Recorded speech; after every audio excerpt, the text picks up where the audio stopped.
Вечора. Наш концерт підійшов до кінця, люди. І тому нам прийдеться поспівати разом з нами, щоб ми не пішли з пустими руками зі сцени. Слова дуже прості.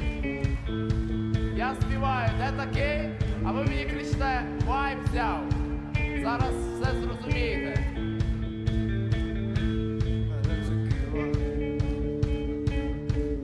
А давайте відійдіть в ритм. Де такий вайб взяв? Де такий вайб взяв? Де такий вайб взяв? Де такий вайб взяв? Де такий вайб взяв? Де такий вайб взяв? Поки ви не почнете співати, ми не будемо. Де такий вайб взяв? Де такий? Що це таке? Де такий вайб взяв? Де такий вайб взяв? Де такий вайб взяв?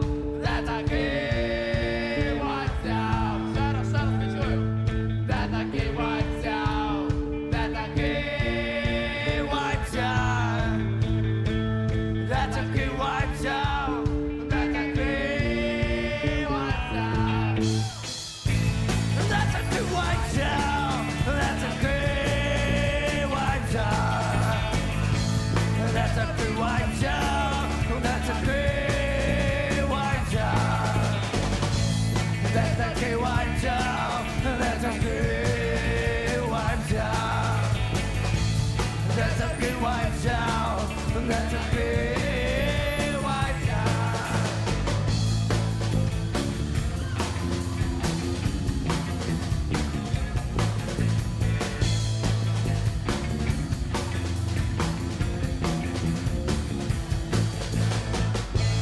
That's a good white sow. That's a good white sow. That's a good white sow. That's a good white sow. That's a good white sow. That's a good white sow. That's a good white sow. That's a good white sow. That's a white sow.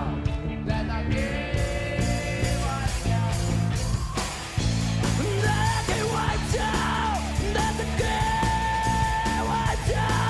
That's a good white sow. That's a good white sow. That's a good white sow.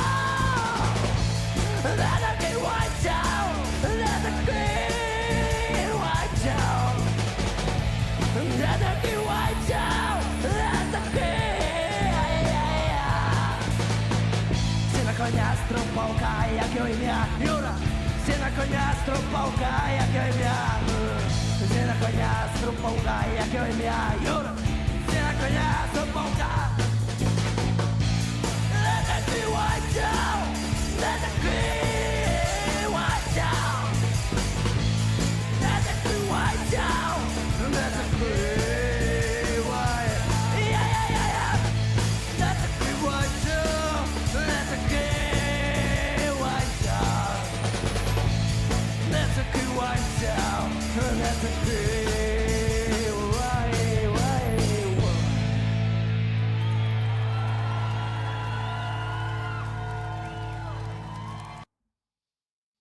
Hi guys, where did you get such a vibe? So this was Zlipny again. I'm playing Zlipny for you again and again lately on my streams, but it feels like I'm really vibing with this band these days, and it's normal.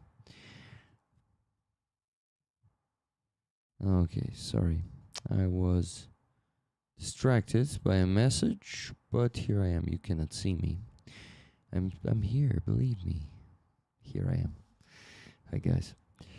Good to see you all in the chat.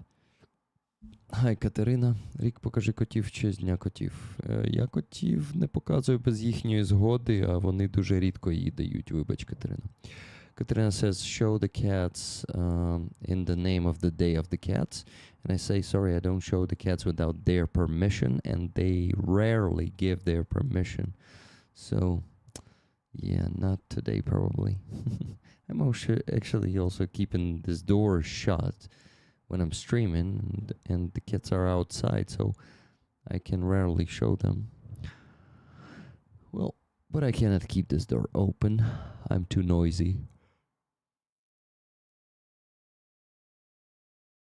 Guys, I'm fucking tired and sleepy, and I'm drinking a green tea.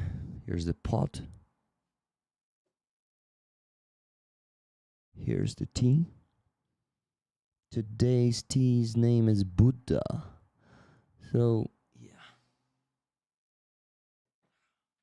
You will have a more active Rick in a bit. Like, I don't know, maybe in half an hour this thing will kick in or kick off and I will be kicking off myself.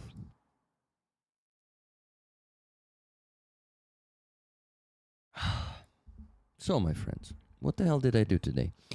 I woke up earlier than usually. I woke up at 7:30 and I went on a run together with my rehabilitologist. He offered it to me a few days ago. He said, let's run on Saturday, because I realized that doing burpees may not be the only thing that I will really need on my basic training. I will definitely also need to run there, and I better start running now. So we ran around the park for 30 minutes, and I didn't die. It was easy. Well, not like completely easy peasy, but I could continue, I guess, for another half an hour, and then I would die without a breath. You know what I mean? When you run for a long time, you just cannot breathe at some point. So, yeah, that's how I began this morning. Then we had some coffee. Then we went on the protest. Another protest, guys. The built-in mafia here in Kyiv is cutting down a forest illegally, and people were protesting against it for a week already, but there was a small number of people there, and the cops without any signs, the cops who did not agree to show their documents, were dragging those people, mostly women and also children, to the police office. They were basically detaining them, and leaving bruises on their bodies. So this was a horrible situation. But today, around 100 people came to that place, and they already started acting differently. The cops, those brutal cops, turned into the dialogue police. Remember, those who make the dialogue, who are super civil police. I interviewed one of the police women on Free Azov, Loza. Remember, she is amazing.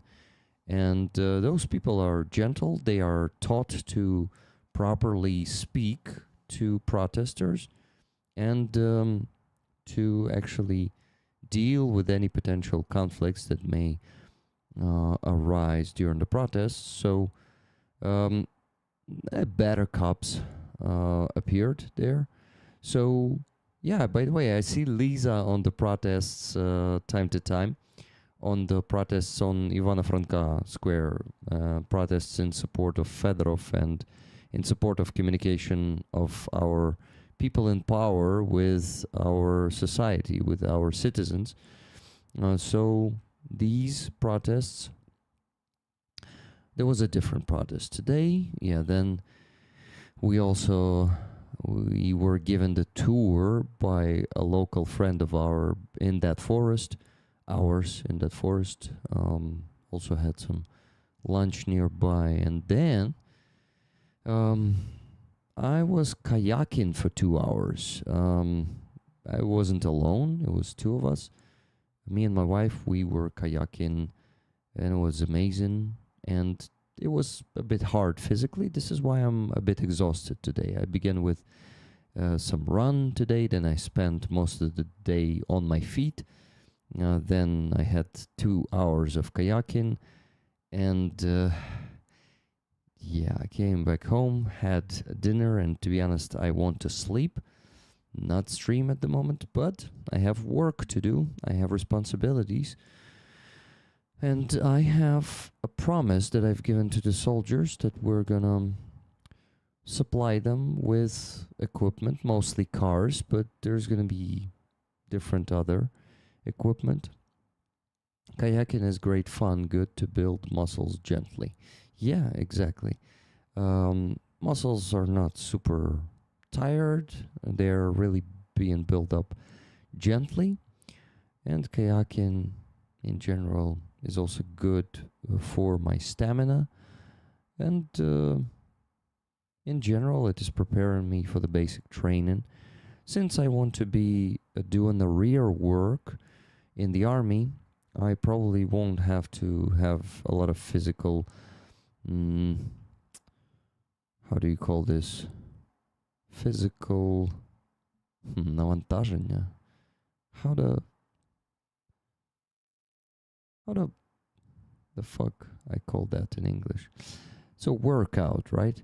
So I won't have that much use for my physical strength, but to pass the basic training without breaking anything or without, stretching my tendons or something, or dying from pneumonia, I better prepare myself physically with running, kayaking, going to the gym, and working out with my rehabilitologist 3 times a week.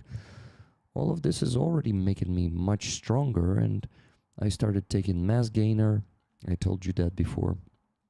So basically, I am getting bigger, my muscles are getting bigger, and I could even see it. Not like these ones too much, but like the muscles on my legs, and the muscles on my back. Well, actually, my biceps grow too, but not as much as everything else. Well, all the muscles are important, and it is important to develop them all, let's say, equally if it's possible. But yeah, we can at least try. You have to be in shape and build up some muscles to help joints before you join. Exactly. Guys, please donate for Rick Army. Oh yeah, guys, I need to raise $4,000 tonight, and not just we, because it's the whole community here. Well, for now, not the whole community. We have only 26 people watching. Usually, lately, the whole community means like 50, 60, 70 people. So I am hoping for more people to watch today, but to be honest, lately we've been missing some regulars on the stream too. That's a pity, but it's summer, it's understandable. Let's hope they will come back in autumn. Guys, we had 4 donations today, 2 before the stream and 2 during the stream. Well, actually, no, all of them before the stream. Yeah, just one of them probably during the stream. Anyway, it doesn't matter. Let me mention them. So, an hour before the stream, Amarski donated $33.17. Amonsky for what is needed. Thank you, Amonsky. $50 from Kathy S. I missed the last stream because I made a mistake. I may miss it this time because I need to help my sister. So I am sending a donation now. I'll send more later if I catch the live or after. Tickets, please. Hope I'm still a roller. That's funny. Of course, you are a roller, Kathy. Even if you miss the stream, if you follow our principles, if you follow our values, and if you share them with us, and if you stand for truth, honesty, and transparency, and genuinity, then you're definitely a roller. And you may, guys, I'm speaking to all of you right now, you may stop coming to the streams, but if you keep being that person, you will always be a roller. So please keep being those amazing people that you are, okay? Thank you. And the third donation was $11 from Cats. Ticket, please, Rick. Slava Ukraini. Sorry, I am not present in the live stream. I am still not well. Very sorry to hear that. If you watch this in recording, Cats, please get well as soon as possible. Johanna donated $120 after that and said, "Dear Rick, this money is for what is needed most. This time 6 tickets to me and 6 tickets to rollers, please. Rick, thank you so much for everything you do. Keep up the good work. Все буде Україна, слава Україні, героям слава, Johanna z Finlandii." Thank you very much, Johanna. So guys, in the last 16 minutes we had no donations, and I need many more donations than just 4 to reach the goal today. I'm setting the goal of $4,000 tonight, and we still need to raise $3,785.83. It's not going to be easy to reach that because, to be honest, in the last few weeks it's becoming harder and harder to get as many donations as before. So I ask you to maybe ask your friends and family members to donate too tonight, so we could reach the goal maybe even before 3 a.m. Who knows? Rick, watch tomorrow our show at 8 p.m. Kyiv time. On the Edge has a lovely Canadian couple which sends postcards to our defenders. Okay, Philip, maybe I cannot promise that I'll watch that. To be honest, lately I find not that much time to watch the content, that much of a content. I even stopped watching the interviews with prisoners of war, and well, anyway, thank you, and I will try to watch it. And thank you so much for this huge super chat. $100 super chat. Wow, Philip, thank you. Rick, watch tomorrow our show. So the same message. Okay. You basically just paid me for watching it, so I will have to watch it. Thank you very much, man. That's, yeah. Okay, guys. I will spread the word like this. Go and watch Philip Ittner's video with the couple from Canada. That will be posted tomorrow or premiered. Philip, do you do the premiere or you just post the video? No, man, I told you cannot donate for defenders through super chats. That's the problem. And I told you the same before.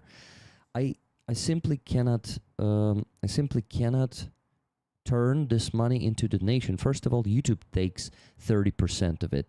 Then I pay 6% tax. Then also the American tax is about 3%. So 40% of it is eaten. That's first. Second of all, if I don't separate these things, my PayPal for donations or Base and Donatello, if PayPal doesn't work for you, then if I don't separate that and this, I won't be able to keep the track of it. You know, it is becoming a too much of a mess. Sorry, man, but this time it's on you. Last time you didn't know, but I told you after you you bought a super chat. Damn it, I'm sorry. Please let me know in the chat that you know now that it is what? That you need to donate to my PayPal. I actually sent you my PayPal last time on WhatsApp, But you did not react to that message, so maybe you did not see it. Maybe you just opened the message, didn't see it. I'm learning these new ways, old dogs and new tricks. Okay, so PayPal. Do you use PayPal? Simple question, Philip. Do you use it? If you use it, please make a test. Send $1, $5, $10, whatever you have extra. Send it to PayPal. Let's see if it works. Let me reply to my own message to show you the link. Give me a second. It's right above my last message with the contact of Devin. Here. It's my PayPal. Yaroslav Nehmatulin is my full name. And basically you can try to send something now to test it. I'm sorry, I'm trying to learn. No problem.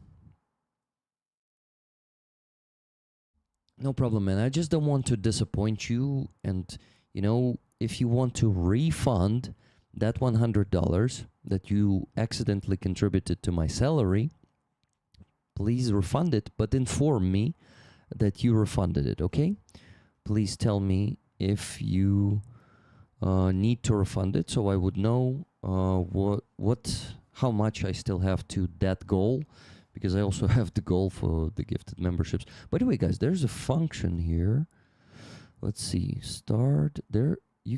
There's a function on YouTube called goal, but when I press it, nothing really happens. So I cannot really set a goal at the moment. Let me go try to do it from YouTube Studio. I'm sorry.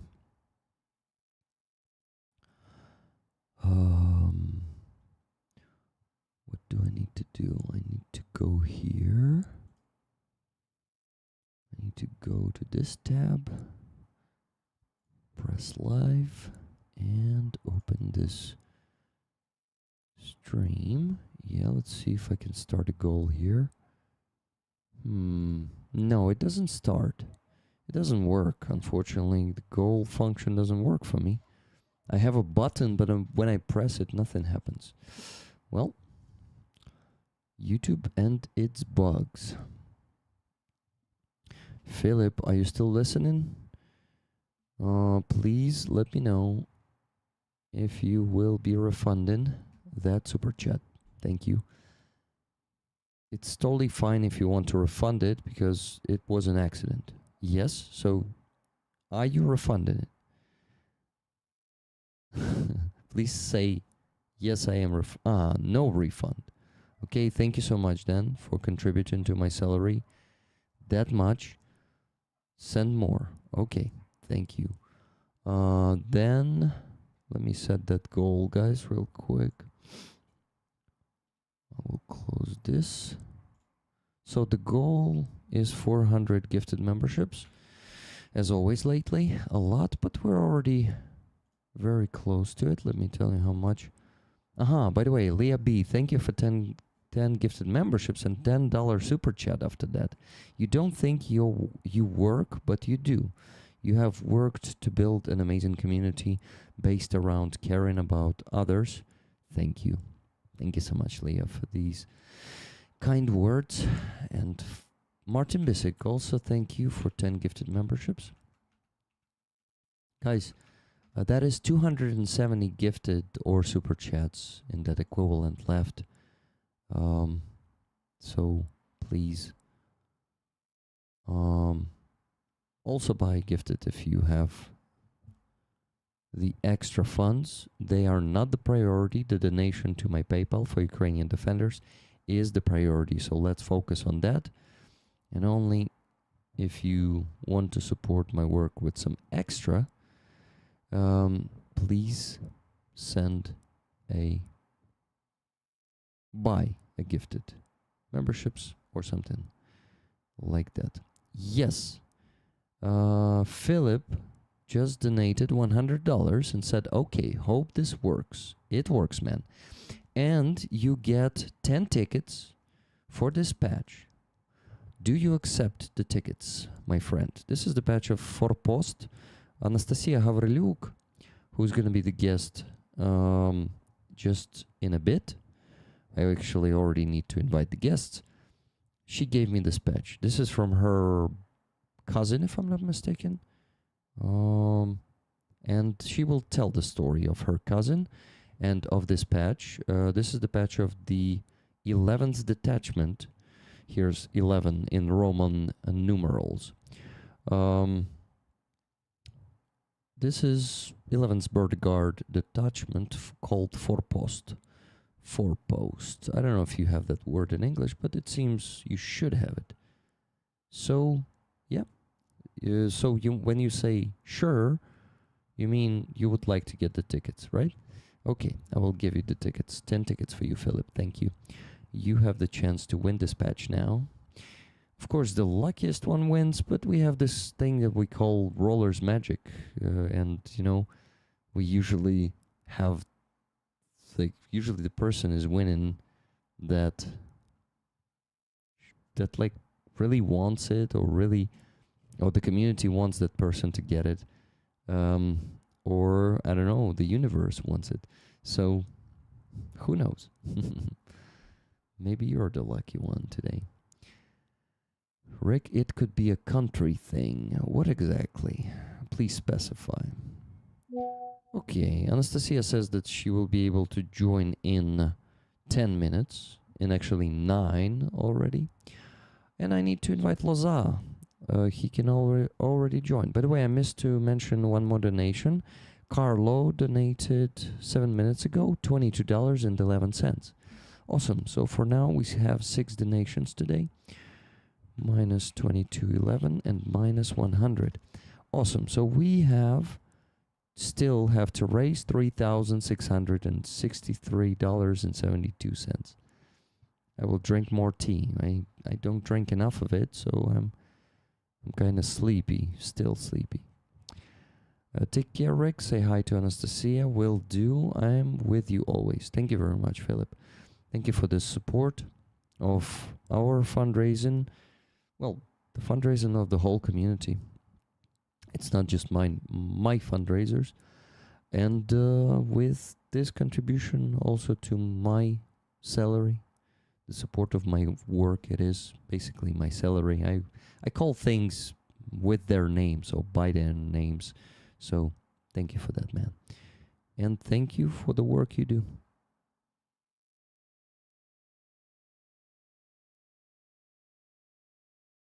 Energy. I hope I'm consuming some energy, not just green tea.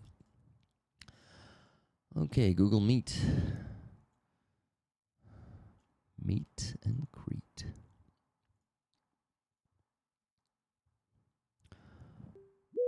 Rollers, keep donating, please. We still have to raise a lot of money. A lot of money.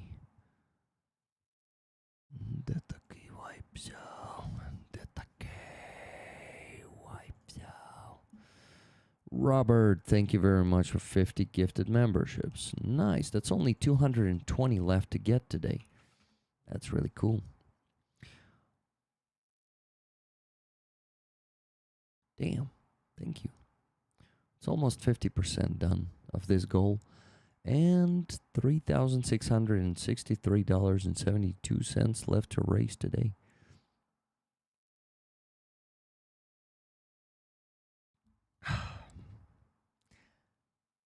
Robert, thank you once again. Hey Rick, how about a fundraiser for the unearthing of Butler? Money isn't gonna be enough. You think no one tried that in the last at least 4.5 years? This is one of the hardest things that is not only solved with money, unfortunately. So fundraiser for that. I doubt it's gonna be effective, but I know you're joking. I just like to be serious with some jokes. That's me. You probably know this by now. Well, a lot of you know this by now. Whew, guys, I did not send the link to Loza, unfortunately, because I'm sleepy and unfocused. Or not focused. You can say it either way. Hey, Psycho is in the chat. Hi, Psycho. Live long and prosper, my friend. How you doing? 5-10 minutes, Loza says. Awesome. So Loza is also gonna join when Anastasia is gonna join. Now I just need to send the link both to Anastasia and to Aziza to have them with us later. And to Aziza. Awesome. I can actually work on those 3 donations to put them into the spreadsheet because I already put 3 of 6 there. So let me quickly do this.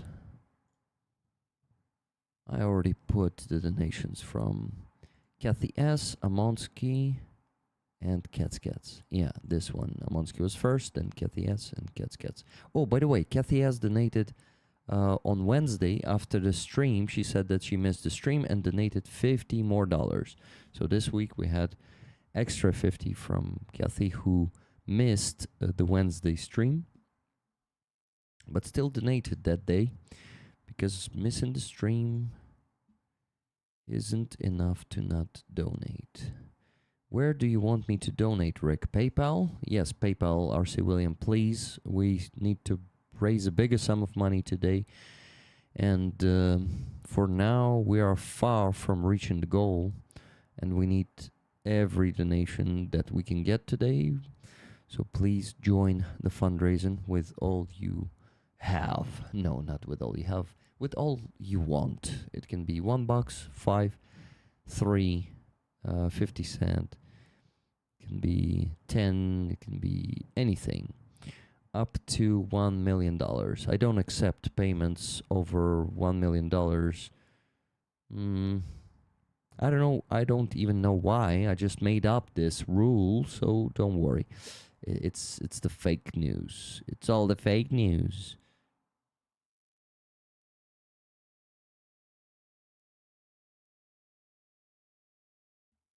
Oh, that's a good tea. I like it. Good green tea that should make me energized. What am I doing? I wanted to work on the spreadsheet, but I'm just doing the blah blah blah.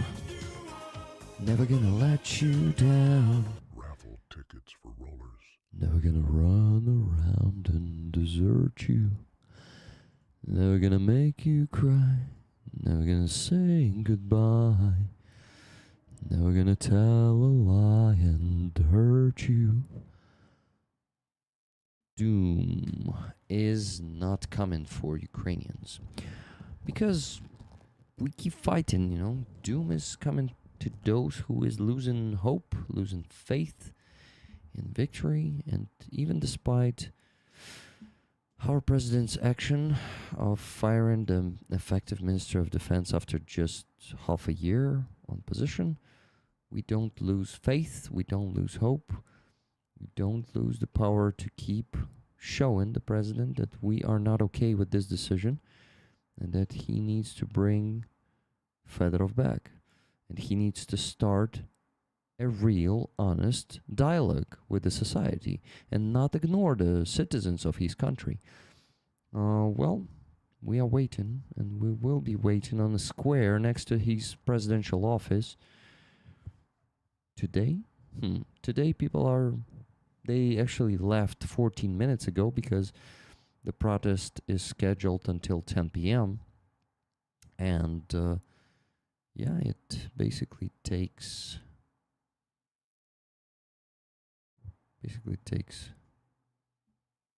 what, 2 hours? Well, we protest for 3 hours, but I usually come half an hour late, and I stand there for about 2.5 hours.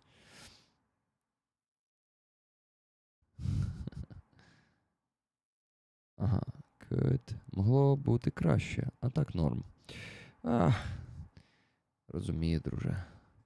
Враховуючи обставини, краще могло би бути точно. Rollers, thank you so much for being here. Gregory Panic. Russia is going to severely in this next winter. Severely? Yeah, severely. You mean going to suffer severely? Probably you missed a word there, right? What is the protest asking for, Rick? Loza, we are what? We are demanding a conversation of Zelensky with society, a communication of his decisions, decisions in replacing the ministers, and placing, like, he's not explaining anything. He doesn't think that he should communicate any of his decisions lately, at least lately. It was better before, but now he decided to just fucking ghost us and do whatever he wants without explaining what the fuck he does that, when it obviously damages our defense. It damages our perspectives for the victory in this war. So we demand this. Fedorov it's not about Fedorov, it's not about Minister Fedorov, it's about making such stupid decision to fire an effective minister. It's not about the personality.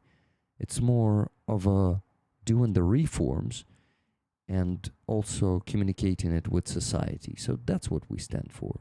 That's what we are not asking for. We are demanding this. We are the citizens of this country, and Zelensky is basically our elected manager, right? He's not our king. He's not our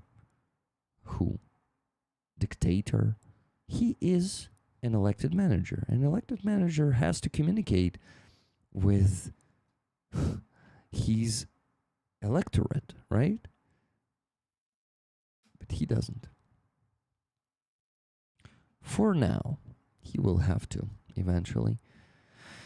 Yeah, to be honest, some days it's hard. Some days we are getting exhausted, and some, even the organizer of the protests who initially gathered the first protest, Dmytro Kozyatinsky, his nickname on Twitter is Димасик вже не в ЗСУ. So Dmytro's, another version of Dmytro name is Dimasik. So Dimasik is not in ZSU anymore. Hi Fuzzy, good to see you. I raised this glass of tea, of green tea, for your health.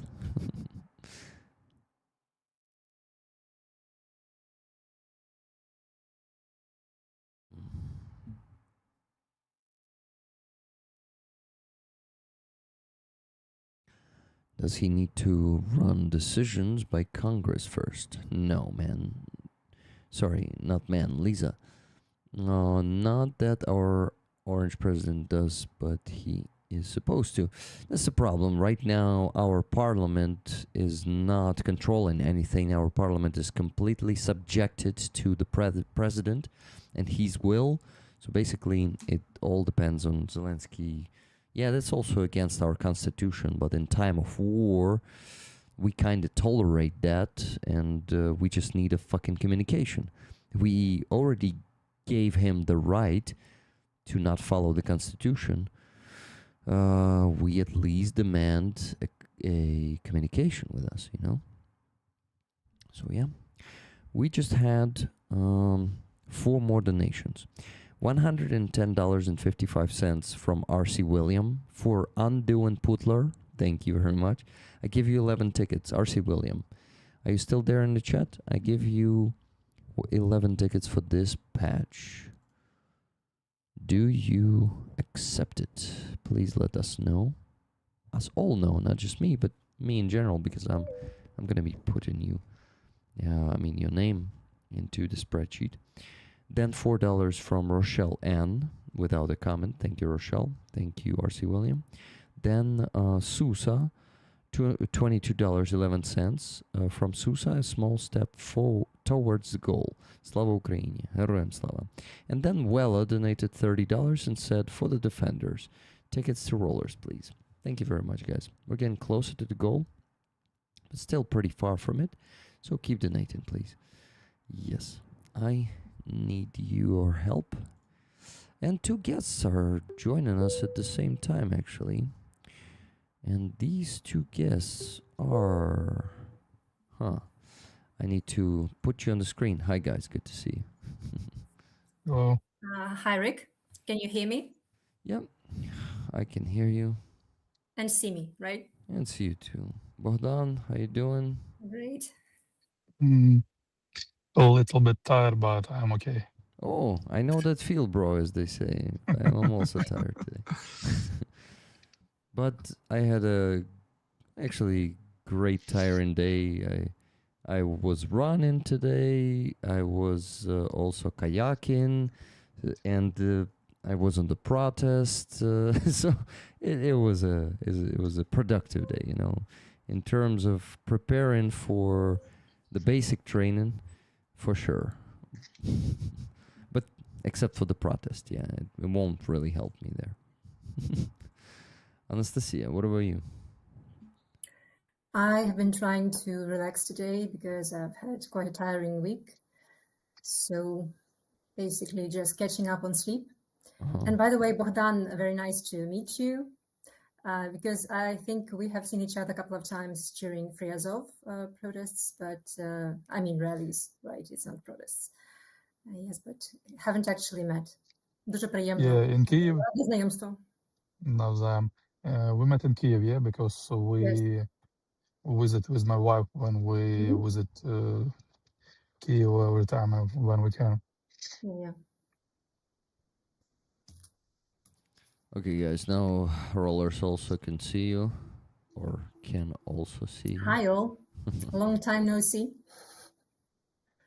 Yeah, actually, rollers didn't see you, Anastasia, in 3 weeks. We streamed on the first day of the protest. Actually, already over 3 weeks. I have to ask you, Loza, about your perception of the protests. Do you think we're doing the right thing right now, demanding a communication with civil society and also demanding an effective Minister of Defense being back to his position because he was fired without any explanation, without any proper communication? First of all, as a military person, I can say only one thing.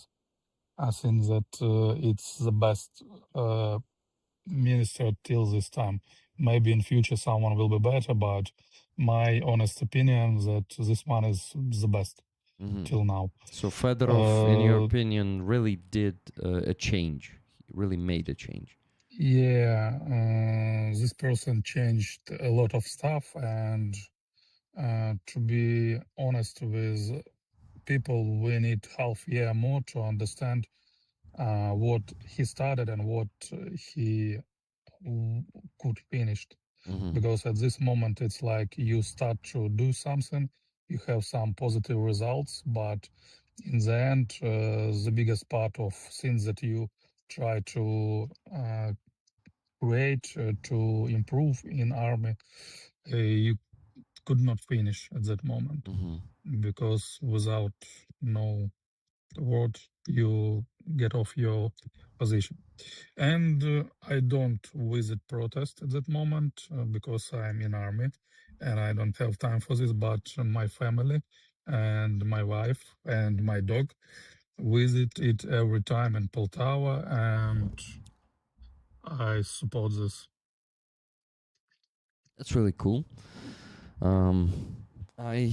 I know that they are happening in Poltava, but I'm not sure I've seen exactly the videos from Poltava, because usually when they post it in Telegram channels, they mix them all in one post, and they actually don't say like on video number 1 it's from this town, and video number 2 is from this city, you know. So Yeah, but it's not so big number as for other cities, as for Kiev, for example. But I can say you that for Poltava, it's very big amount of people.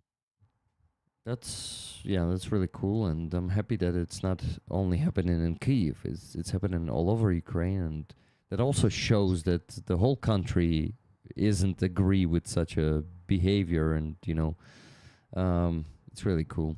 And if Oksana is watching it, I thank her for going out there, and your family, the whole family, right, is also going there.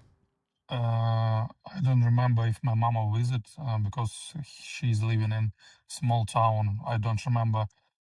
Did she visit it when she was in Poltava for 3 or 5 days? I have small family: my mother, my wife, and my dog, and 2 of them were visiting this. Yeah, Busia was visiting too. Okay. Yeah. By the way, Anastasia, did you see Busia when you met Loza and Oksana and Busia on the protest? I met Busia the same day that I met Bogdan's wife in St. Sophia Square. I think it was around Independence Day. Yeah, okay. Very sweet dog. Got it. But you probably met Loza on Livoberezhka? Yes, Metro exactly. station. In autumn. Yeah. Nice memory. And it was raining that day, right? Yeah. Yeah, I remember. I wanted to address at least one comment I've seen in the chat coming from Artur. He commented nice artwork, and yes, I have prepared for the stream. As you can see, I have put Aziza's painting, Sabina, the Crimean Roma, on my wall today, just before the stream. That's cool. So I'm planning to make or order a proper frame for it sometime later. Yes, but for now, I just wanted to share this one with you, reminding that it was actually gifted to me, passed to me via Rick from Ozibin Chicken, a great friend who unfortunately passed away recently. Yeah. So this is especially valuable and important piece for me. So I hope it will help create the atmosphere for this evening, and I hope Aziza will also be pleased to see it. Oh, for sure, when she joins us. Yeah, she will join in about half an hour, maybe a bit later. Okay, so Loza, can you share with us what exactly the improvements of Fedorov's Ministry of Defense? Because it's not only him, it's all his team, it's many of his counselors and deputies who helped start some reforms and really also start supplying the army with more UGVs, NRK, plus the pickup trucks were on tender for the first time ever, plus the number of drones increased. Did you feel any of that in your unit? If it's yeah, because not all the units still got that, boost in supply and some changes. Did your unit get it? First of all, I changed my unit as we spoke before, but rollers don't know this information. We have one proposal from one very honored person, and now we in big Azov family.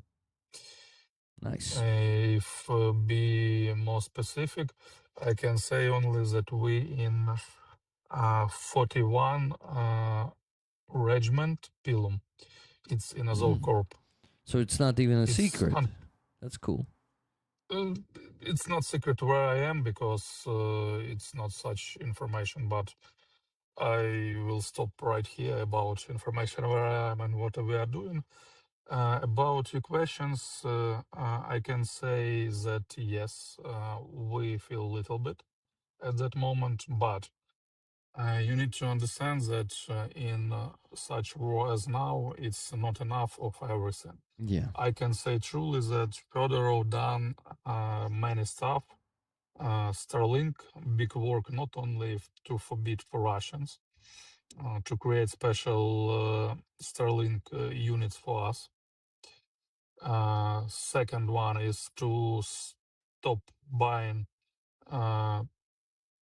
unuseful things and start to buy more useful things, useful stuff.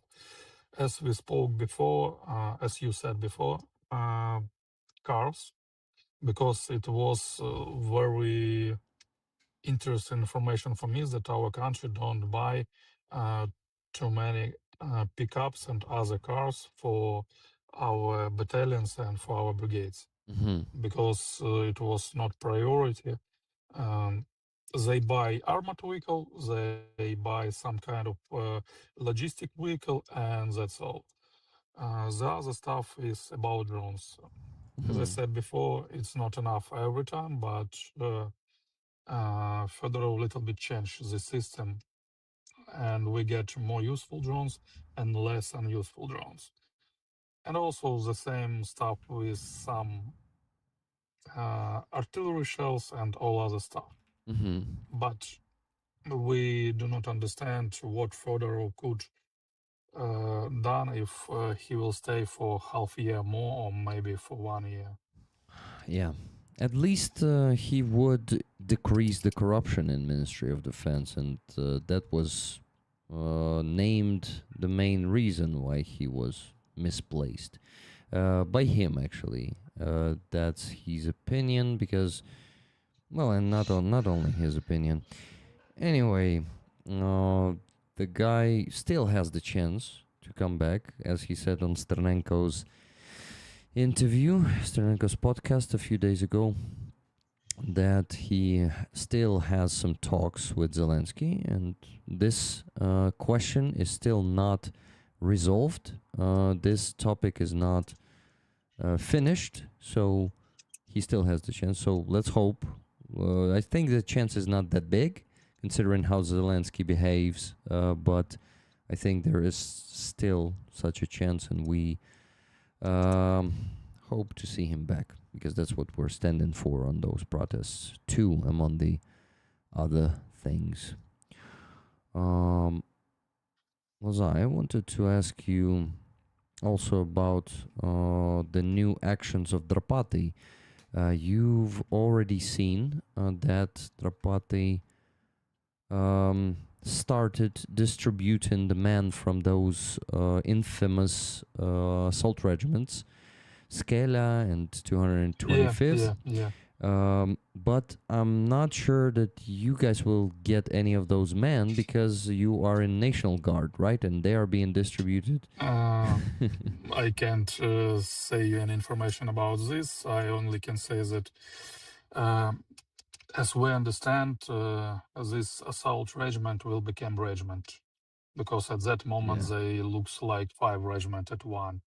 And I hope everything that we saw from investigators will be changed, because assault infantry is one of the hardest place in our army at that war, but we need to bring them some respect and some insurance that after they done this very hard job, they will be safe in our country.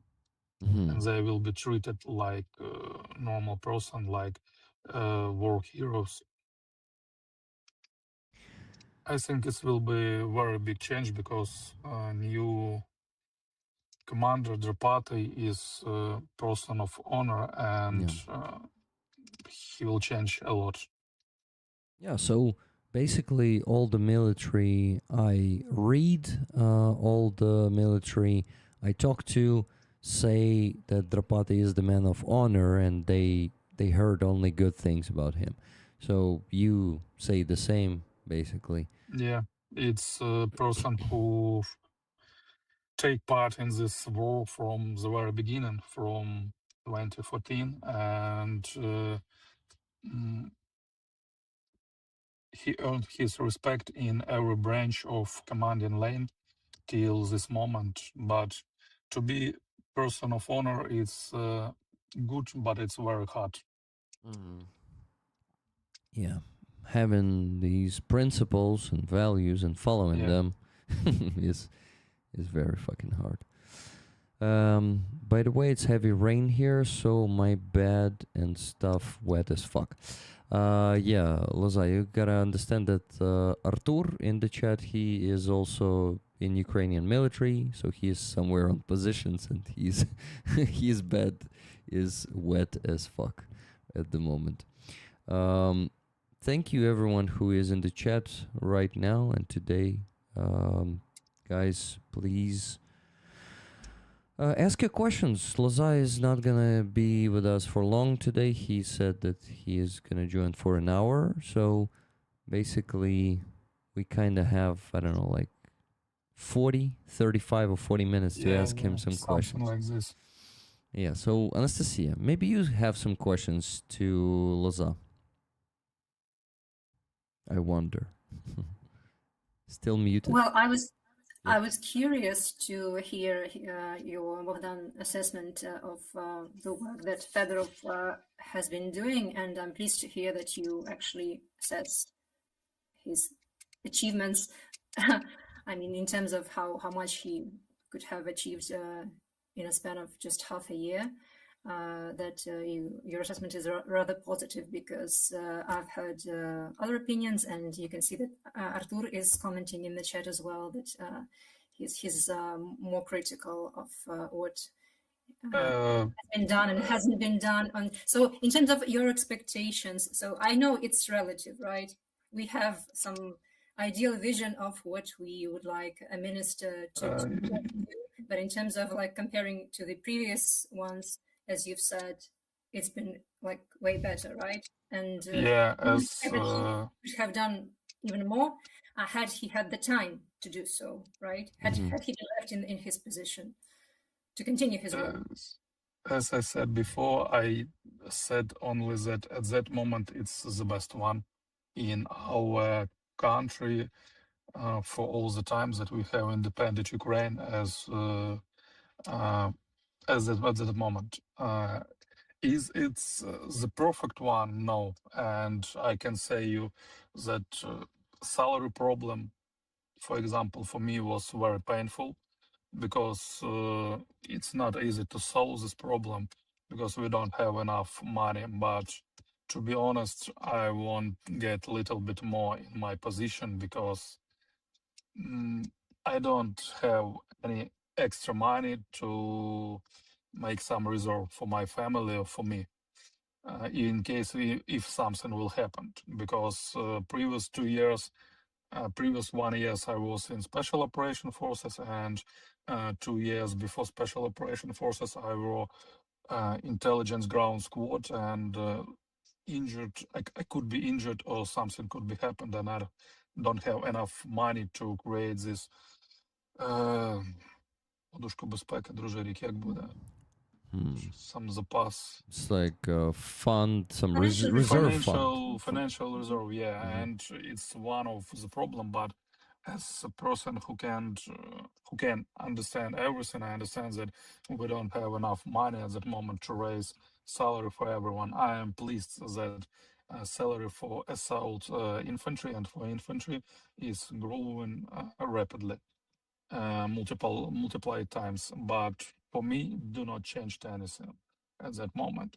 There is some stuff that people speak about, and maybe it's not perfect, minister, but is it was the best at that moment? Yes.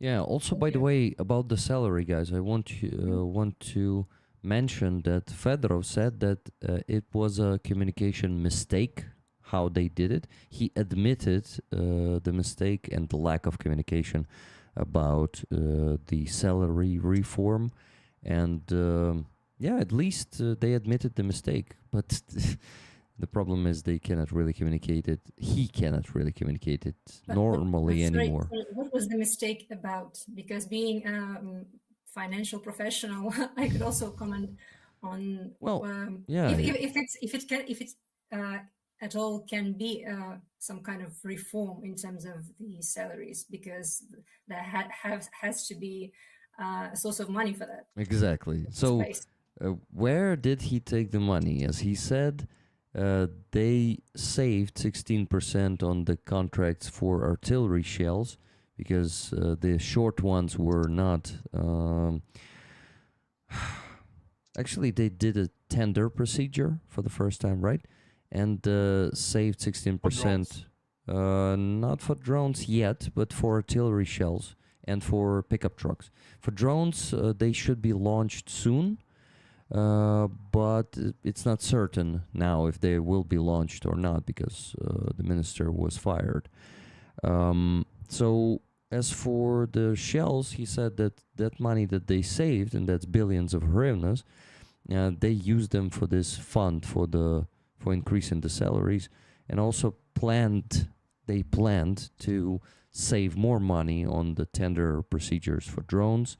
So that would be financing. We did not even use the money of the partners, those 90 billion, to finance the salaries of our, assault infantry mostly, right? Because also he mentioned that it will increase for high rank officers very well, right? The salary for corps commanders, corps, like the highest ones. But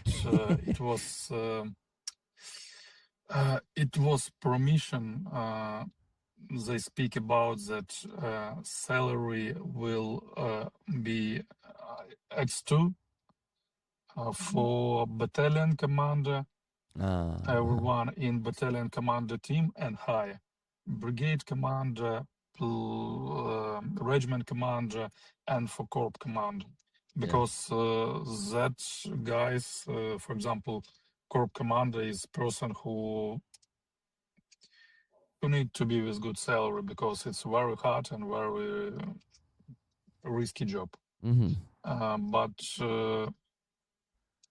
to not raise salary for other guys, it's not okay too. Yeah, I agree, completely agree, and I'm not defending him, and I totally. No, it's not question about that.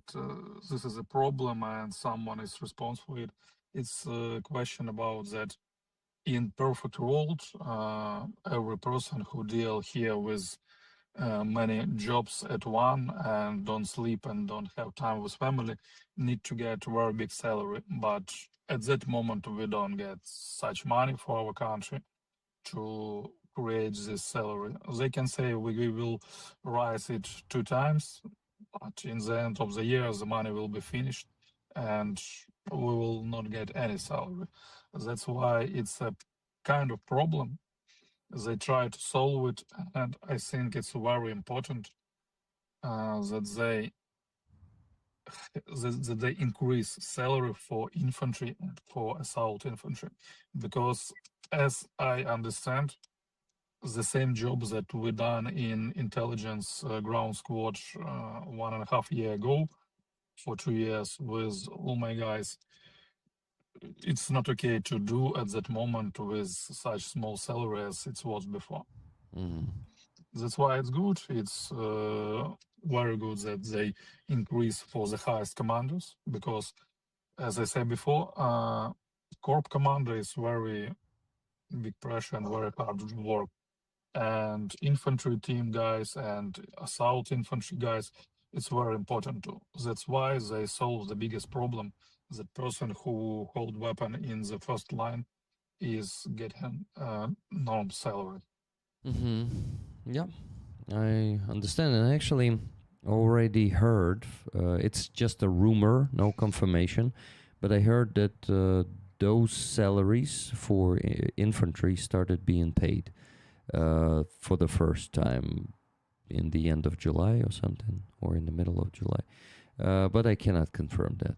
As for those... I can confirm that every extra money that they promise is already started to pay from August. In my with people whom I speak before, and with my friend from other brigades or regiment in other forces, they already get this money. So in August for July, right?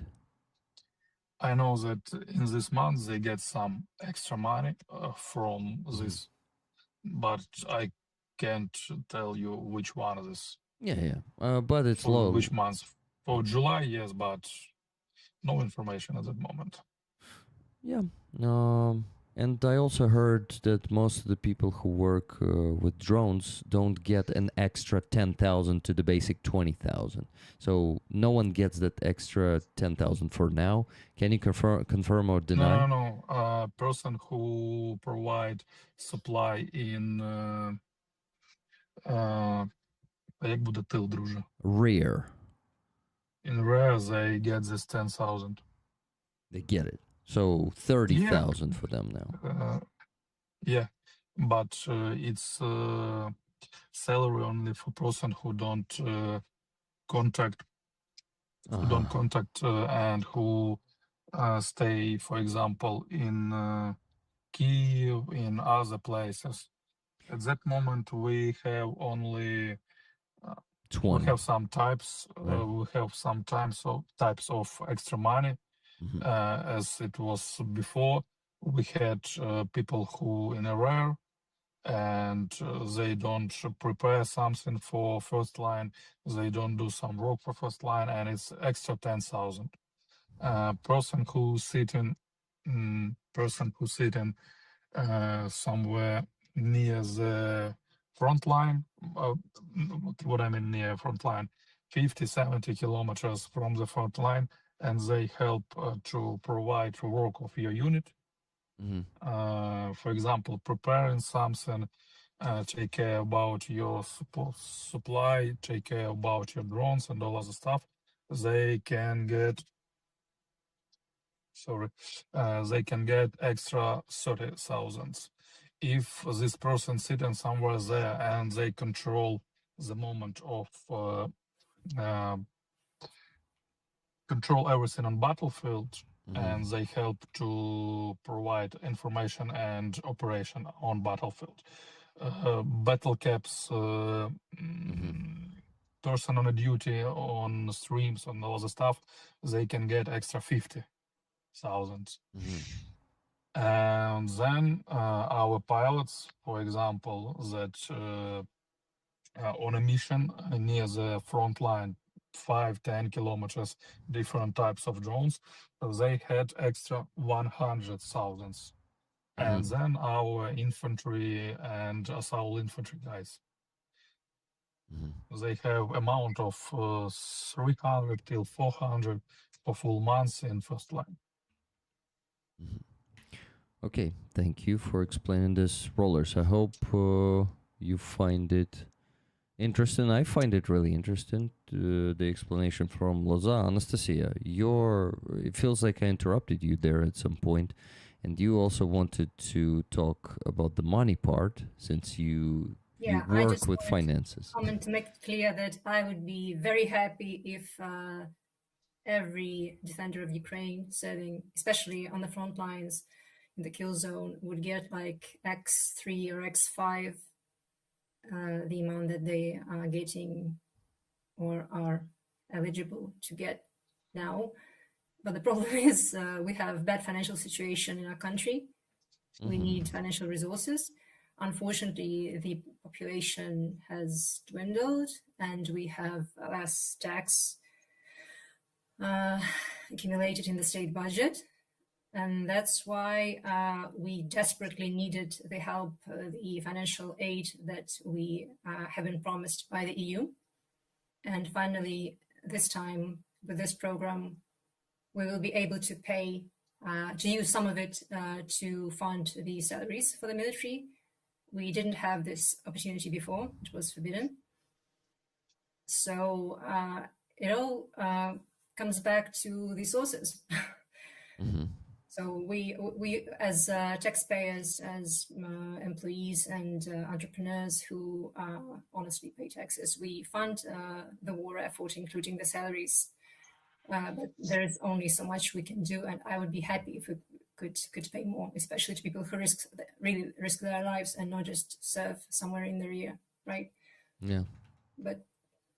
And also, I wanted to come back to the raffle item we have this week. Thank you so much for putting this patch on the raffle. I'm very proud and happy to support this raffle because this patch is a battle patch of the forepost.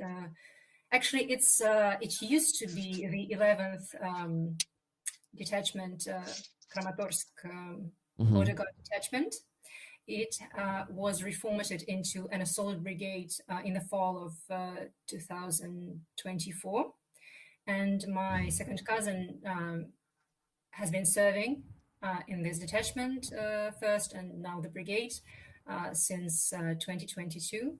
So he had returned from Poland in late February 2022 to defend Ukraine. And he soon joined the State Bodyguard Service of Ukraine. And now he's been serving for almost 4.5 years. He was actually wounded last year in May. It was a bullet wound that he received in close combat, a very unexpected one in the Vovchansk area. And then after recovering, he returned to the position of a driver of a military truck, which is, so even though it's not in the trench, it's still one of the most dangerous. Oh, yeah. Yeah, that's one of the most dangerous at that moment. Yeah, positions. And actually, one of his positions was destroyed a few months ago. One of the trucks fully burned.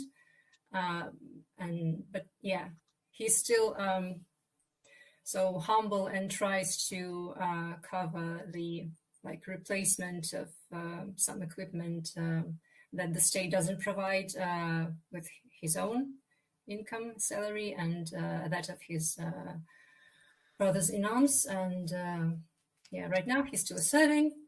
So he just agreed to share this patch, and we are happy that we can use it to raise more funds for the defenders of Ukraine. And I can actually show you the old patch of the detachment. So the patch on raffle is the patch of the assault brigade forepost, and the 11th Kramatorsk detachment used to have this patch. So completely different design, but you can see the 11 Roman numbers, right? Yeah. So for now, I'm keeping this one to myself as something from my dear second cousin. Maybe I will raffle it off or give it to Rick at some point, but for now it's for me. But you have this wonderful patch that you can have in memory of those who are defending the borders of Ukraine, including my dear second cousin, Vlad. Thank you, Rick, for putting it on the raffle. Thank you, Anastasia, for giving it to me. It's an honor to have this patch here, too. And I think for many rollers, it is also an honor. And, of course, it's going to be a big joy for them to win it. Loza, I just remembered that I have still 4, I guess, of your patches. And maybe we raffle or auction this one today too. If you want to choose the terms of its giveaway, please give it to us. As you wish, maybe till the end of this translation. What do you mean by stream? It's a stream, yeah. Трансляция, зрозумів. So yeah, guys, what about we raffle 2 patches instead of 1? Loza has his own patch. Anastasia, if you didn't know, Loza is a champion power lifter, and he can lift some really huge weight. And this is why you can see him. Yeah. Now I understand. Yeah. Yeah,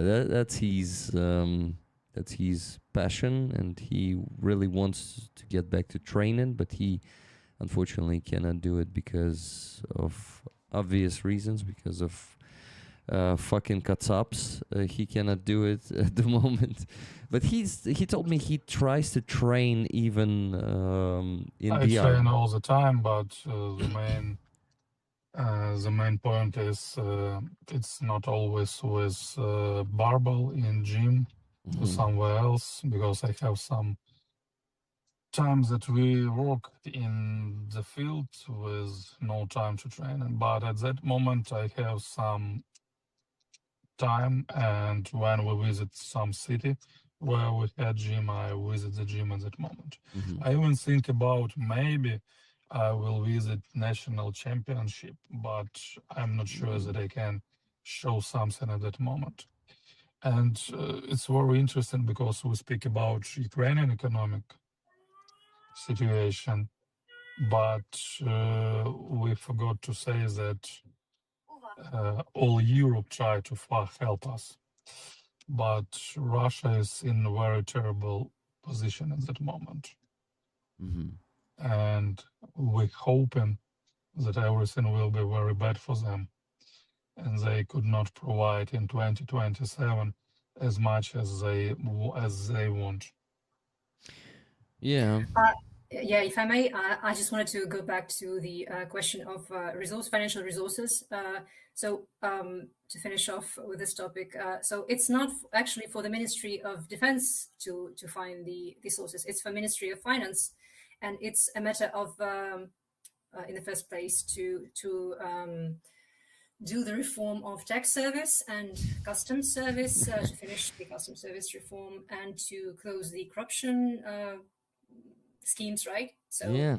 do all that. Yes, obviously we can find billions, if not actually hundreds of billions of hryvnias of resources to increase salaries.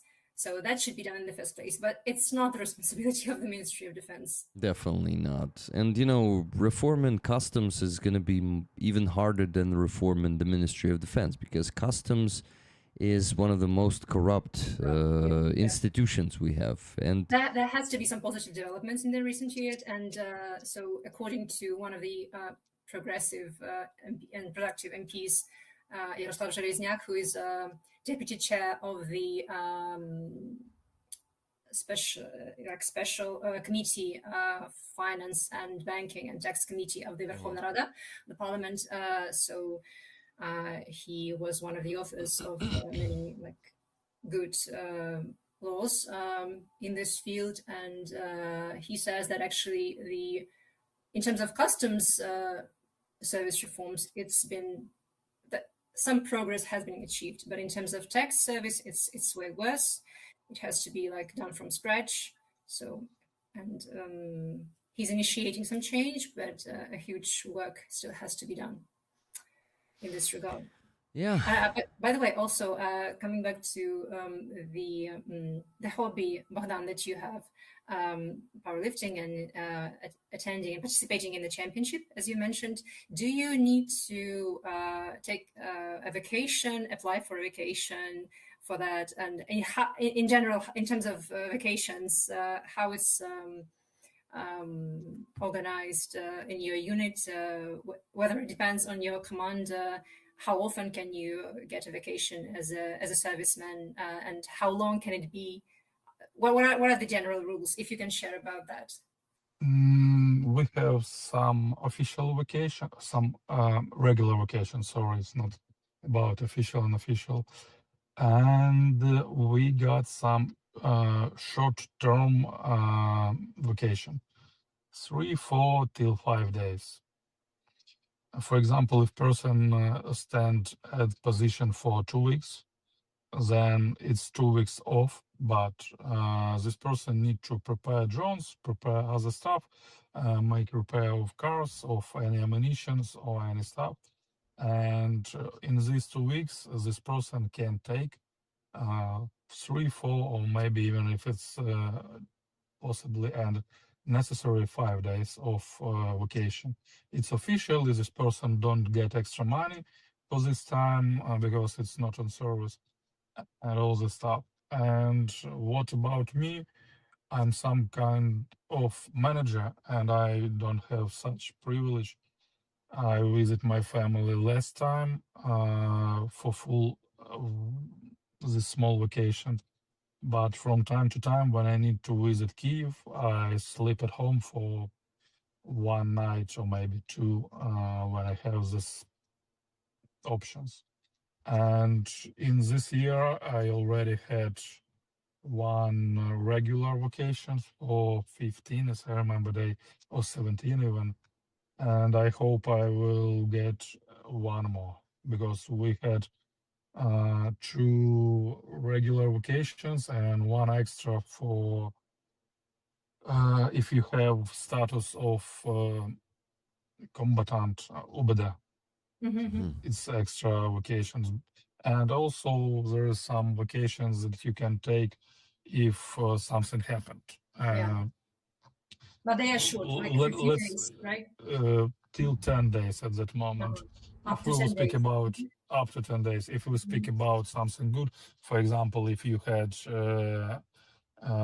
weddings or some stuff like this, for example, yeah. Thank you. My question. Damn. Yeah, I just wanted to remind you guys that I put, or just make it solid, that I put the patch of Loza on the raffle too, and in the end of the stream we will raffle 2 patches instead of 1. And I also wanted to mention the donations we got in this time, and mention how much money we raised and how much we still need to raise. So we got these donations that I didn't mention. Oh, damn it. I didn't mention a lot of them already. I mentioned Wella's donation, $30, I guess. Then Andreas donated $10 and said, much love and respect to all in chat and our friends on screen. Great to see Anastasia and Loza today. Thank you, Andreas. Thank you very much. Then $200 from Laura S. Tickets 50-50, please. Thank you, Rick. Thank you very much, Laura. Nikki, $20 ticket to Rollers. Thank you, Nikki. Then Otto donated $30 and asked the question: can I buy raffle number 158, 244, and 386? Otto, I apologize. I apologize, but I couldn't do it because 158 was already taken. And 244 and 386 are still not taken, but if I start doing it, this will be like very complicated to get through the spreadsheet without forgetting anything. So I'll just sorry, but I put you in the place and you got the tickets number. Let me tell you, 200, 201, 202. Sorry, man. If you want to get different tickets, you can donate 3 times $10 next time to get the tickets later, the bigger numbers. Then Martin Bissek donated $20. Thank you, Martin. And Tinke donated $22.11 for the good purpose from Tinke. Thank you, Tinke. And Martin Bissek said for a jar that needs it. Thank you very much. Then Cheryl donated $10 and said ticket for the patch of Anastasia's dear second cousin.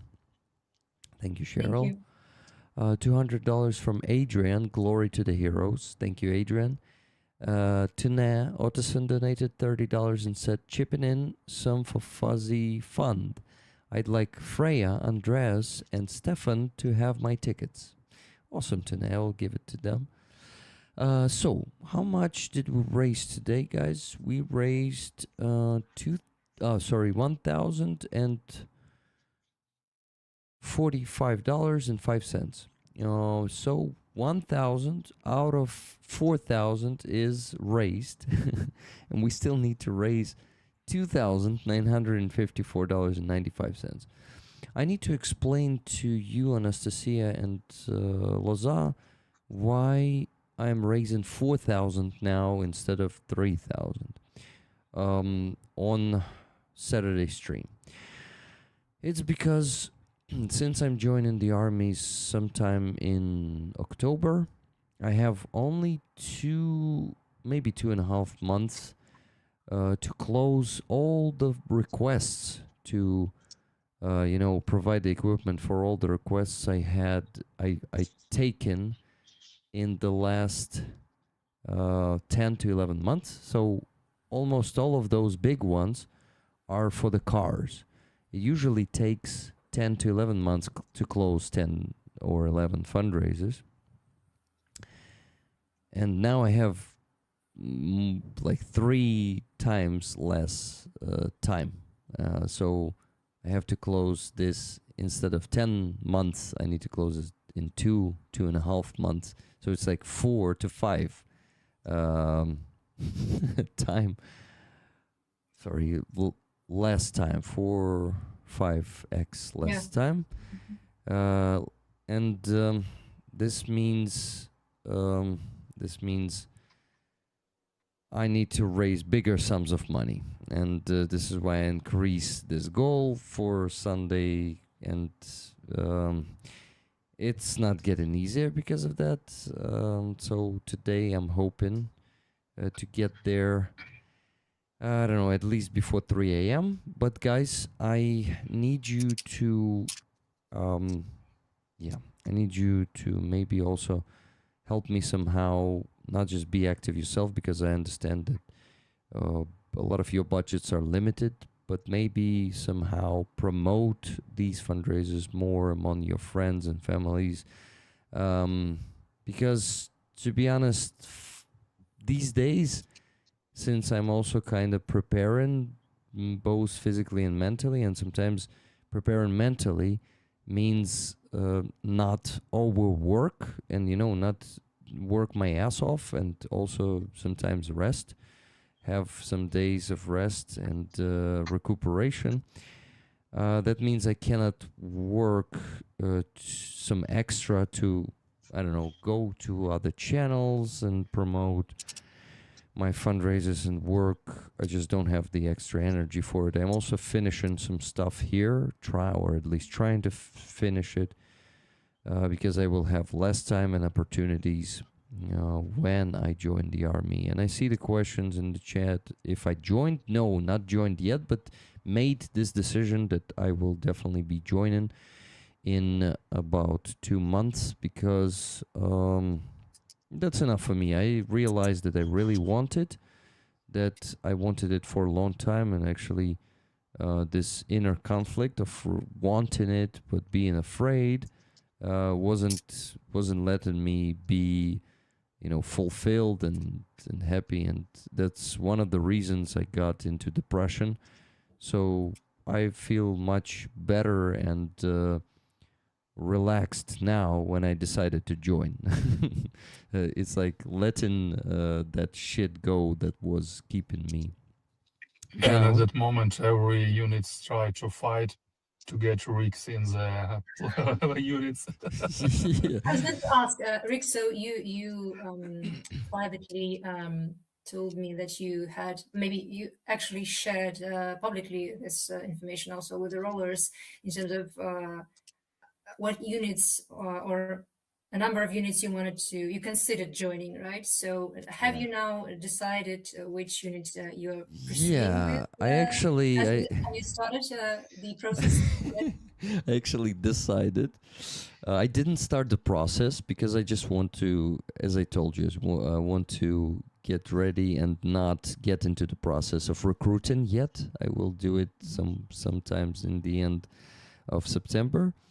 But I chose the unit, and I want to try to get into that unit. But yesterday or the day before yesterday, I also got the offer from Loza to join his unit. That's why he was laughing. Okay. Yeah, that's why he was laughing. So I'm kind of now, Loza, I really appreciate this offer, and I would like to join your unit because you have a cool unit. But We'll make some call. Yeah, but I still want to try and see what if that unit that I want to join primarily will be Interesting. interested in giving me a good offer and or something, you know, it's like I'm sure they will, because at that moment we need too many people in many directions, and such, mm, let's say, a media person as you could help in many directions, and it will be helpful for any units that you will choose. That's why I'm sure that you will get there. And if something will happen wrong, you know my number. I will provide you the best job in our unit, especially for you. okay, thank you. Also, I have a question to you, Rick. Correct me if I'm wrong. So you are not receiving any more requests from units for radio Yeah, helps, right? I don't, but I did one exception just yesterday, but for a very small sum of money. We need to raise just 19,000 hryvnias, which is a bit over $400.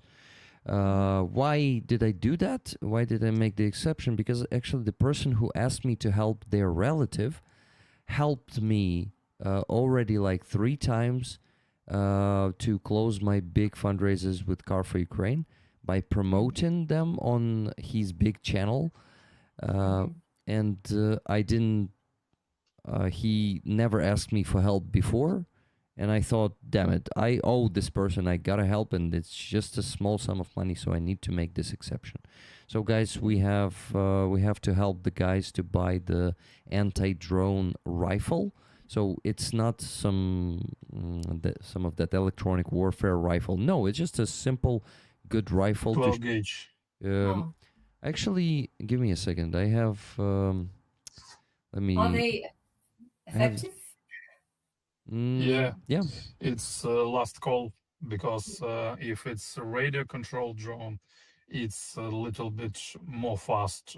It's faster than optic one, but if it's fiber optics, it's a little bit slower.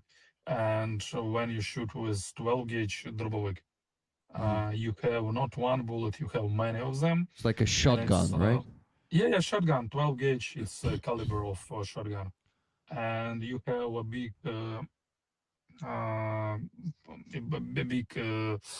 хмаринку куль. Cloud, like Yeah, some Cloud. kind of cloud from small bullets, and you can. Yeah, it's 12 gauge shotgun, and it's very, very helpful, because it's last call when a drone already see you. It's very good, because 50, 70 meters you can defeat, and experienced guys who take good lessons from for shooting. for shooting. Yes, they know how to shoot, how it's moving, and it's very effective. Okay, thank you. Yeah. So basically, you see, the guys. This is actually a cheap one, because usually the guys get something around 37,000, and this one is only 22,000. Loza, you already checked. I mean, you saw what I sent you, I right? already see. Yeah, it's very popular one. It's as I remember. 1 second. As I remember. Yeah, it's bullpup. It means that magazine is behind your hand grip, and it's closer, and it's easier to get to the car with this. I used this one 2 years ago in 67 Brigade. Every time I sit in pickup to not inside, як буде в причеп чи in the trunk of the pickup in the truck. trunk, and we controlled if something is flying around. And one time I shot down FPV drones when I sit in a trunk with such, as you send me link, with such BTS. Yeah, it's Turkish one. It's cheap, but it's working.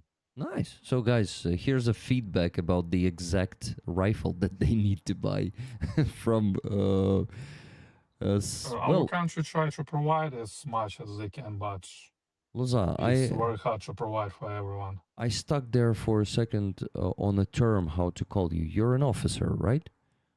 Yeah. Is your rank a secret? No, at that moment, captain. Captain. So, guys. But my rank is a little bit lower than my position rank. Uh-huh. Your position is pretty high right now, it seems. I can't say which one is this, but it's not so high. Mm. Not corp commander. Yeah, of course. I'm not talking about the corps commander, but or a brigade commander, but it seems okay. I think I can guess, but you cannot say. Anyway, I just wanted to say You need to understand that our team, and we don't work here for ranking and for position. The main answer, can we help with something, and we're trying to help with this. Yeah, that's really cool. And that's what I really like about our modern army, that all this rank system, especially in Azov, it's always you call each other a friend, no matter how high the rank is, right? Yeah. In official army term, you need to say pane. Mm-hmm. How to say in English? Mister. Yeah, some kind of Yeah. honored mister, someone Sir. somewhere. Yes, sir. Yeah. Oh, yeah. It will be perfect. Sir. Yeah. Sir, yes, sir. Yeah. And it's a little bit confusing because we have some history with this word that's not okay for me exactly. But here we called everyone друже, friend. Друже. And it's much more easier for me because in 67 Brigade, it's we say the same stuff. We say hello, friend, but вітаю, друже, and every time it was okay for us. It was some kind of like unwritten rules that we called everyone by hello, friend, and then we said not name, we said sign call. Call For sign. example, Call sign. Call sign, sorry, yeah. For example, my call sign is Loza, but my name is Bogdan. And first 2 years of my serving, it was very hard for me to understand that when someone called, "Hey, Bogdan," it's for me, because my wife is calling me some kind like darling, and my mom called me son, and everyone around called me Loza. And first time when I arrived to Sov, because Sov after 67 Brigade was a little bit more What? More official? rules. Yeah, a little bit more official because it's very old and very honored unit, and they say everywhere, "Sir, yes, sir," and by the name, and I was like I do not know how to, як Біла Ворона, because oh, hello, Aziza. Merhaba. Aziza. Because Hi. I called everyone by call sign, and it was a little bit hard for them. Interesting. Oh, wow. Aziza, it's good to see you. How you doing? Good to see you too. Happy to see you, friends. By the way, you've met with Loza, right? Yeah, 2 times on Yeah. stream. Nice. That's cool. So Loza, how much time do you have for us? What do you I think? think 5 minutes, Aziza will change me on this duty, and I will left you because I want to eat something and sleep at least 6 hours, because it's very good time spent with you, but we had too many works these days. Yeah, it's understandable, Thank man. you for being with us. Thank you for being here It's today. very nice to meet such person. Okay, I'm working on showing Aziza on the screen. Aziza, if you have something to say to Loza, because we have 5 more minutes with him, or ask him something, please do. That's your chance. I just happy to see you, and thank you so much for your service. Thank you for everything you do. Hug you and Thank you. good. Nice. Thank you, Aziza. Oh, Rick, yeah. when you start to serve, we can meet, and already done that video that we spoke before. Yeah, we should do it. Yeah. Because I was like thinking of it every month and thinking, shit, we still didn't do that. And Maybe we will take our unit and your unit and share some experience, and ooh, that would be it will cool. be something. Because I'm sure that unit you spoke before will get you. I'm not even doubting about this. Okay. Yeah, guys, sorry. I for sure am not disclosing the unit I want to join. But I told Loza, so he knows. I will tell you personally, Anastasia and Aziza, just not on the screen, okay? Yeah. Okay. Thank you. But that video plan sounds intriguing. Will you tell us more about that? Yeah, remind. Who rollers who want to pay a big amount of money to Rick say for you exactly? Yeah, actually, that's a good idea. But no, I think. But you know, it's a very popular one. It's very effective. It's very effective, but they don't make so many media of them. Yeah, you're right. Their work is mostly happening in secrecy, right? Not in secrecy. They don't share and screaming around that what they done. Yeah. But when I watched official army statistic, I was a little bit shocked because I know about this unit and I know some guys from there. But it was really yesterday when you tell me, it was really interesting to see this official statistics that we had in our unit around all the unit, and So you you'll checked. be in the unit that very big leader. Okay, that's cool. But the work they focus on is kind of a rear work, right? It's not the typical battle work that is being done by most. Not of the so units. common. Yeah, it's not. Yeah. Well, still very Special one. important. Still very important. It is very important, but Yeah, maybe not so honorable for a lot of soldiers. no, it's right? very honorable, and our minister previous is take care about them because it's very important. Okay. Secrecy. Yeah, we're trying to make some Intrigue. Yeah. Yeah. Artur was saying probably to you, Loza, go, because 5 minutes already passed, I guess. Yeah, guys, I will leave you. It was a very nice evening. Let's talk next time about economy of Russia and when they will finish. Yeah, I'm joking. Loza, maybe you join us, since you spent just an hour with us, maybe you join us in a couple of weeks again. I would love to talk more with you because I really enjoy your company. I don't think that I will have more than 2 hours next time, but you can write me anytime and Nice. we I'm can not spend this time expecting together. I'm not expecting even more than an hour, just a bit more frequently than once per couple of months would be cool. Yeah, I think we can think about this. Okay. So, guys, it was nice to meet you. See you soon. Yeah. Good night. Great seeing you. It- Thank you for it's your not service. it's not so big amount of patches of mine that exist in this world. Yeah, I bring this patch only for person with whom I visit Trenchy, for my friends who help me, and for person who donating for me a big amount and help me with this for cars and all other stuff. So rollers, I think you will donate some amount of money, help for Rick's fundraising, and get this patch. If you will somewhere show me this patch, I will understand that you're a friend of mine.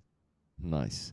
And one more quick mention. Loza is also in the line of those 10 to 11 requests that we need to close in the next 2 to 3 months. Yeah, we are 3 years together and 3 years of our friendship, but first time I try to ask help of Rick. Yeah, and that's the first time Bohdan asks for help of you rollers, so please keep donating today and in the next 2 to 3 months to also help him with the truck. Thank you. Okay, guys, see you soon. in Have a Loza. nice evening and safe. Good Bye. night. See you. Bye bye. Okay. Oh, damn it. I really enjoyed the company of Loza. He's a great guy. Yeah, it's very nice. Yeah, so it's unfortunate that he left us today already, but damn it, we have great We'll company try here. best. Yeah, we have the great company here. I really enjoyed the company of both of you too, so let's have a great conversation because I think we can. I had plenty of green tea to have the energy now. You can hear it, I guess. So, yeah, I still have a bit of a very, very strong green tea there in the teapot. So, yeah, I have a question to Aziza. nice. Aziza, nasılsınız? Nasılsın? Yaxşı. Loza. Yaxşım. Sen de nasılsın? Yaxşım? Sağ ol. I guess we need to translate. So I was asking, how was she? And she said, I'm good, and asked me, how are you as well? And I replied the same. So I just wanted to hear this brief and simple conversation and to maybe learn or hear again a couple of words in Crimean Tatar language. Thank you, dear. Thank you so much. Thank you. Someone's microphone is making the boom, boom, boom sound. Ah, Aziza, it's Maybe. yours, I guess. Why do you think it could be? It's because of тут такий, типу, вітряний прилад. Він дує, там використовується вода, і вода зволожувач такий, як вітряний охолоджувач. А він стоїть там же, де і ноутбук, чи як? І тому він це от... Я буду на Окей. Дякую. Що хотів сказати? What did I want to tell you guys? Sorry that I didn't ask any questions from the chat for Loza, but you could see that we were, we didn't have that much time, and we were in the middle of that conversation with him. And yeah, guys. So the second patch on the raffle today, thanks to Loza, is his own patch that he has given to me some time ago. Rick, have you thought of a call sign? Well, I could be Rick. That would be simple. If everyone just keeps calling me Rick, or yeah, that's simple. That's just me. So maybe this. We'll see if my brothers in arms will agree with that. Maybe they figure out their own one. Do you have to accept it then? I don't think so. If I like it, I will accept it. If I don't like it, I won't accept it. We'll see. So it's up to you to decide. Yeah, after all, I hope so.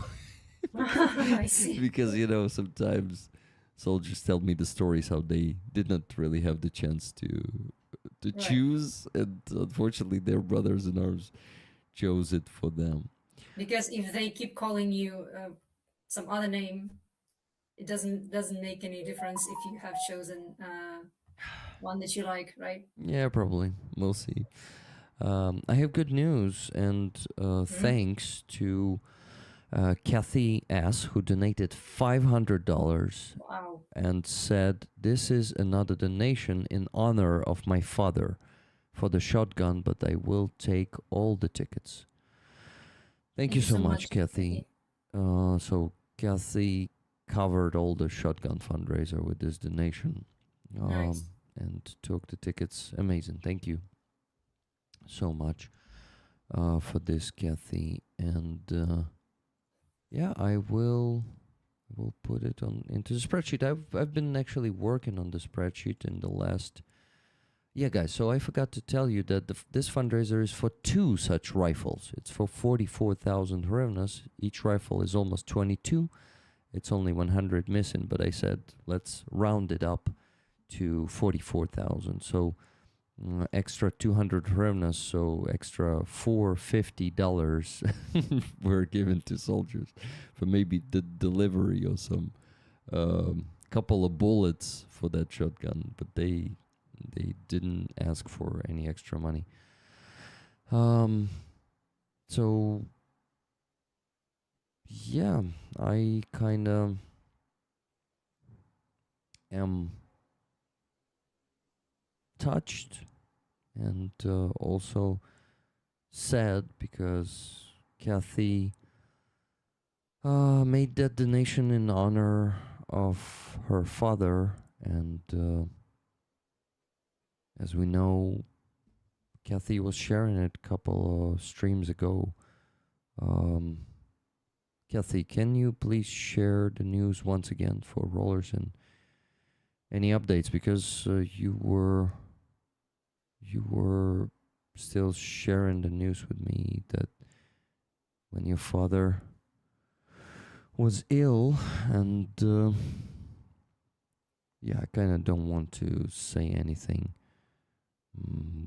that I maybe misinterpret, or yeah, so I want you to share the news, and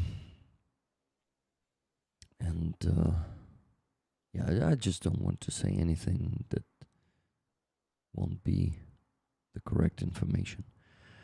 We also had one more donation, $30 from Keith Kane. Thank you for the stream and conversations. Much love and respect to our amazing guests. Thank you for your service, Loza. Can anyone match? There's a question. And tickets to Melissa, please. Slava Ukraini, Heroям Slava. Thank you very much. My father passed. It's in his memory. I think he would have liked that. Yeah, Kathy, I know that he passed, but I wanted you to share this information. I'm very sorry for your loss, and thank you. We are joining the condolences.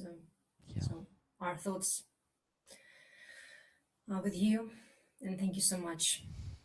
This is really very moving and important for us in this situation that you are sharing with us. Thank you. Yeah. Big hug to you. Yeah, hugs, Kathy. You can see Aziza is also giving you hugs. By the way, there was a question in the chat from Artur to Aziza. I think the answer is obvious, but still, why not posing it? So, Aziza, do you recognize the painting on my wall? And maybe, obviously, you should, but maybe you can share the story behind this painting. Tell us, because not everyone could have heard. Yeah. I'm very. It's very touching my heart that when I saw you with this painting. Thank you so much. This is a painting image of Crimean Tatar Roma people, and it's for me one of the important part of Crimean people in Crimean Hanat and Crimean culture. Oh, So Aziza, I'm sorry to interrupt you. Is there a chance to put that device somewhere else? Because we cannot even hear you normally sometimes when it is making the noise.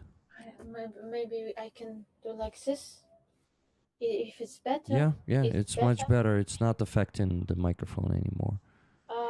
Thank you. And by the way, I will try to add some light to show maybe the painting better. Please do. So you can see better. So it's my support of this nation that also, if you don't know, they were victims of 2 times in Crimea of genocide. When Nazi German came to Crimea and occupied Crimea and killed a lot of Roma people. And then some part of Roma people, Crimean Tatars rescue them because they were they begin to be part of Crimean Tatars. So the Nazi Germans saw that it's Crimean Tatars, and they took absolutely our identity, our language, and religion. But when Russian occupied us, Soviet occupied us, they deported this nation, Roma people, together with Crimean Tatars. So they live with us in Uzbekistan, Kazakhstan, and also after this terrible time of existence of Soviet Union, they came with us to Crimea, and they live with us. So in my era in Kislev in Yevpatoria, in a small way, we have a lot of Roma people on my street, a lot of Roma people, so they are deep in our culture, and they also were the best Crimean Crimean Tatar musician, because there was a time in Muslim culture when music was like so the religion was against music, and they like they were somebody who defends this knowledge about our Crimean Tatar music, and they were best musician, and so they saved our music, they saved our culture, so they played a big role in Crimean Tatar music. And still, till this day, they are one of the best Crimean Tatar musician in our region. Maybe they could not be so, they are not so popular, but in general, you can find a lot of incredible musician on the weddings, on in small villages. So yeah, this is also example how Roma people were not we didn't so you know that in different states Roma people were in the low level of the life, so people didn't respect them, and but Roma people in Crimean Hanat, in the time of Crimean Hanat, they were not so probably in the situation when they could play music and nothing can like nobody can ashame them, but in another situation they were part of our life, they were not ashamed to be part of our life and world. And they were respected by Crimean Tatars, Yeah, right? That we yeah, knew, so yeah. they could feel So- like. And same in the modern time, until the Russian occupation, they lived. I never heard from Crimean Tatar something bad about them. Even they were really different, because they have something from their culture. For example, their children, they work from the childhood. They didn't go to the school, so they could study only 3 years, and then they help parents to work or do another stuff.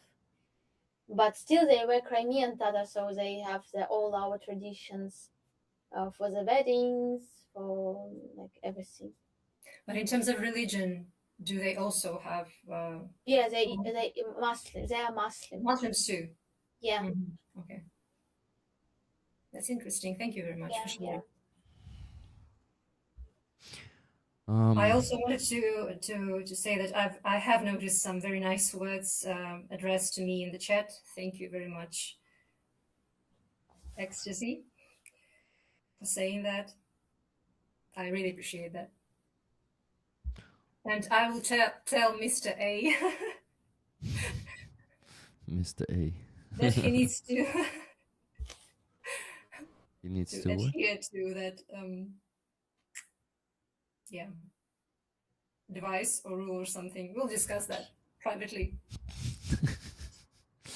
Yeah. Is there something appropriate being said in the chat by Mr. A?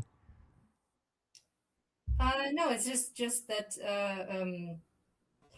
the advice was given to me by Ecstasy to keep up the good work and keep A on a tight leash. Okay.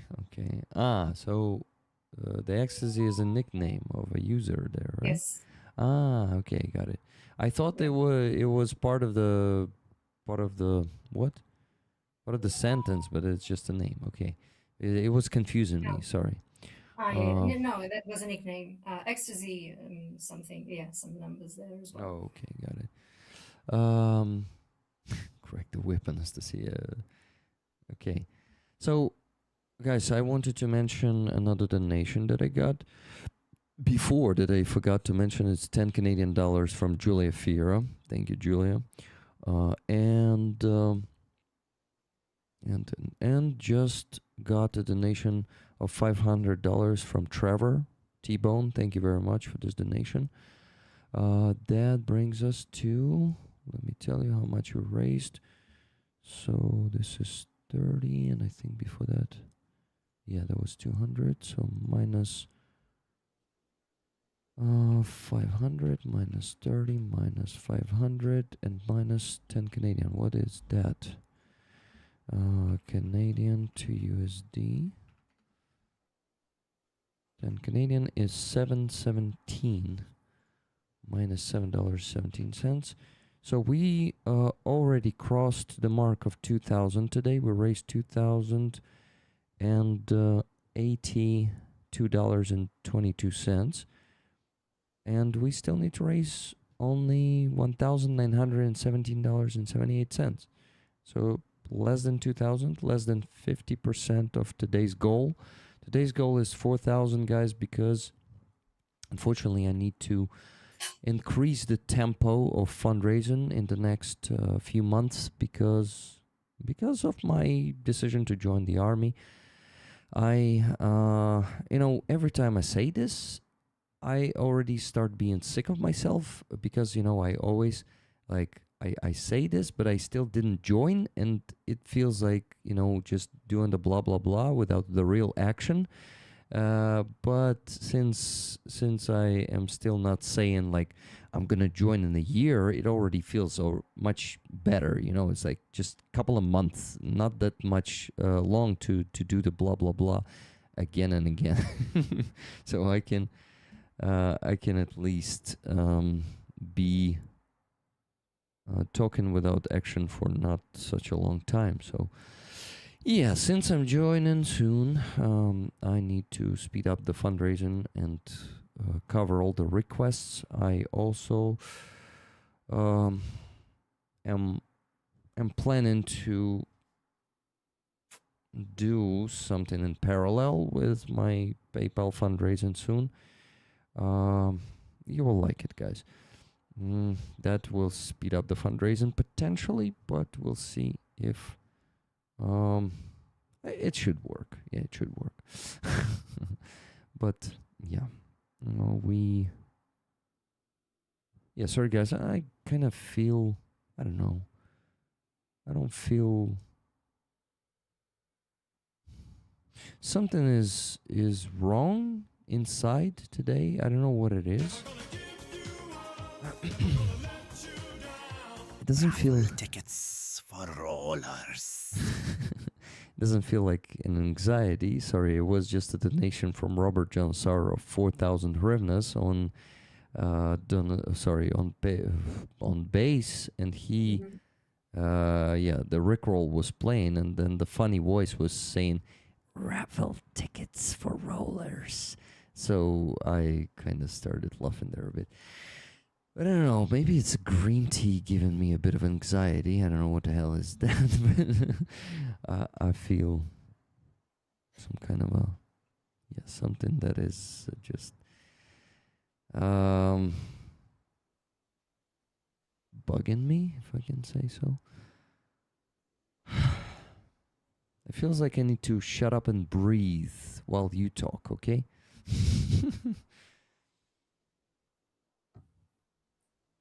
So I suppose Aziza has talked least of us, so maybe Aziza, you want to share some news from Odessa, from your recent Yeah, okay. because I've seen something of it. Also, your music, your singing. I would love Yeah, to hear I some of have it. a lot to say. Yes, please. Please Today I do. also have a strange feeling all day. Um, I begin with most like sad thoughts when I come back to home.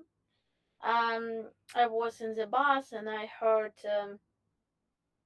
children, like teenagers, um, old, maybe they 16 years old, I don't know, but they're like tall guys, but still, I think they are teenagers. And they are they were speaking in Russian very, very loud. And they were speaking with a small, so they were sitting, and smaller guy was standing, and they spoke speaking with him very loud in Russian, and like ha ha ha about what he did in his life.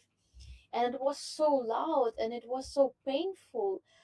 It was like I'm again begin make this up begin to translate the it was so painful, so I tried to uh, translate this in my head, all the conversation, and it was it is so sad that I'm not like Rick.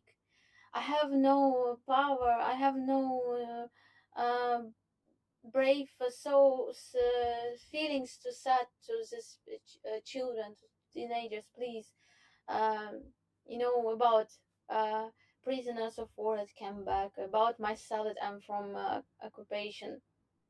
I could not find the words, and I just listening them, and in one moment this small guy, his mother or sister, he began to speak with him in Ukrainian, and he answered to her in Ukrainian. So his native language is Ukrainian language, and so he spoke with this older guys in Russian, very, very clear Russian, because they are speaking with them in Russian. And probably maybe he wanted to be okay for them, wanted to be. And I thought, and I like, play this when they came out from the bus, I play this situation. And if I would say to them, if I would find this power to say to them, please guys, I want to say something to you. Imagine you are here, could be war prisoners that came back to Ukraine, Ukrainian soldier who were tortured by Russian, who could not listen your language, Russian language, and you were speaking so loud. And I'm also from the occupation, from the my home is under Russian occupation. For me, it's PTSD. For me, it's very, very painful to listen this language. Um, and look, you are the example for the younger guy, for the younger boy. You are example. What you did, probably you will you don't care about this, but please try to think about this next time when you will so loud. But it was in my head, I didn't say it, and it was so like disgusting. In I begin to like think about it. It's all about the war. It's all about that war will exist in their generation. War will come back, and also these guys will never be like be same like we would be from different worlds. Probably they are much younger than me, but we could not find them language for understanding this time if they would not change. And I know from my experience how it's difficult to change yourself in older age, so not from the beginning, from the teenagers time. And probably it was my thoughts, and it was so sad because of this understanding that war will never stop till the Russian language exists, till Russian language is in the hearts of these young people. And in general, Odessa region is such a awful place, especially in summer. You know that we continue to protest. I continue. It's small people came on the protest now, not a lot of people, and you can see the streets, Deribasivska, full of tourists with disgusting faces when they're looking on us and like disrespect us, like we are the shit, like we are the marginals, or like people and other people begin to sing near with us, you know, with this instrument when they try to ask money. And they today it was a young lady with another musician, and we so some of us came to them and asked, don't play, like maybe try to find another place or be a little bit far from us, and they didn't do it. And what our decision was to came to them and protest in front of them. And they were really angry because we really like begin to hide them so you can imagine he is Blocked. a musician and You we are in front blocked of them. them, Mhm. and we are like screaming Fedorov, Fedorov, abo Rusoris, Rusoris, Rusoris. And then of course after this they begin, oh thank you, you because of you people pay for us more money, thank you so much, you didn't do something wrong for us, you know. And even sing this song Червона калина, Червона руто, it's a Ukrainian song, like make and it was in general it was really good action because they were really shocked when we came to them. Because they were like very, no, we will not go, we will sing. And one of this from this people, man, I know, like I remember him, he came to us and his face was as with a big hate, so they hate us, they disrespect us, and they just play the role that, oh, you know, no, it's okay, you came to us, you're our audience, and you make them, you know, make for us money. But of course not, they were angry because we didn't be passive, and we came to them.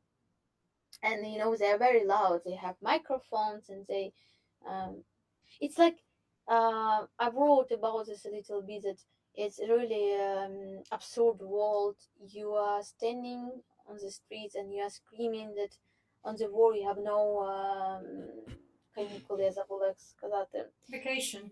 You have no vocation, and the people just have fun, and it's in really in this Soviet style vacation.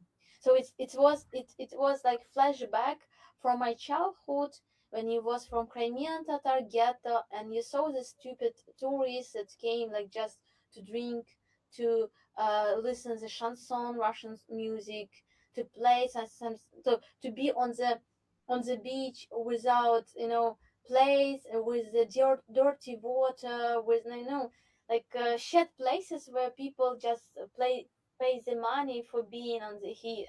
And people, native people, know that it's really like funny, are you stupid, because you can find wild places with much more beautiful and clear water, but of course without karaoke, without bars and beers and vodka and nothing from that. So and it was like I remember from my childhood how I feel this irony, and how I felt this how I felt like it was not my homeland. So this is part of my city. It was that I just reflect it now, but it was like that place that I could not find something in common with these people, with the streets. It was just I was stranger on the streets because of course I have no money, I had no money, because we were like, for us it was like rich people that came for this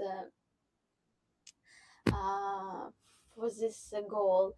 and and yeah, and it was like flashback, and you see this same structure of relaxing, And again, you are, I just even looking on the people who came on the protest, they have white skin, so you can understand that they were never on the like on the beach, on the no, so they don't tour, they don't want to rest near the water, so they just work and came to the protest.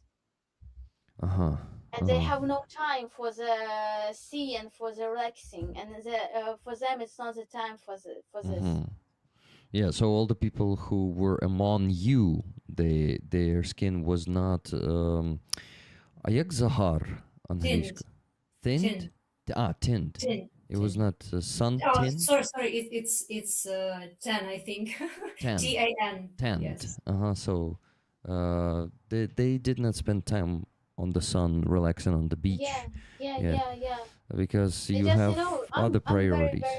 I'm very, very wide, and I see same, same people. We are not in this Tanned, atmosphere, Yeah. Thank you, Sally. and, Aziza, sorry to interrupt you. I just wanted to tell you that you actually think of me too much. Yeah, I started coming to people and asking them to switch to Ukrainian, but I don't do it with all the people. I don't do it with teenagers because, first of all, I'm a bit afraid of them because they can be really aggressive and unpredictable, Oh, thank you, dear. Because So- I was with my Crimean Tatar hat, and I imagine I didn't say that today is a day of indigenous people, Crimean Tatar, Krimchak, and Karayims, and I was with Crimean Tatar hat and in the bus, and I think, Aziza, like it's my voice in my head. Aziza, imagine you are in Crimean Tatar hat, please. I'm Ukrainian, and then who are you? Well, I was at the pool yesterday, and there were ugly Moscovian accent speaking teenagers. Yeah, exactly. These teenagers also, they're speaking in ugly Russian language and very loud, very loud. It's Same shit. Same shit. I wanted to fucking shout at them, shut the fuck up and get out of here, but instead I was quiet. I didn't say anything to them, because sometimes I see that first of all, probably these people won't really understand anything. Like there are. So I'm still not brave enough to do it with everyone, and especially if it's let's say many more of them than me. Like I did it with 3-4 people before, but when it's like 10 people, I'm not so brave, and it's like also it depends on where we are located. And in that pool that day, there were so many people, and so many of them were speaking Russian that I thought also that it has no sense to say anything to these young school girls and guys because like most of the people there, it was like 200 people there in the pool that day. Not most of them, but at least, I don't know, at least like 30% of them speak Russian. So what sense does it make to just poke some people? I may as well then take the loudspeaker and start saying this to everyone. Like, hey, everyone who speaks Russian here, I lived in occupation. And I don't feel safe here. I don't feel safe here. So because in this bus, everybody, like most of them, are speaking in Russian, just not so loud, just like not so incredible loud and not so clear in Russian, like. So unfortunately, it's not always about being brave or not. It also feeling like you're being in minority here, and really trying to it's just sad, and and not really motivating you to fight for your right to not listen to Russian there at that place. But Anastasia, I have also some experience to share with you. let's do it. So I can relate that you oftentimes don't feel the energy to confront those people, but I have found that what helps me is actually them not just speaking Russian but speaking very loudly, as you've said, Aziza. So they are like they are bothering everyone around them. Yeah. Especially when it was one of my recent cases was in a metro car. So like they were speaking really loudly, like annoying everyone aside from me too. And I realized that once I was really like they really got to me, and so for me the motivation to confront them was not even them speaking Russian, but bothering everyone. And I knew that everyone else would agree with my confrontation against those teenagers bothering us. So I just asked them very strictly and loudly and like very briefly to, well, not just to not to shut the fuck up, but at least to lower their voice. And I said it in such a way and looking them in the eye, and they were like, yeah, okay. So I guess in every case, you either find motivation or strength and energy to do that or not. But for me, I always regret and I kind of I'm not happy with myself if I don't do that. Because I think that actually it's the majority of people who would agree with me, with my position. They just also don't have the energy to do that. Yeah. And I was even, I remember this case, this happened only once, but it was like very shocking to me in a positive way when we were riding in Marshrutka a couple of years ago, I think, and something like this happened. Someone was listening to music in Russian, I think, or something, or speaking Russian in Russian loudly. And I was like, I started complaining like in low low voice, not confronting them yet. But there was this lady sitting next to me, and she was like, I could see that she could relate, and she was like, I don't have the energy to confront them. Can you please? So she was like almost like addressing me, asking me to do that. So I just feel that maybe I am sometimes more brave. So I need to like gather this energy inside of me, and if I have at least some of it, it's always better to do that, even though I may risk being like not assaulted, but answered in a very rude way, right? But usually it doesn't happen. So and sometimes even when I was complaining to this other guy in another marshutka about him listening to some kind of comedy show in Russian on his phone, also loudly that all the marshutka riders could hear it. And I asked him to please either use. So my question was whether he had headphones, and obviously the answer was no.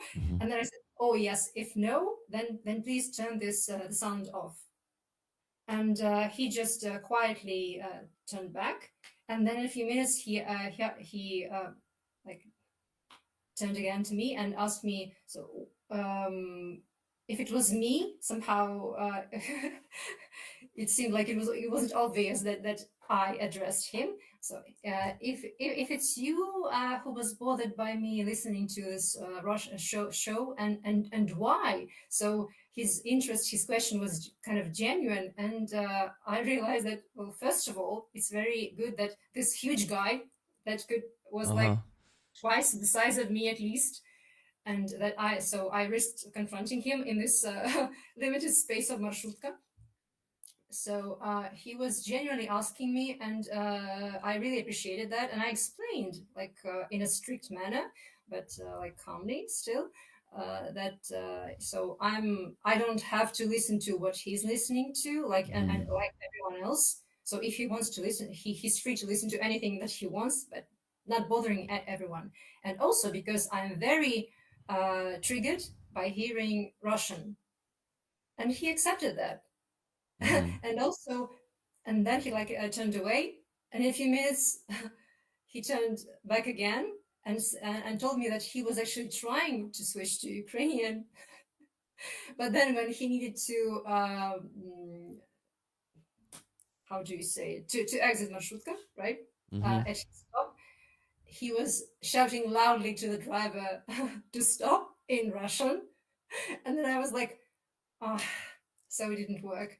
But then he turned back to me again and almost apologized to me that he did that in Russian. And he said like, oh, you see, I tried, I was trying, but oh, it didn't work this time. But at least so for me, it was Kind. it was very funny. At the same time, it showed me that it makes sense to like gather this energy and actually try to confront people, because in most of the cases they won't hit you or something, and maybe at least they may like speak to you in an aggressive manner, but at least they will think, and maybe, just maybe, if more people like me will confront them, maybe they will realize that they need to change something about themselves. So this was a rather positive case. Yeah, I'm also thinking about this, that my act, my step can change, can at least push them to think about this. And for example, if they even they will say, to tell to the relatives, I met very crazy girl. She said to me, "Hey, now is a minute of honor, minute of silence. Please stand up." She'll see she's stupid. So at least she or he was thinking about this, like a minute of silence or another topic. But I'm always like I still could not to do it, and but I will try. Like tomorrow will be next day to try it in such situation. But I remember also one time I sat in a marshutka also to the mother with a baby, and baby was watching Russian Cartoons. cartoons, and like parents did it, they give The phone. TikTok, and so the child can just watching this watching this TikTok cartoons, everything, like a lot of in Russian language. And I said to her, "Have you headphones? Can you please use it?" And yes, I don't remember. She turned off or just. But the feelings were not so good. I was like, I'm not like still I'm fighting with myself. Like Yes. I'm like, I'm so bad for this mother and the baby and Aziza, and I begin to thinking about this. But yeah, I think it's very important to do it, because it can change the people and give them opportunity to think in another way, think that it's not okay, it's not normal to do it. Yeah, and addressing them in a polite but like strong and confident manner should help. So it's not like That's call them actually names or something, but to explain and to be insistent, and to like, as both of us mentioned, you started with a question: do you have headphones? So it's about the boundaries, right, that people have in a public space. You should respect others' public space. Why everyone else should listen to what you are listening to, regardless of the language, that even, right? Guys, Yeah, I Even if the main motivation for you was the Russian. yeah. Did you For hear? me, it was Russian language. Yes, If it's Ukrainian cartoons, I will say, okay, I will listen this. But Russian told me like, oh, I could not listen. yes, anymore. but for them it would be like, I guess, Yeah. harder to understand why they should turn guys, this off. let me Yeah. quickly say Please. one thing. I thought a few things while you were speaking about all of these things. As for asking the question, the first question I usually ask these people if they speak Ukrainian. So I ask, do you speak Ukrainian? Like, I apologize for interrupting them usually. Then I ask, Mhm. do you speak Ukrainian? Mhm. They say yes. Then I say, sorry, but may I ask you to switch to Ukrainian because this and that. And as for the teenagers, I realized also why. It's not only because they are dangerous or I'm afraid of them. I think that teenagers don't really give a fuck about anyone around them, and it's gonna be a waste of my time and energy to try to kind of persuade them on one hand, but on the other hand, it is actually gonna be a good idea to show them that not all people around them agree with them speaking Russian. So maybe Yes. maybe I should waste that energy. But you see, it's the next stage. First stage for me is talking to adults. Next stage is going to be talking to teenagers. Then I think next stage is going to be talking to some really big guys who look like bidlo, who will definitely try to hit me in the face. This is going to be the next stage after the teenagers, I guess. So I'm So so see, I've met the guy who looked like a yeah. huge bully, but he was the sweetest of the ones that I've met. Like listening to Russian. I'm not saying Exactly. that each and everyone are like that, but Yeah. still, You never know. You never know. But you could have a surprisingly positive experience with yeah, them. But also, exactly. But it's you confronting judge the people. teenagers. You judge people by their look at first, right? Yeah. You don't know what's inside of that person, so You take the risk. you take the But risk. with Yeah. teenagers, even if they seem like they don't give a fuck, but they are vulnerable, they Yeah. are receptive usually, and even if they show like we're cool, we don't give a shit about you, or like confronting us or something, they will usually shut up if you Yeah. confidently Yeah. address them and explain that in a public space you Mhm. cannot do anything like you want. You won't. Yeah, exactly. And Yeah. actually, So yeah. every time I confronted them, they respected what I asked them to Uh-huh. do, to at least like lower their voice or shut up. Well, Damn. I never asked them to shut up, but just to lower their voice or choose a language. Because when I hear like them speaking loudly in Russian, but when they start swearing, I'm like, could you please at least cut that shit? Stop You- swearing at least. And then Actually, they go silent. I actually thank you for this advice. It's actually a great approach for the teenagers. You gotta just be patronizing. That's actually the best way. They see that you are older and I'm like twice as old as them by this point. And when I look at them with this look and telling them to respect everyone around them, at least not swearing on the public transport, they listen. Nice. Okay. And as for, damn it, one more thing. No, I think I said everything about the language that I thought. Okay, thank you. Actually, it's great that we are here encouraging each other to do more of this, and maybe at some point, all the Ukrainians who are being tortured by Russian language will be doing this, and it is really going to be shameful for Russian speakers to speak Russian in Ukraine. I really believe this day will come. So thank you so much for helping me bringing this day closer. I hope that it will be step by step. But Odessa region is a region where people are speaking in Russian all time, you know. And they came to the sea also, the Russian speakers, because they know nobody will shame them. In Odessa, And yeah. also a lot of people from Belarus, Kazakhstan came to Odessa because, you know, we can speak here in Russian and nobody can touch us. It's Yeah, okay. exactly. Yeah, in Odessa, it is much, much harder to do this. I don't know how you do this still, Aziza, even not as often as you want. Still, doing this is this is much harder because you are surrounded by Russian speakers. They are fucking everywhere. And yeah, I live in my bulbashka, how to say?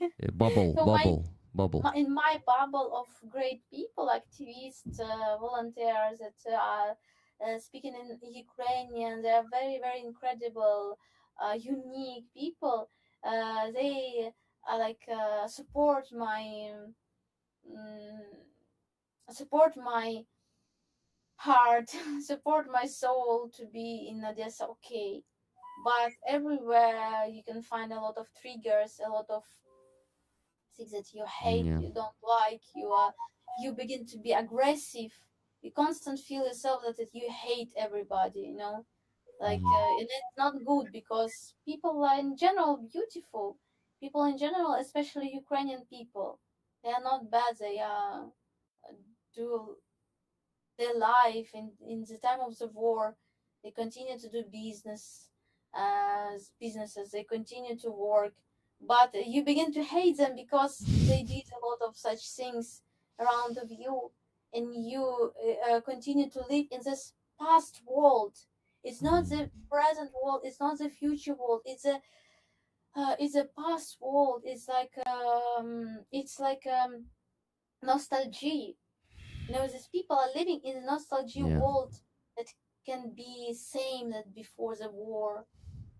Nothing can change in your life. You can just continue in your life, speak in Russian language. Nothing can change, and they want to they could not lost this world, and you don't want to live in this past world. You want to live in present.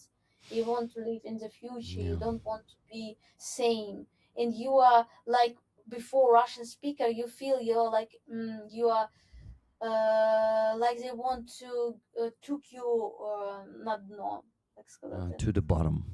to the bottom. Yeah, they are Take you to the bottom. take you on this Drag shed you into the shit. Yeah. walls, shed Russian walls, Russian language, and you continue Russified by them. To be Russified. To be Russified by them, and you can feel how you lost your skills because all around you speaking with you in Russian, and they don't care.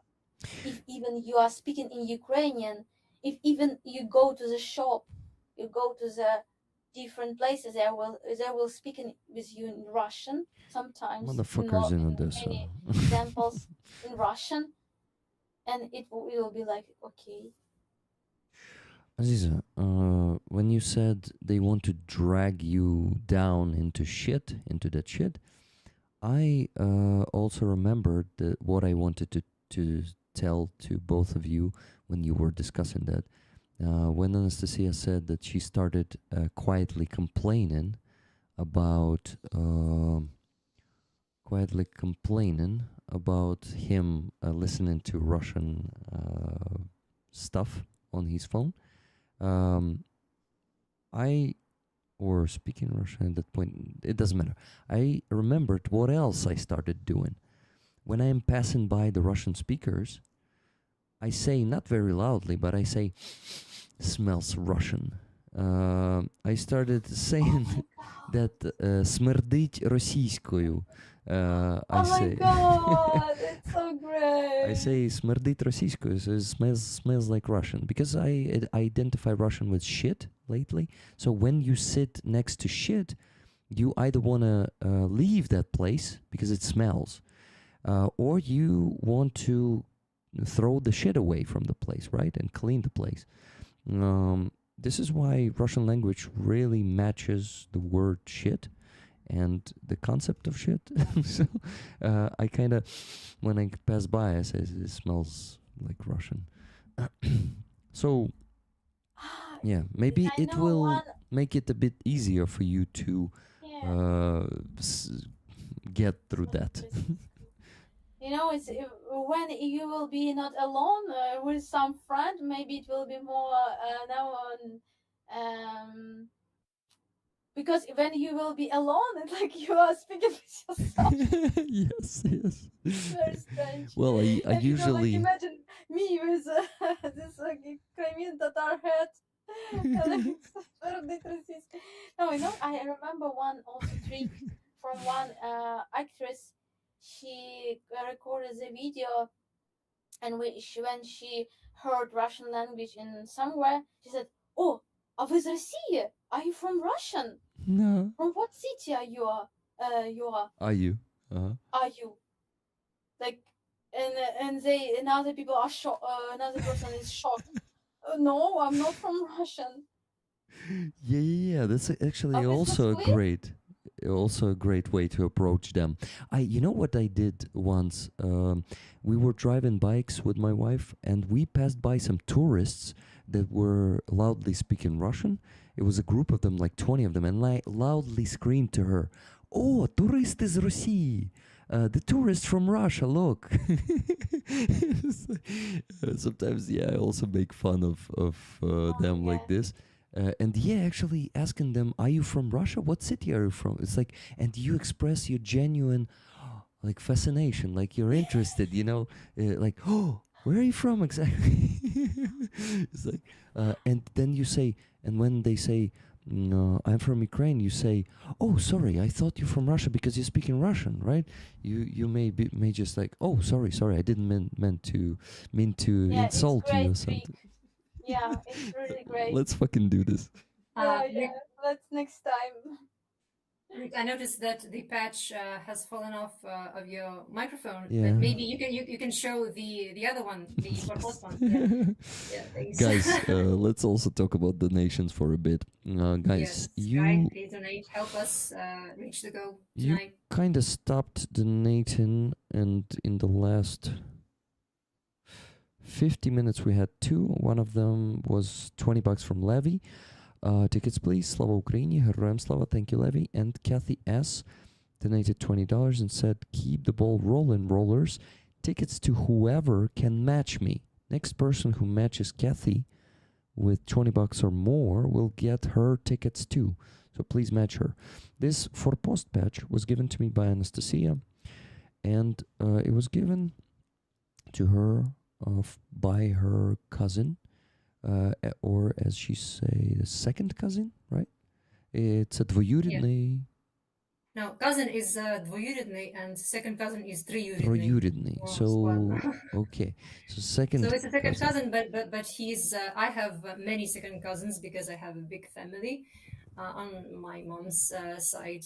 But this one is especially dear to me, and I can even say that he feels like closer than even my brother. So yeah, it happens in families. Yeah, and he's our hero because he used to live abroad, and he returned in the first days of the full-scale invasion to Ukraine to serve. Obviously, none of us, including him, had expected that the war would be going on for so long. So he's really exhausted, but he keeps serving. He was wounded, and he's still in the one of the difficult areas of the front line. And the very risky job being a driver these days. Yes, so he's a driver of a military truck because he used to work as a driver in these international logistics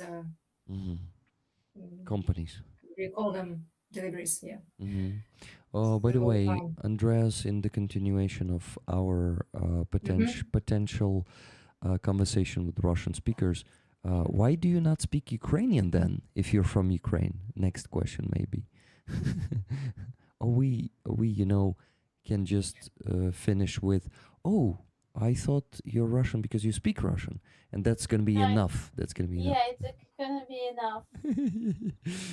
They will probably at that point start being angry or something. Yeah, because we know that they have the excuses they always use, like Yeah. it's my native language, and why you're like starting to be aggressive, like defending their constitutional right to They actually have no constitutional right to speak Russian. Well, they don't if they are employees and they work in services and they have to Yeah. address to you, or at least reply to you in Ukrainian upon your request. But it's always this excuse that it's if it's a private person. This just is speaking. why I always put shame and guilt on them, saying that a lot of my friends and acquaintances have been in Russian captivity and they've been tortured there for having Ukrainian accent, and they made them sing the Russian hymn there. This argument always works. They usually shut the fuck up and switch to Ukrainian because they feel shame because they kind of connect to the language of the occupier, and they are becoming the torturers themselves by using that language. I always tell them, hey, you never know who is sitting next to you, who is standing next to you. This might be my friend who's been in captivity. Do you want to keep speaking Russian? And I believe that the more I do this, the more all of us who are being tortured with Russian language do this, the less and less of them will be using Russian language that openly, that, they will always be looking around and trying to figure out who is sitting here after being shamed a bit and maybe feeling a bit of guilt that we bring in them. What do you think? I would only wish that everyone would feel that way. At least they will meet something new for them. Like somebody who has a power to say for them these words, and it can change them. Yeah, you're right. Like change them. Okay. Like be one drop for the big ocean that can change them in the future. Life is At least they will not feel as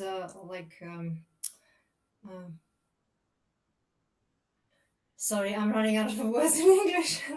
So feel the impunity and the freedom to be speaking to keep speaking Russian in a public space, right? So at least even if they don't agree with that, they will consider that other people may not be okay with that. Maybe, I hope so. Anyway, we must keep doing what we must. Yeah. And I just thought that I need to be braver and go to the next stages. Teenagers, muscly guys, and all of that. Big companies of drunk people who speak Russian. Alone. Life is short. Life is short, and I need to use every opportunity to be stabbed, right? Or beaten to death. No. I'm joking. No. I'm joking. Please don't do it. I won't. Yeah, you need to consider the risk every time. Yeah. I'm just exaggerating. Your life is precious for us, and I'm just exaggerating it and joking, Aziz. I won't be doing that. Don't worry. Yeah. Also, we need to admit that there is a problem that many of our servicemen and defenders actually speaking Russian or switching back to Russian. But when we see that, I think us civilians in the rear can't or shouldn't complain about that and just leave them alone for a while, because it's yes, we can get back to this question when they come back, right? When they finish their service. But right now, I don't feel the moral right to demand switching to Ukrainian from them. I hate when civilians who speak Russians use that excuse use Yes. that excuse Yes. that Yes. Yeah. but That's different. but the soldiers on the front line speak Russian. But they are doing that thing. So if you do that, yeah, you are free to. Not really. I actually also I stopped agreeing with this thought. I think it's not an excuse even for soldiers. It's about the national identity and understanding why speaking Ukrainian is important. So I actually started saying this gently, very gently and politely, asking soldiers also to maybe switch to Ukrainian, not as persistent as I do with civilians, but Yeah. I also ask them to switch to Ukrainian because Well, I also ask my military. I mean, my close ones serving to switch to Ukrainian with me. yeah, with me Because also. I explained that this Russian triggers me, and they appreciate at least that. But in like both cases with my two closest military, including the one in the chat, so it's their own wish to switch to Ukrainian. It's just that unfortunately they have the environment that others mostly speak Russian, and for them it's so they have so much to deal with these days. Mhm. They are so overwhelmed with work. They're exhausted sometimes. Yeah. So that's why I can I can tolerate that they speak Russian in general, keep speaking Russian in general. I'm not judging them, but with me, I just politely ask to please consider that this is not really okay with me, and yeah, Surjik I can tolerate Oh for yeah, a while. I love Surjik. Well, Well, yeah. If it's a, even if it's a very like bad Surjik, meaning, but the person is trying. The person is not just speaking Russian. Person sometimes is using Surjik just because they are trying to switch to Ukrainian. So I yeah, really, if it's a transition, it's totally understandable. Mhm. I completely understand it. It's very different situation with my relatives. For example, in the village where my mom comes from in central Ukraine, so they use like roughly half of the vocabulary is Russian, Mhm. but spoken with Ukrainian accent. The other half is Ukrainian, very roughly. Yeah, but they consider this Ukrainian, and my mom's aunt, so sister of my grandpa, was really impressed with my Ukrainian, even though she was a teacher at a village school of Ukrainian language included, and I remember when I was still studying in school, and I came to visit my grandpa, and I also met with her. I spoke in good Ukrainian with her, and she would always compliment my Ukrainian because it was very unusual for the village people. So yeah, they know how to speak and write in proper Ukrainian taught in school, but outside of it, if me, a Kyivite from birth, would switch to Russian in my school years, they would switch to Surjik. Mhm. So that's why for her, in a vernacular, in a informal conversation, listening to someone speaking in good Ukrainian was unusual, which is very ironic and sad, I suppose. But still, that's the stage of our history that we are in. It used to be worse. I hope it will be better. So I think this is a transition period. Unfortunately, it will last for way longer than I would hope. Maybe take one more generation or two, but it's still better than it used to be. You know, I also have one one topic from the Russian language today. Today was a day of indigenous people and Crimean Tatars of Odessa region. They organized an event. The main idea is that how I understood from this event, they want to Fiftima Mutov, leader of this organization, they want to bring Gagauz to the point to make them indigenous people of Ukraine, Gagauz. And Gagauz, they were today also on this event. And on this event was a consul of Turkey, and he was speaking in Turkish, and he had a translator, and translator translate in Russian, Oh. even in a little bit bad Russian, like in Russian. And it was like most of the people were like, okay, but we were like, some part of my friends activists came on this event, and they were like, oh my god, you also triggered of this Russian language. Yeah. So it was a painful moment for me, and for everybody it was like, okay. And also one leader of Gagauz organization, they said that a lot of people said that like this is like people from the power, from the government, from different organization. They said a lot of texts, and one of the message from the Gagauz leader was like, we are like same nations, Gagauz, Crimean Tatars, and like we are from Turk world, and we have one language, one culture.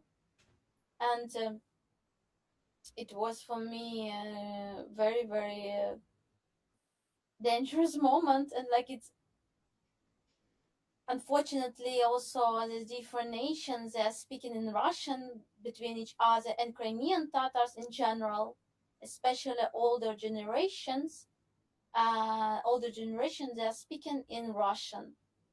And always that I came to Crimean Tatars meeting, I have to meet Russian language. Mm-hmm.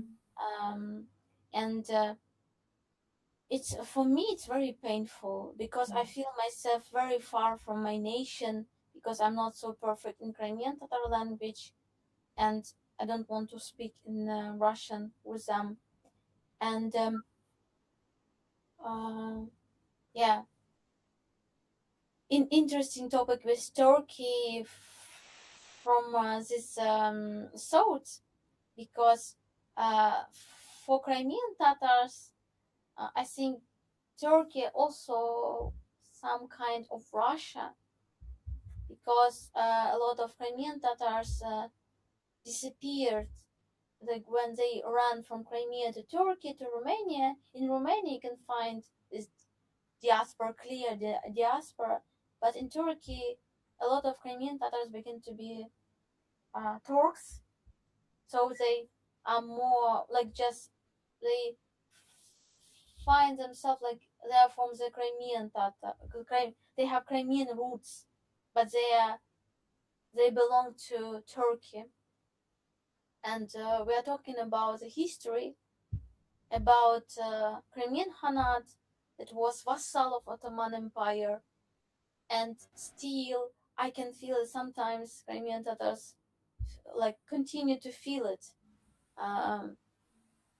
Even in such situations that we have Crimea is not free, and like, why you are thinking even in this way, and nobody defend you, not European states, not Turkey didn't defend Crimea from Russian occupation, because they don't care. In general, maybe they don't care about the territory, they just want to this people resource from Crimean Tatar world, from Crimean Tatar culture. And it's interesting to think about this, because from another side they support a lot. From another side, it's also they're partners for Ukraine, and in general we are like tools. Like we are like a bridge to have this dialogue between Ukraine and Turkey, for example. So we can build it, and I find myself how to find this balance between these two understanding, because I don't want to disappear. I don't want to be vassal. I don't want to be something from this world, but I also want to build this diplomacy partnership that can help Ukraine too. And for example, today for me came this um, consul, как буде консул, не знаешь? Consul, I think. Consul of Turkey in Odessa, and he said to me that I want to I heard your music and I wanted you will perform on the Day of Turkey in Odessa, and for me it's honor, of course, but how to how to build this message about this identity of Crimean Tatars if leaders, if on the rule the Majlis he also they didn't say about this fear. They want to be kind and pleasant and build these friendships Yeah. in on the way of this understanding that we are like we one nation, we have one language. Yeah, so I have a question to you. Do you feel threatened by Turkey in terms of their policy of? It seems like it's kind of soft assimilation, at Yes, least regarding the Crimean Tatars in Turkey, for sure. yeah. But also, it feels like so with, for example, with Azerbaijan, it seems like they have found the balance, the harmony, and they both sides consider that they have one nation and two states. They even have the slogan, like two nations or two states, one nation, right? But do you think that Turkey is trying to approach Crimean Tatars in the same way, or because Crimean Tatars are indigenous people of Ukraine, they don't risk doing that? uh they said about it that they respect Crimean Tatars like indigenous people of Ukraine. They respect Ukraine. They respect, so um they perform this in front of the people like this, like from the rules from the constitution, because Mhm. nobody want to be against constitution of Ukraine. So But officially, they respect. officially, yeah, but not officially. I feel it like because we have no power, because we have no money, and in some way we could not be. Oh, it's also about crops too. We don't want to be um, straight to them about our vision, and maybe it's only about younger generation. Maybe older generation are okay with this, don't see the problem at all. But I heard from a younger generation same thoughts from the, for example, from the soldier, when we had, this we have such propaganda for Ukrainian people that don't trust Crimean Tatars, they will betray with Turkey. Mhm. And if you give them Crimean Tatar autonomy, someday they will do the same thing that Russian. They will like come back to Turkey and they betrayed you. And one a soldier Tatarin, he didn't show his face. Tatar, he has cosine Tatarin. Yeah. He said it's stupid. So it's because for us, we don't care about who will be our colonizers. If Yeah. it's Ukrainian, Russian, or Turkish people, it's all about colonization of our identity. We want to be itself. We want to Ourselves. be Mhm. ourselves. We want to be Crimean Tatars, and we feel danger for all that nation who want to colonize us, who want Mhm. to erase our identity, our language, who don't want to be to give us give back justice for us, for our history. And so it's stupid. So the thing that we will betray with Turkey, because for us it's same danger. And I believe that for younger generation like this soldier, for me it's exactly like this. I feel it all with all my skin when I'm in front of them, and but I'm not so powerful. I don't know good Turkish language, Crimean Tatar language, and I feel myself like I'm stupid one. Could not defend my soul because, but from another side, I'm Ukrainian.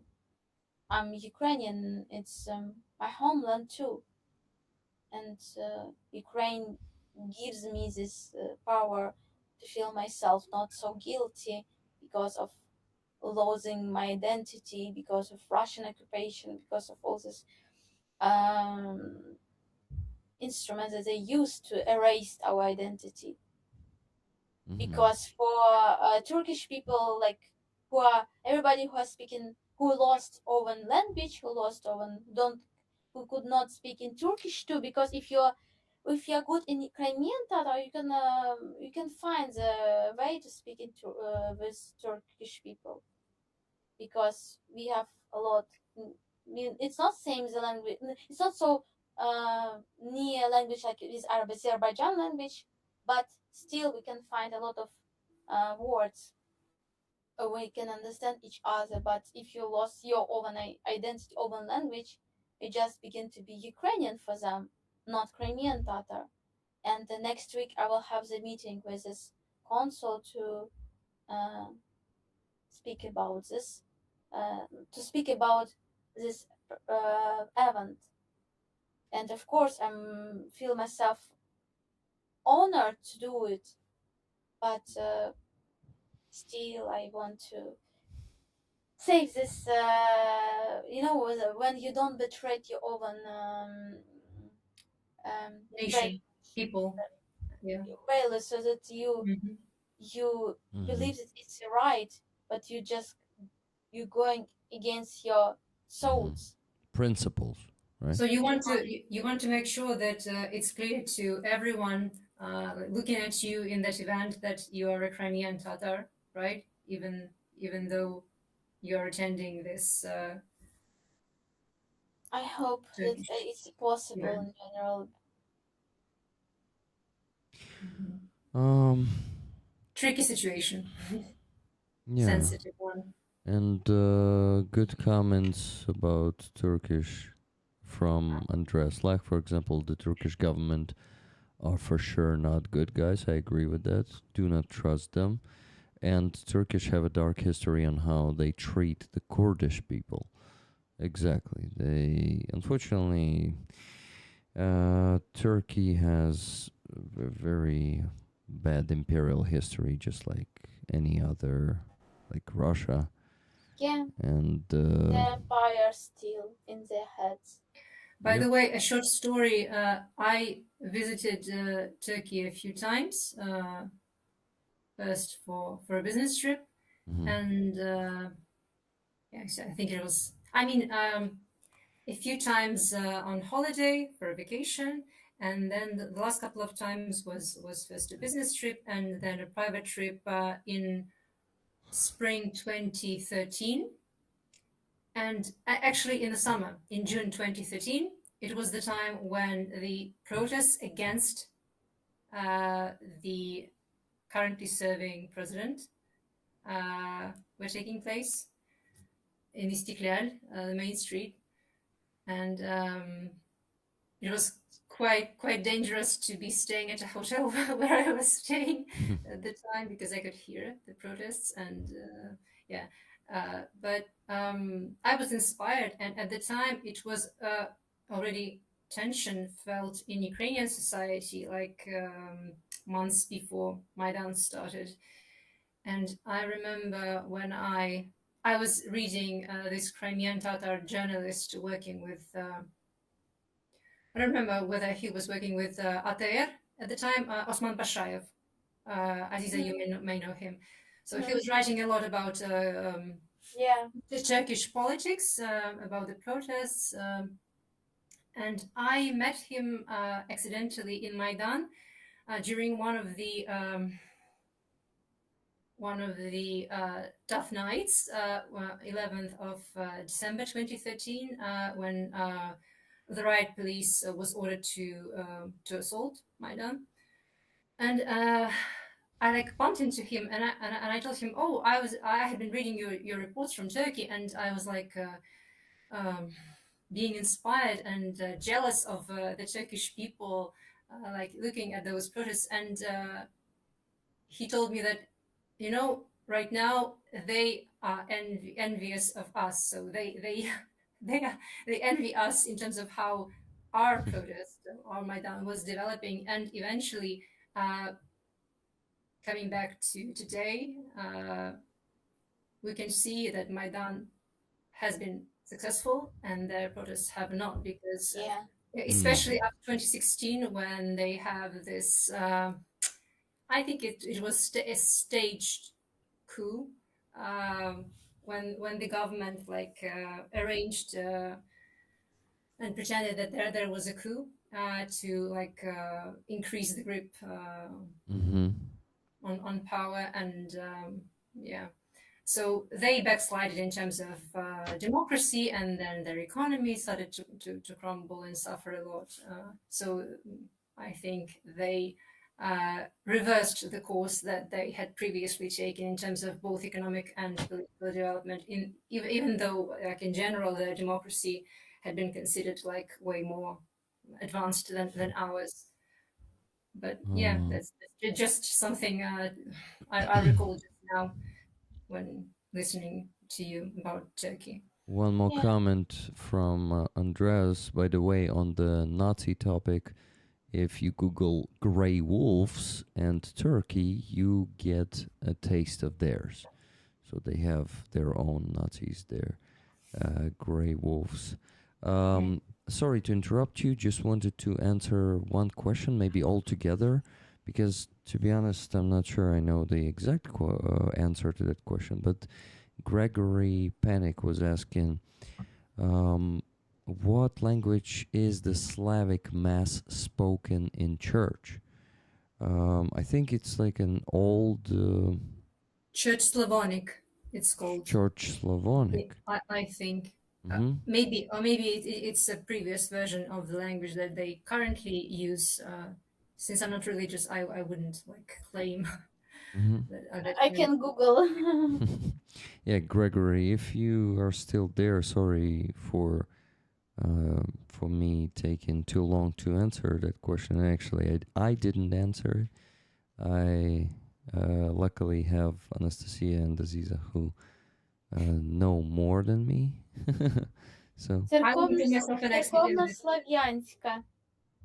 so it's actually a church Slavic Church language. Slavonic, it's called, but I think both Aziza and me are alluding to this one, but I think this used to be the language of the church, but maybe right now with the PSU, the They use- real Ukrainian Orthodox Church. Yeah, they use Ukrainian language. Yeah, the They Orthodox use Church in Ukrainian. Ukraine. I think I've heard they've adopted like the rule to switch to Ukrainian being used in service, but I'm not 100% sure, just because I don't follow these rules because I'm not religious. But in general, I obviously support our church being independent. I also heard it a few times in the news that some, how do you call them, mess, right? The masses in church, in Ukrainian or Orthodox Church that is not under Moscovian Patriarchy, the independent Ukrainian Church, basically. The masses started taking place in Ukrainian there. This year, first time on like a national level, I guess it took place, I mean last year, right? In December for Christmas. That was the news, and it was, yeah.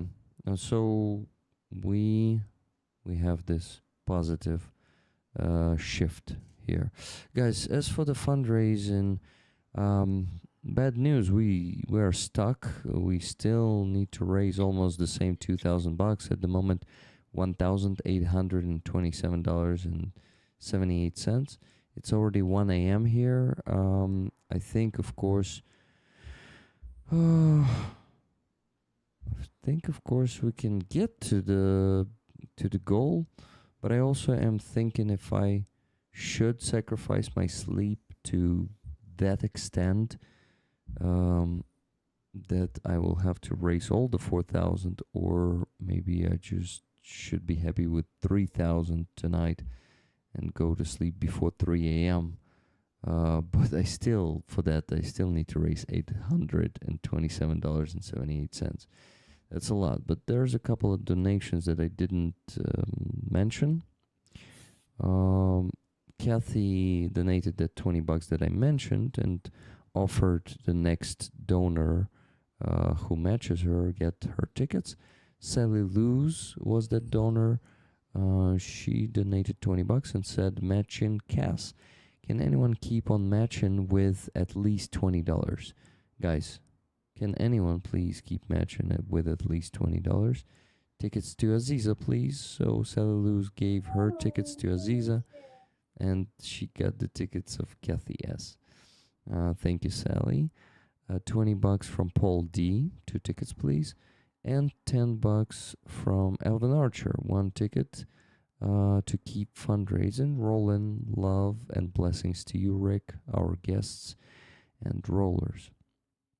So yeah, guys, we mostly, I guess, need the donors today who did not donate yet. If you joined the stream just not a long time ago and you have the means to donate, please do so, because we've been streaming for 3 hours and 15 minutes and we raised a bit more than 50% of the needed sum tonight, and we need fresh blood, I guess, in terms of donors.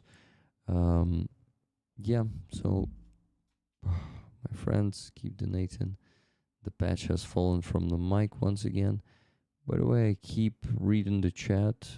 Sometimes I don't respond to the chat. Most of the times I don't respond to the chat because I don't want to interrupt Anastasia and Aziza talking. And sometimes I'm talking too. So, yeah, so this is why we're not always talking to the chat. But I see the messages. I see your messages, John Doe, about us. About us Ukrainians should force other Ukrainians to speak Ukrainian. And yeah, that's what I would also like to see. But the problem is forcing is not always the key and the answer, and it's not easy to force people, you know. So encourage, encouraging is better, and but explain. the problem is, Anastasia, it won't work with some people, some category of people. Only forcing works, in my opinion. Push, Pushing. Yeah, pushing is a good word. Not encouraging. Pushing is something in the middle between forcing and encouraging, right? Pushing is not as harsh. Well, in my opinion, you'll tell your opinion, but pushing is not as harsh as forcing, but not as gentle as encouraging, right? But for me, it depends. So if it's a private person that you meet on the public transport, then I would explain, encourage, or demand, or maybe a combination of those. But when it comes to someone providing some kind of service to me, so they are hired employee in a cafe, restaurant, hotel, or somewhere else, I would demand, I would request and force them. Yes. For that, I still need some energy. I don't always do that, to be honest, because for me it's an expectation of a conflict still, even though I am like 100% sure that I have the right to demand that. I still don't always feel the energy to do that, because I know that in most of the cases they would switch. Sometimes they are even happy to switch, like they wouldn't expect me to do that, but they are happy to switch because that's the native language. And somehow they just have this stupid habit or shame still, this feeling of inferiority, or a complex, but yeah. So it depends, but for me, I have this differentiation between whether it's a private person. So if they speak loudly in Russian, I can just demand to lower their voice. But they are free, and by according to the law, they can speak Russian even in the street, even if that bothers me. But if they are providing some kind of service to me and I pay for that service, I would demand that. And I have the right. Yeah, I do the same. And it's easy to do that for me. I always, I actually don't really demand it in those cases when they are providing me some service and start speaking Ukrainian, Russian to me. I first of all ask them, and how is it in Ukrainian? А як це українською? So you try to shame them. Yeah. No, I actually kind of pretend that I don't understand. But of course you can also read some shaming in that, so it's both. I like that we continue that topic. Thank you to whomever gifted the membership. Hey J-Stick, welcome. And guys, we had 2 more donations, $5.05 from Jeremy, the Dark Oblation. All I have, he said, thank you very much. And $20 from Kathy S. We need to roll to victory. Victory today is meeting Rig's goal. Yeah, you're right. Today's victory will be that for this community is meeting, or wait. You mean like my goal? Yeah, probably it's also my goal. But cannot say. It's my personal goal. But yeah, of course, seeing the victory is what really make me happy. Though the victory is very hard, because victory is not only just getting back to the borders of 1991. It's seeing the Moscovian Empire falling apart. Only then we maybe could be sure that they won't attack us again.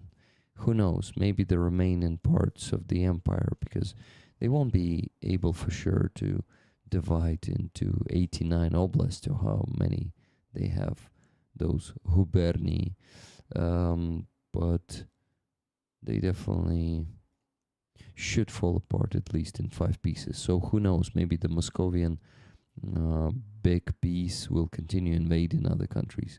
So this isn't gonna be we are not even sure in this case that it's gonna be enough.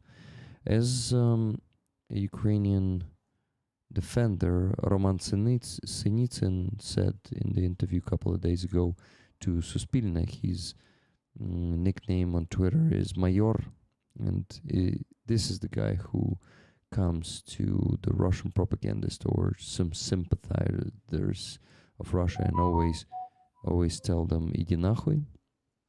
That is Mayor. So he said, we shouldn't just make them fall apart.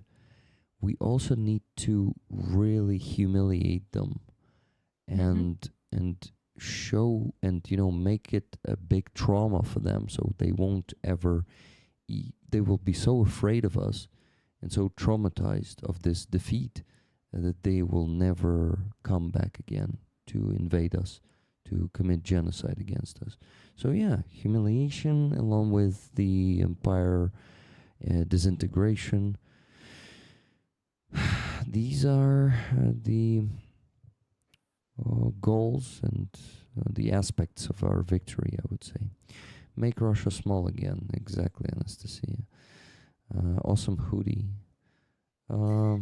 Yeah, I got this one for a donation to Victory Drones a couple of years ago. So this was a New Year's present for my father.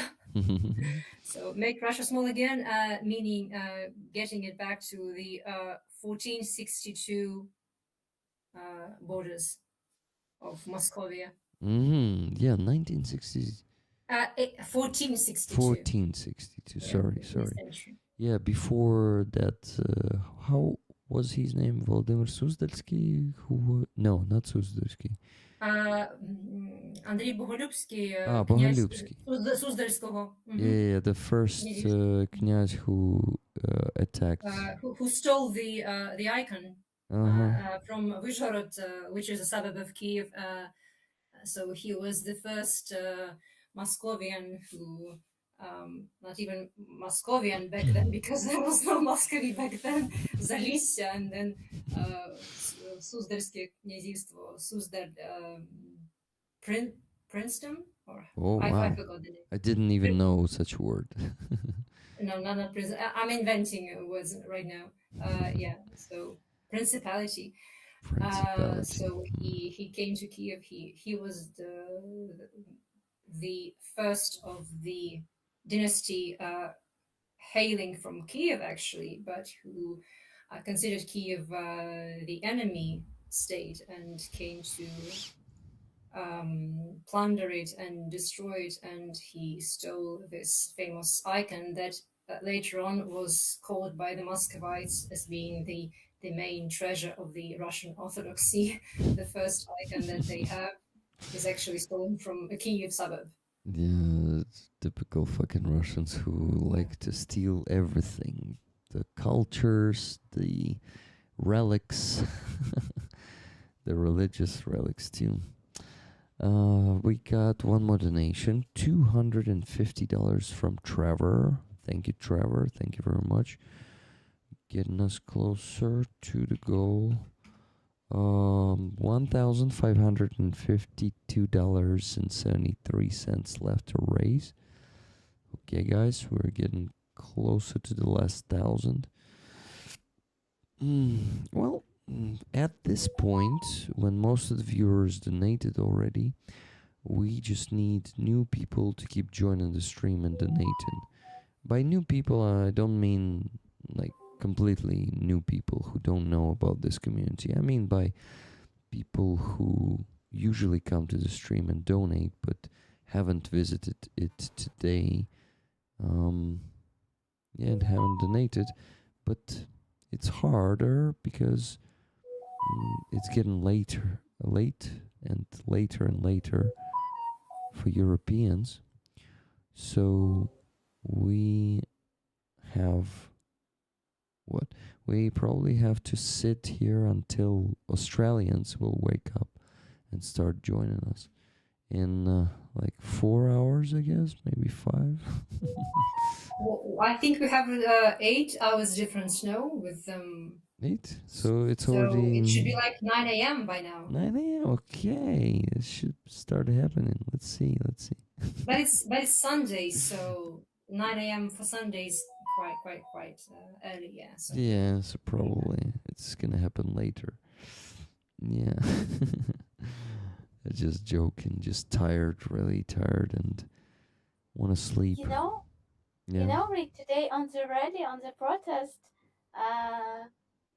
the girls turned to me and said, "Oh, you have so amazing patch, on my back." Mm-hmm.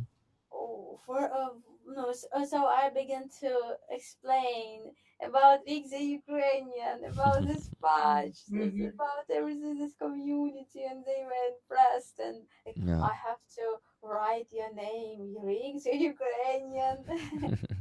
That's cool. So cute. So you have attracted new like members of audience, yeah. new rollers, maybe. Yeah. That's nice. Cool. Thank you, Aziza. I think it's a merch. Can we buy it? Like this Azov, free Azov, they like one girl like how much? This. By the way, maybe you should not sell but offer those patches for a donation. I should actually, especially. That's what I used to do. Especially considering that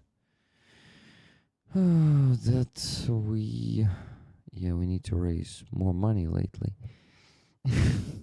Maybe I should really do that.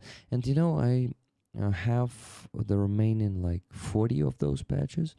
And before, since I worked with 69 Sniffing Brigade, they kept giving me those for free. for just me also like being the part of their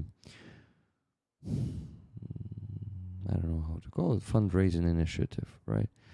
But I stopped working with them and I asked them to give me the contacts of the company that makes the patches, and they gave it to me, and I contacted the company, and now I know the price, so I will start ordering the new Friazov patches already, not for free, but with my own money.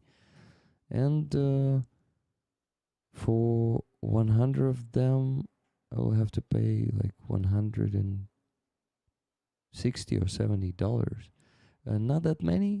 I mean, not that much money. It's not very expensive, but still, just wanted to say that this might be my investment into more donations. Actually, yeah. So maybe I need to start offer it for donations. But the problem is, if I offer it for donations to Ukrainians, I feel like it's not fair because I have the rule here that I give the patch for free to everyone who comes to Free Azov Rally for at least 2 times. So it should remain that rule. It shouldn't be for a donation or anything. But if I start giving those patches for donations to foreigners, Yes. I will have to start sending shitload of packages, Anastasia, and I don't have the time for that. I am even procrastinating sending the packages that with the items that rollers want for a few weeks already because I just don't want to get overloaded again. So that's a But do problem. you have to go send a patch like the next day it's purchased? Or Not maybe you can just necessarily. once a week, for example, or once in a fortnight. You won't believe it, but even once a week doing this, I don't have the inner resource to do it every week. I just cannot find the time among all the tasks I have.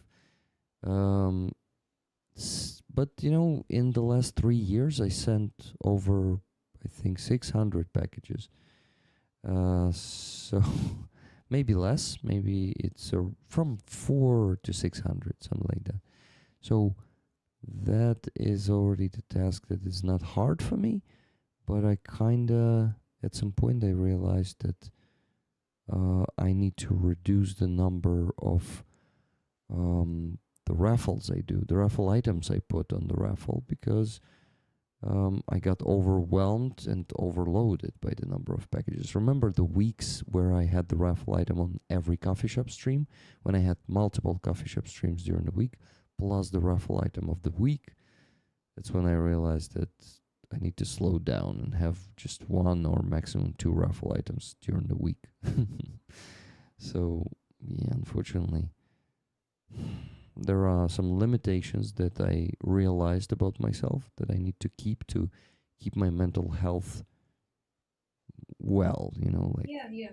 But I think if you set the rules that if you are like you are very transparent and honest, and so you can just tell people that so if you like wait for a few purchase a donation, years. yes. So if you purchase a donation, say on 10th of August, please expect it to be mailed by the end of the month. So Ah, you go to the post office only once a month, and at the end of the month, and you mail everything that has been like raffled off or purchased for donation during that month. ooh, Just an idea yeah, to consider. thank you, but And because you're already like wrapping up your like raffles and stuff in the last these last couple of months before your service, it's just for you to decide how better to do this, not well, to be overwhelmed. I actually want to do the same if I'm lucky and the unit will keep using my services as a fundraiser. We'll keep doing the raffles, but Oh, right. I also need to keep at least some kind of work-life balance, and that's actually why I reduced the number of streams, and because I realized that I just exhaust myself, and the more I stream, it actually doesn't help anymore. Like so I could stream less and have the same results, because the quality of streams, when I'm exhausted, when I'm burning out, the quality of streams is going down anyway. And the more I do them, it doesn't mean that it's gonna be more interesting or something. Like, it's unfortunately, Makes sense. yeah, that's the conclusion I came to. And unfortunately, you see, I realized that I burned out in some formats completely. Like, for example, the dubbings that I did, people keep asking me, Rick, will you continue doing them? And I realized that I burned out and I don't watch them anymore, even the interviews with prisoners of war. I just realized that it makes it stopped making the meaning and sense to me. I listen to those creatures and I hear nothing new. I kind of see all the same war criminals and people who don't want to think, who don't want to have any will, who want to obey, who want to be tortured and sent to death.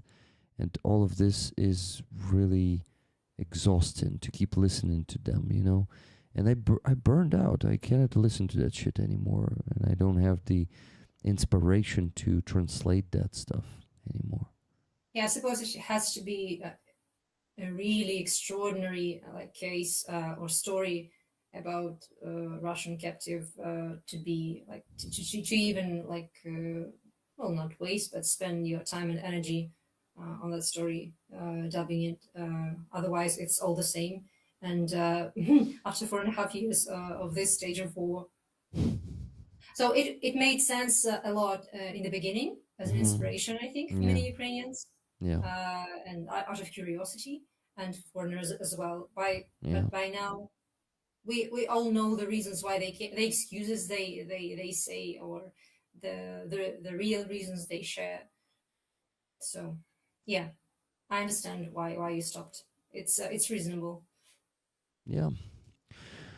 Thank you. And I realized just actually like a week ago that I probably won't get back to this format, at least in the nearest future. Who knows what's gonna happen after we win? Though it's, I believe in our victory, though when it's gonna come, we don't know. It may be years, it may be decades. If we're super lucky, it may be just a couple of years more. But we'll have to fight. As we guys, for many people, this war started in 2022. Also for many Ukrainians. Many Ukrainians just, automatically keep saying, since the beginning of war, and they mean 2022, and it keeps triggering me, the person who suffered from Russian occupation already from 2014. For some people, it started, for people like me, it started in 2014. But for many more people, it started much earlier, and this war actually goes for centuries, since 60, 70? Anastasia? What date in our history are you referring to? That Because it's very vague, I think. I wouldn't say that the war started back then, even though I keep hearing this thought, this approach a okay, lot. let's not call it a war, but The kind of confrontation between the two nations, right? yeah, So yeah. I would say, as I've mentioned, this Andrei Bogolyubsky, that was the initial point in our history, and that was back in the 12th century. 12th century. Yes. Not 15th century. So if we go all the way back to when it all started, it's back then, with the robbery of that church in Vyzhhorod, suburb of Kiev, and then the robbery of our history. Yeah. Yeah. But in terms of this current war, so Russians wanted to, they never agreed to our independence for real. So they had plans to get first Crimea and then the whole of Ukraine back right from the early 90s.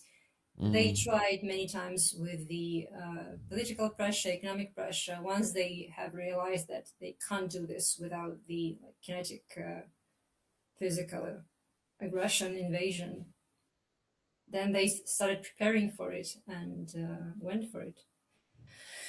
So unfortunately, this is the, I guess, the stage of our history that we have to go through. However tragic this is, but otherwise we will not gain our independence and freedom for real. Yeah. And for the long run.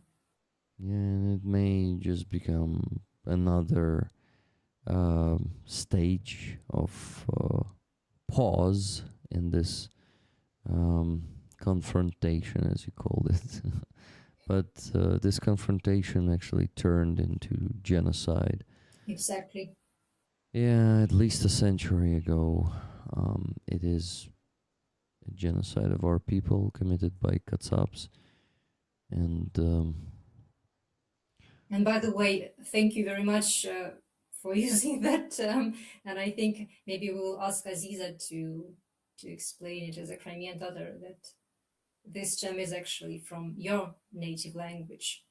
And this is the Katsab. best way to call Moscovians, Katsabs. This means butchers. Yeah. It's exactly what what this nation means, you know. Katsaplar. Butchers. Butchers, yeah. They were always like wild, barbarian nation. They did it. That do it. This very unhuman things, even for the times that were not so, humanic. So they were, even for that time, they were ugly, and how it could be. And that time, I believe you are referring to, for example, 15th century assault on Kazan, right, by Ivan Kazan, the yeah, Terrible, where like they slaughtered like most of the population there, Kazan, Astrakhan, and that's when this term, I believe, became popular among the Turkic nations, like Kazan Tatars in the first place, and then spread across the Turkic peoples, and came into Ukrainian language from Crimea. Yeah. Most Ukrainians don't know that. They don't know the origin of this word. Yeah. They should. And also, what Russian did with the Ukrainian city after the Mazepa action, I forgot this. Baturin. Yeah. It was also shock for the Europe for what they did in that time.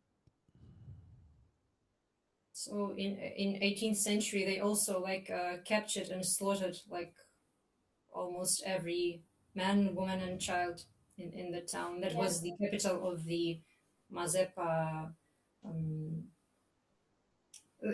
Ukrainian state at the time, whose leader was Mazepa, Ivan Mazepa.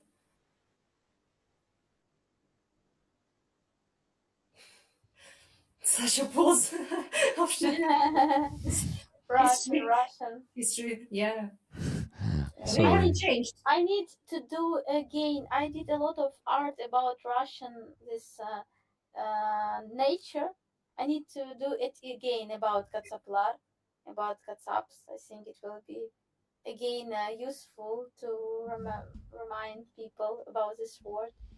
By the way, Rick, do you have Aziza's artworks on auction right now on your website, or are they all?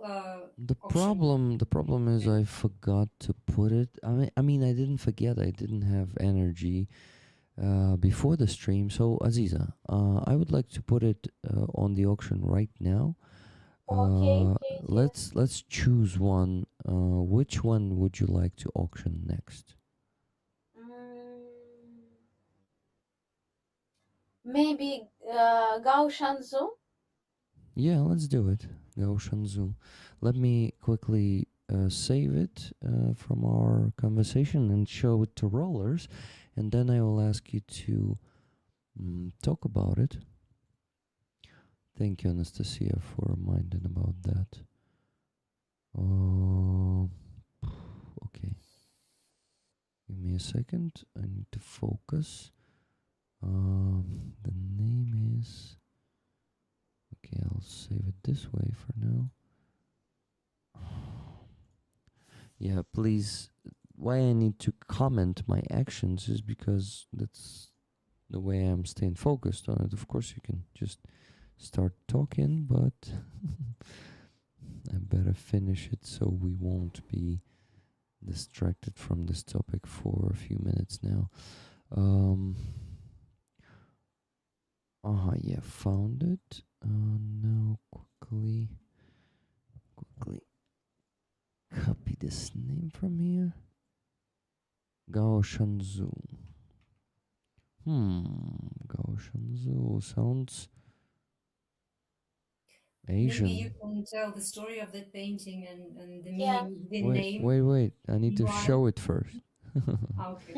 Now I'm showing it. You can tell the story. But now that you are telling the name, I feel urged to ask for the explanation. Yeah, me too. Aziza? Okay.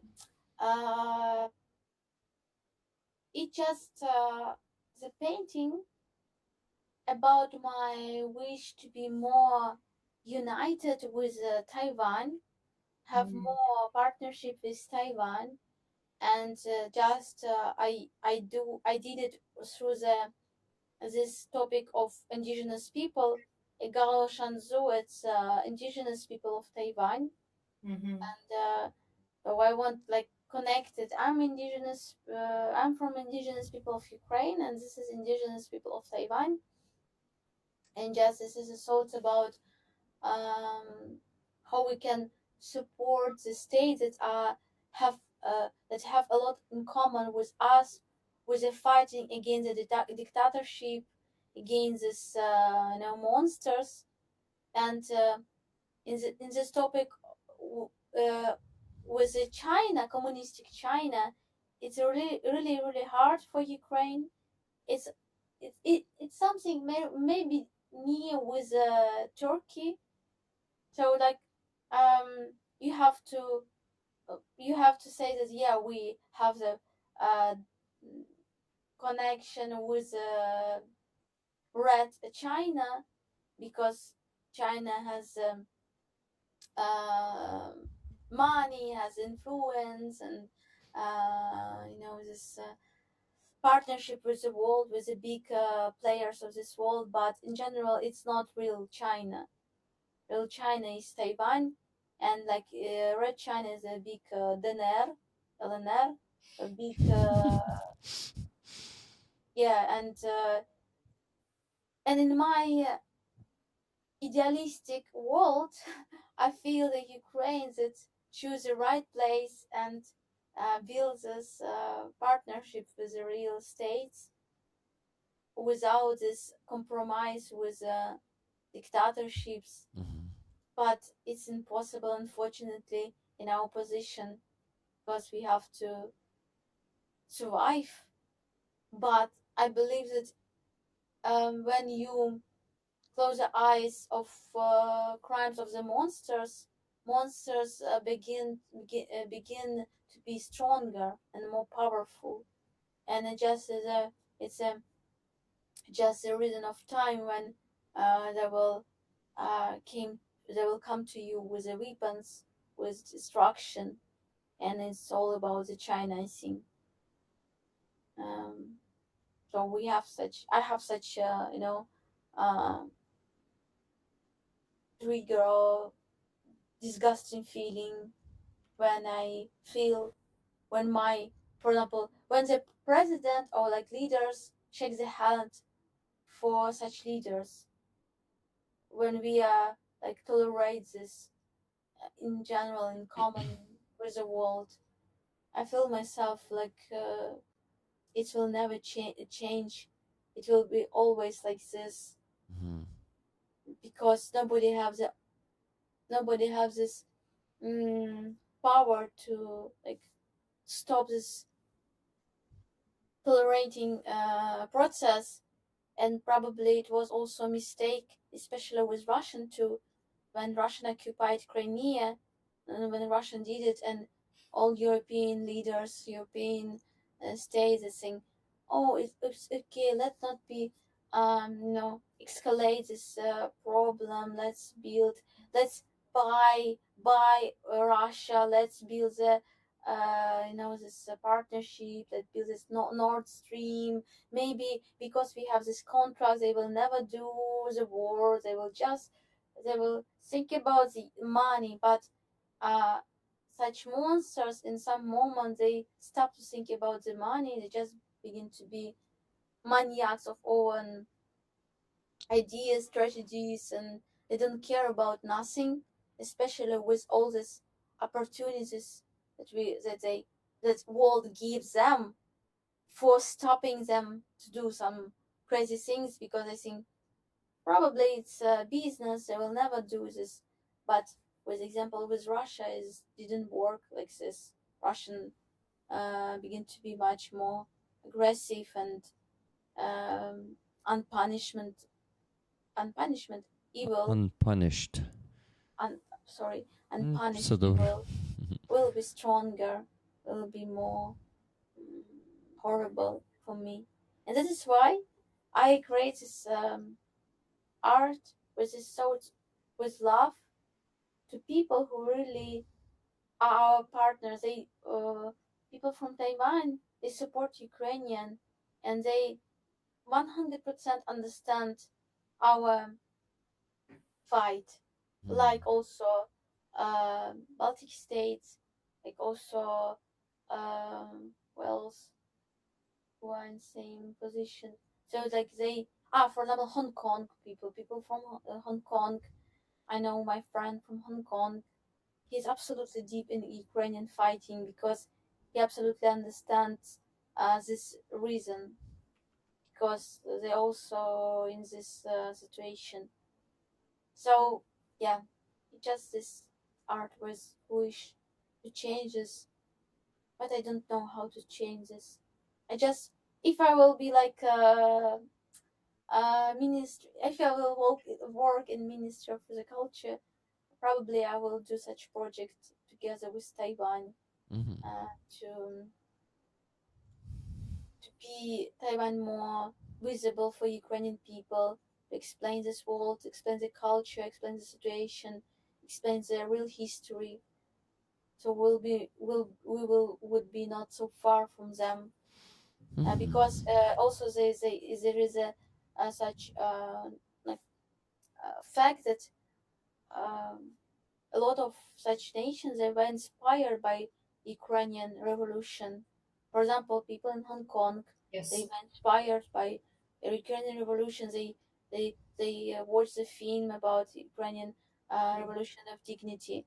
They did same things. They tried Yes. to do it, but they could not because of their not so big amount of people who can fight. And that's in general. It's also a lot of work against them.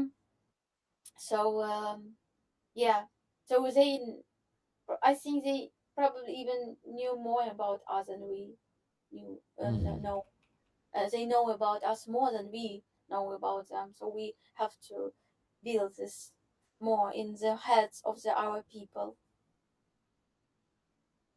Yeah, actually, great idea, and I even see some art exhibition of Taiwanese authors in the Ukrainian House on European Square. This could be a great project to also tell the stories of the genocide against them. You mean you can imagine that, but it Yeah, hasn't yeah. happened. No, I can imagine that. There is a political problem here. Uh-huh. Ukraine does not recognize the independence of Taiwan as Taiwan is an independent state, and it cannot recognize, especially even more so, Hong Kong. because Yeah. in the state we feel we don't I suppose are bold enough and feel strong enough to oppose China Yeah. because It's the what's about I said about China. It has all influence, and unfortunately, it's very hard for Ukraine because we have no, we are even not so um independent, how we could say, like Israel, who can do what they want in general because they can do I'd it. say confident and resourceful also. Resourceful, yeah.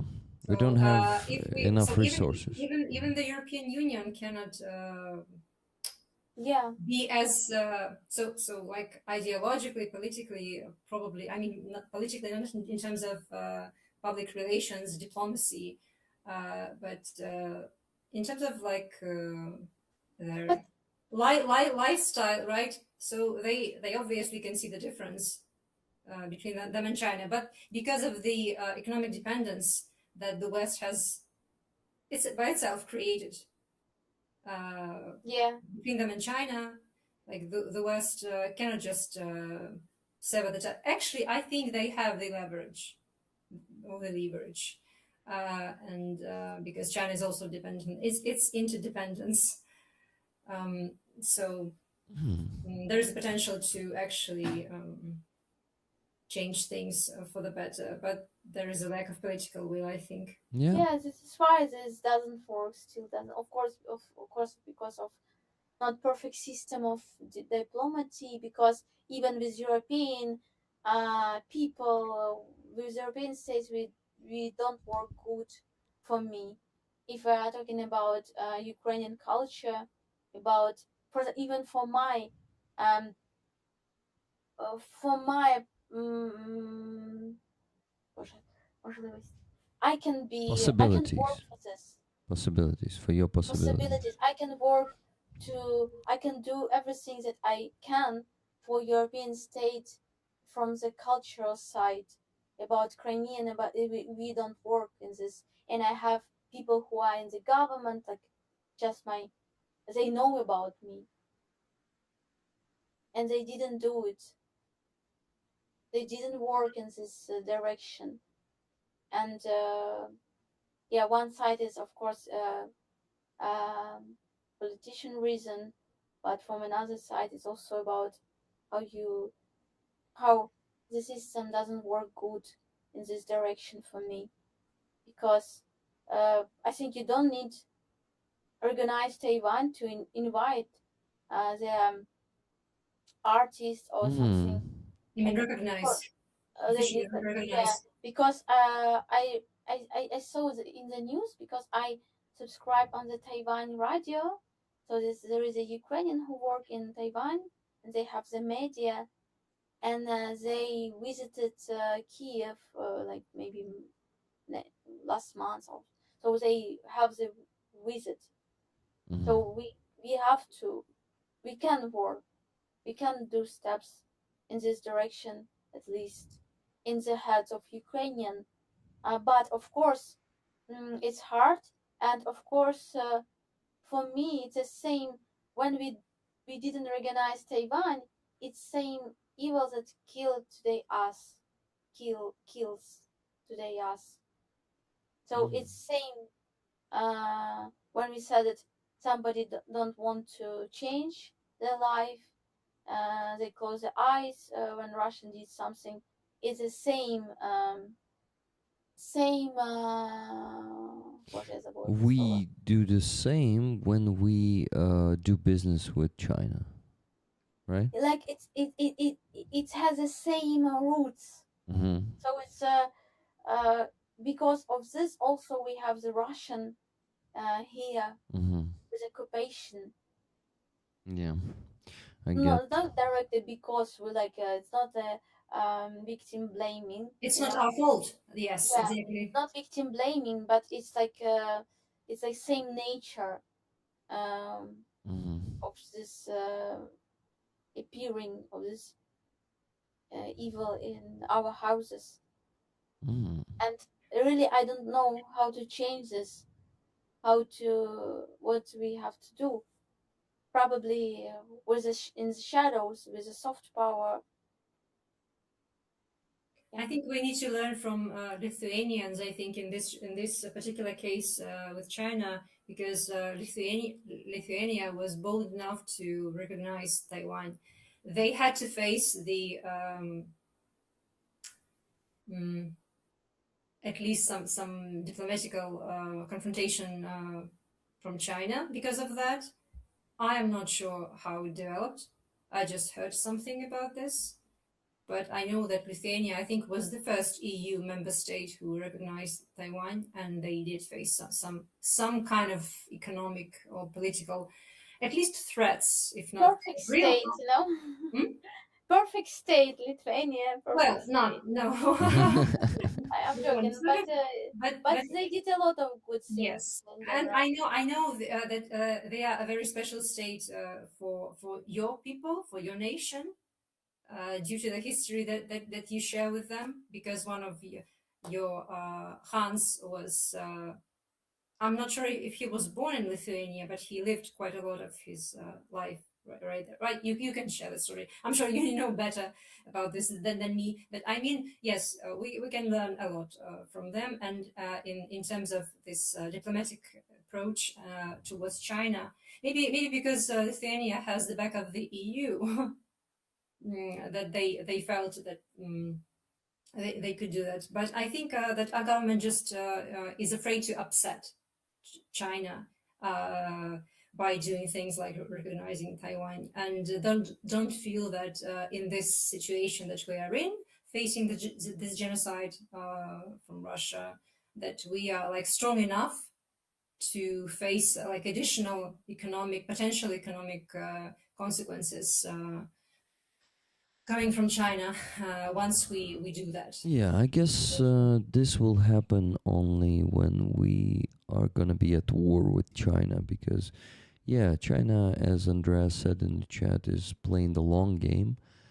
But I guess the future confrontation, maybe the military one between China and the rest of the, well, not only China, the axis of evil are uniting, and bit by bit. Not sure, as Andreas says, not he doesn't think that they will do any big moves, and attacking Taiwan would be the first big move. But it doesn't, like, after 2022, it doesn't seem unrealistic to me that, you know, someday China will be fighting alongside with Russia, also us. But of course, United States would be the primary target for them, probably. Well, after Taiwan, of course, but Taiwan. Yeah, do you think that they actually need to like openly join the kinetic fight?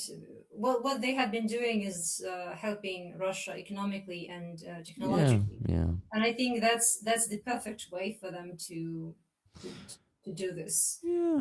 So they are benefiting from the war. But next also step, selling parts and previously drones. Now I have no idea how much they sell to our defenders who used to actually my colleague, I think, is still buying parts for drones he assembles in his kitchen from AliExpress, like many Ukrainians do. But in terms of like the dependence of our army on the Mavic and other drones, I think maybe Artur and others can comment. And components. Still in the chat, how dependent we still are, but the dependence has dropped a lot.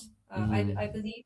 Yeah, but still, I don't think that we are like can completely sever the ties. Yeah, for sure. For sure, we cannot, and I agree that we are not in the position. I just wanted to say that, yeah, I agree with you that they don't really need to step in and fight themselves. But the next step they will have to take to save Russia from losing this war is to sustain their economics. So what are they doing?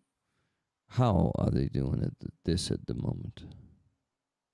Well, I don't know like all the details, right? But they are obviously, first of all, they are selling things to Russia.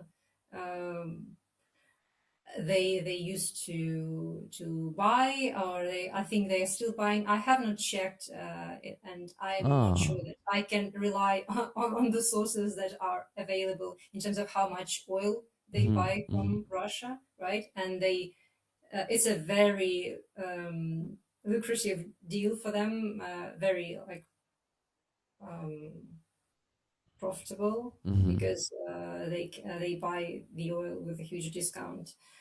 Uh, but supplying Russia Yeah. with the Yeah. means to sustain the war, basically. Supplying definitely, but I'm thinking of when we burn all of their oil infrastructure, and they won't have any oil to sell. You know, Mhm. I think we at some point we will get to that. Um, and yeah, then China will have to kind of, I don't know, what they will have to do to save their economics. But are we there yet? I think it will still take quite a lot of time and effort A lot of on our years. part. Yeah. Probably years. I don't know what yeah, how much time we need to plan for a long haul, I think, Yeah, in yeah, that regard. definitely. Definitely, we shouldn't hope for a rapid fall of the Russian Empire. Um, Unfortunately, our hopes in 2023 led us to some huge delusions, you know, and cost us a lot. And we keep reaping what we saw back then, right? Well, I mean, our political um, leadership made some decisions, but I'm not blaming them. It's actually um, acquiring the experience and understanding more. I really hope that they do, and it's not just gonna repeat. But it seems it won't, because the whole Ukrainian nation is becoming wiser, and our army is becoming more experienced and developed too. I'm speaking like very imprecisely now, right? So you may be, In general terms. yeah, in general terms. I just don't want to get into those topics Mhm. deeper. You know, I want to speak about the fundraising. Yeah. Less the nation was 32 minutes ago, and yeah, guys, we still need to raise 1,500. Sorry, no, $1,492.73. It is to keep the sustainable fundraising. Well, not sustainable. To keep the stable fundraising results, we need to raise 4,000 today, and for that we still need to raise 1,492.73. But I don't know, at least $492.73. This is gonna be 4,000 this week, which is unfortunately gonna be the pace that is not enough to close all of those fundraisers in just 2 to 3 months, but still is going to be a good result.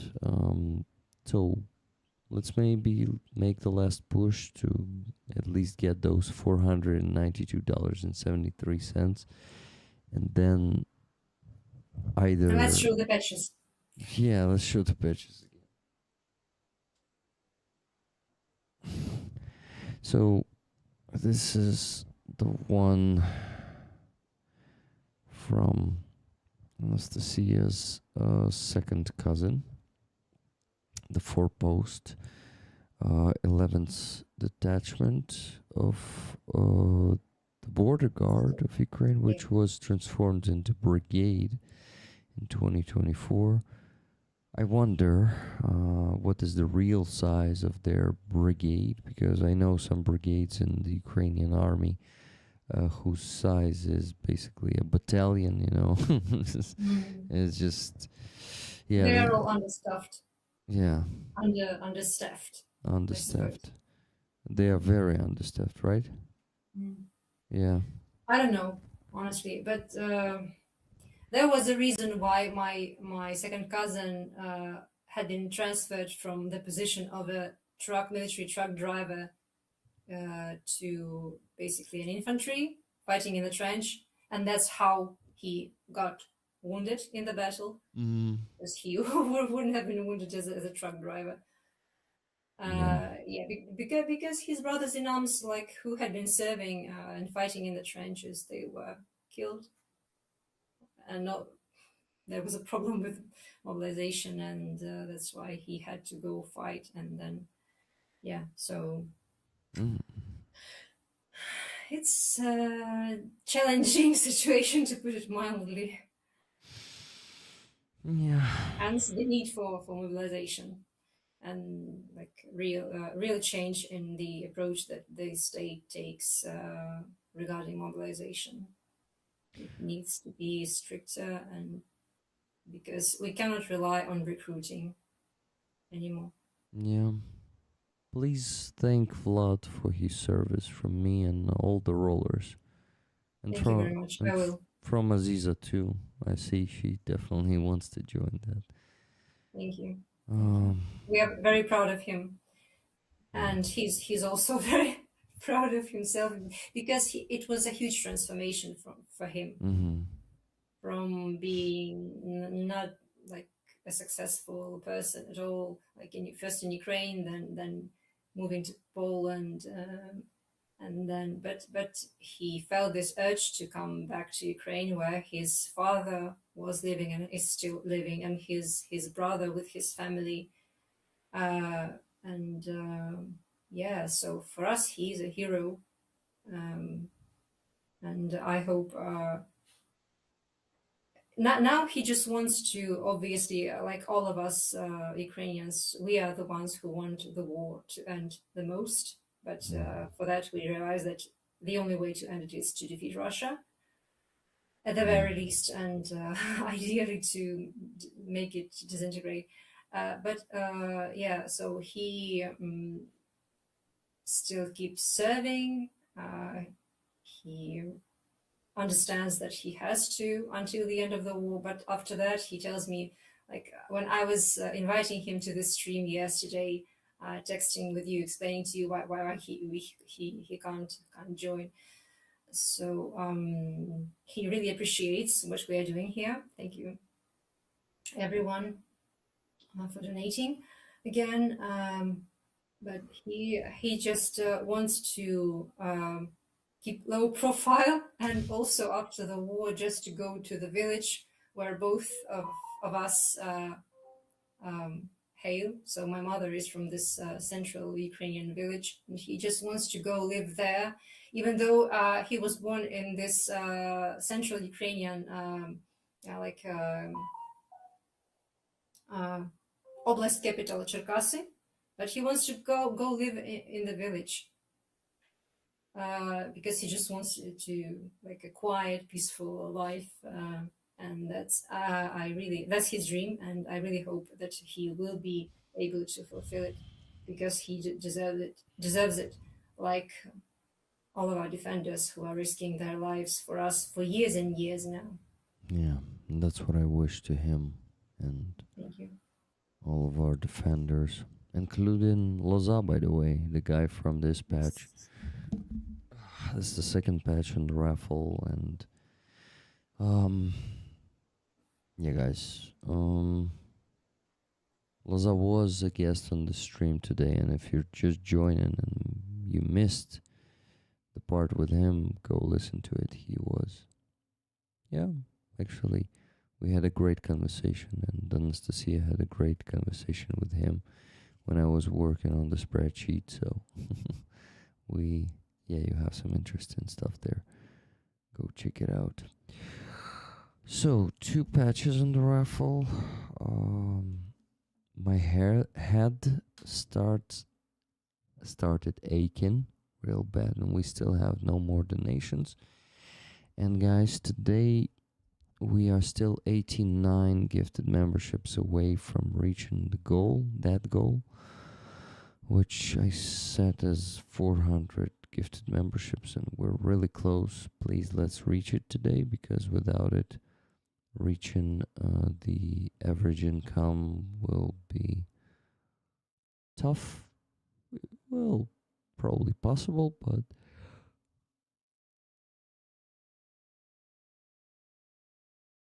sorry guys, I'm yawning too widely. Cannot even finish the sentence. Um, yeah. Uh, yeah, I think you, Anastasia, keep reading the chat as always. So. I was muted. I was saying that it's okay. I can relate. I do that often, starting a sentence and not being able to finish it when I'm tired. I just wanted to address, if I may, a couple of comments in the chat from Cass. I hope he's okay, Anastasia, about my second cousin. Yes, he's okay. So he's obviously very exhausted, like chronically exhausted, but he keeps going.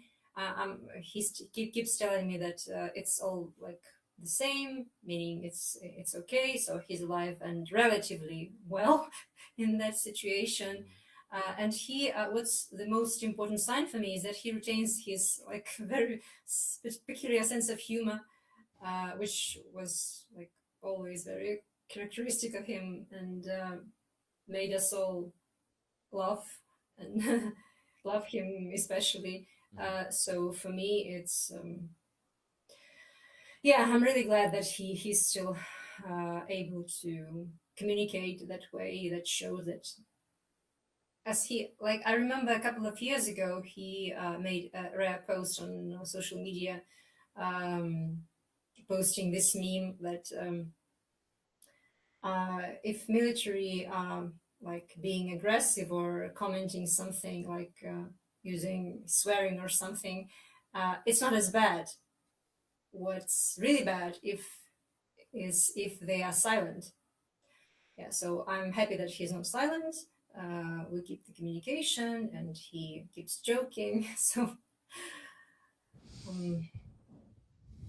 I guess it's as good as it gets in this situation. So thank you very much for your kind comments, and about his dream coming true at some point. Thank you. Thank you guys. Thank you for all the moral support you also give us. Yeah, it's very appreciated, and I'm very falling asleep now. Aziza, remember you told me that you will probably leave us earlier tonight, and no. You see, You're I'm at saying home. You see, you're I'm at home. I just say that I will go home, and we will be with Rick on the stream Okay. and meet my friend tomorrow in the morning. Still no more donations, guys. so maybe we can kindly ask Aziza to sing a bit No, in she Ukrainian. cannot. No, So late. She cannot sing after 10. no, but without the piano, just softly. No, it's still will be too loud. Here, my neighbors. Oh, I see. And my voice, they can hear, especially in the night when everything is silent. Okay. So I don't. Yeah, I understand. Yeah, it's too risky. Yeah, I am here.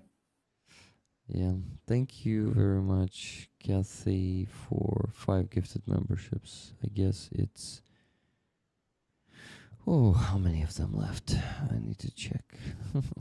84 or even 79. Give me a second. I cannot see that. Okay. See. Let me check what Rick. I cannot check it here. All the messages that Rick had today, but you cannot do it with yourself. You can only do it with other participants in the chat. Oh, I can scroll here on my phone. Okay. Some of you might be wondering what the hell am I talking about, right? Yeah, I haven't been. I forgot. Sorry guys, too fucking tired and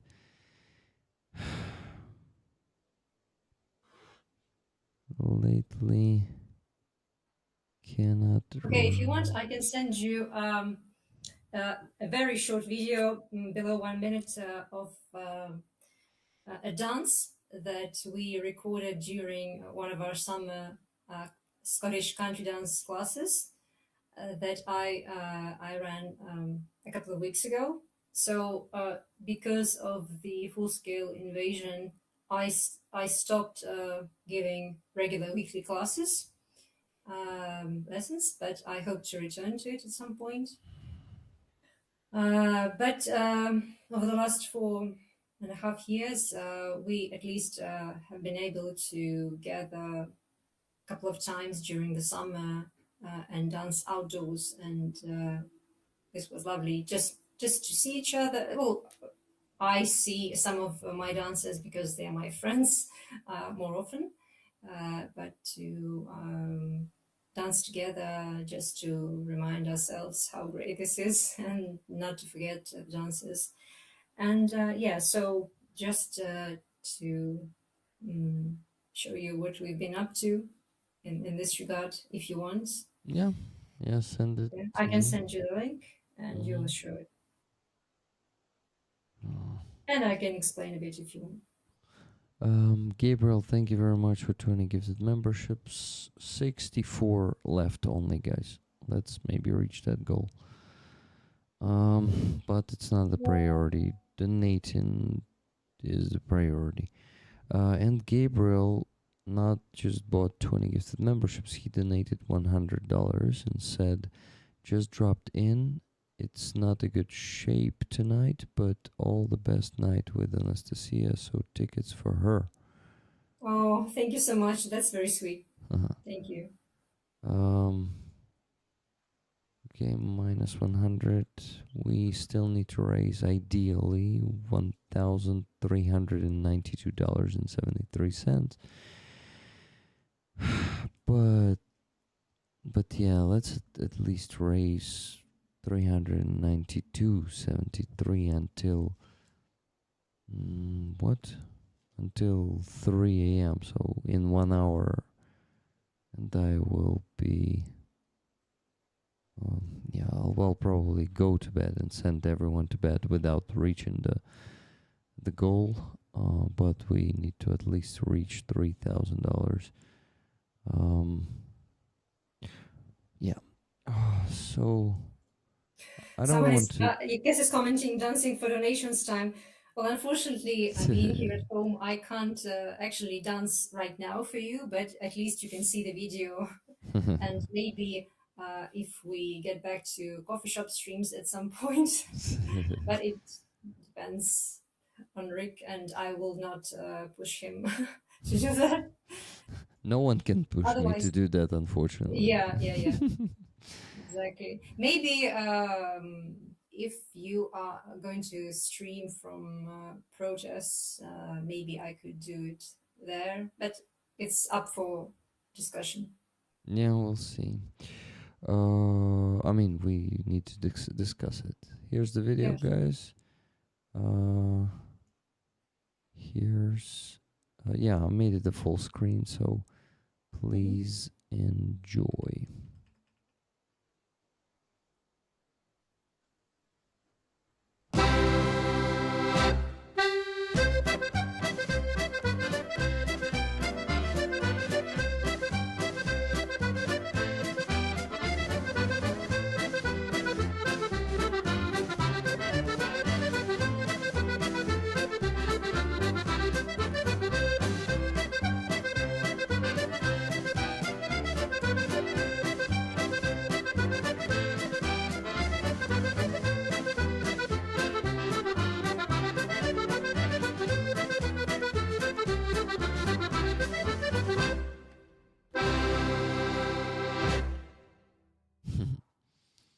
beautiful.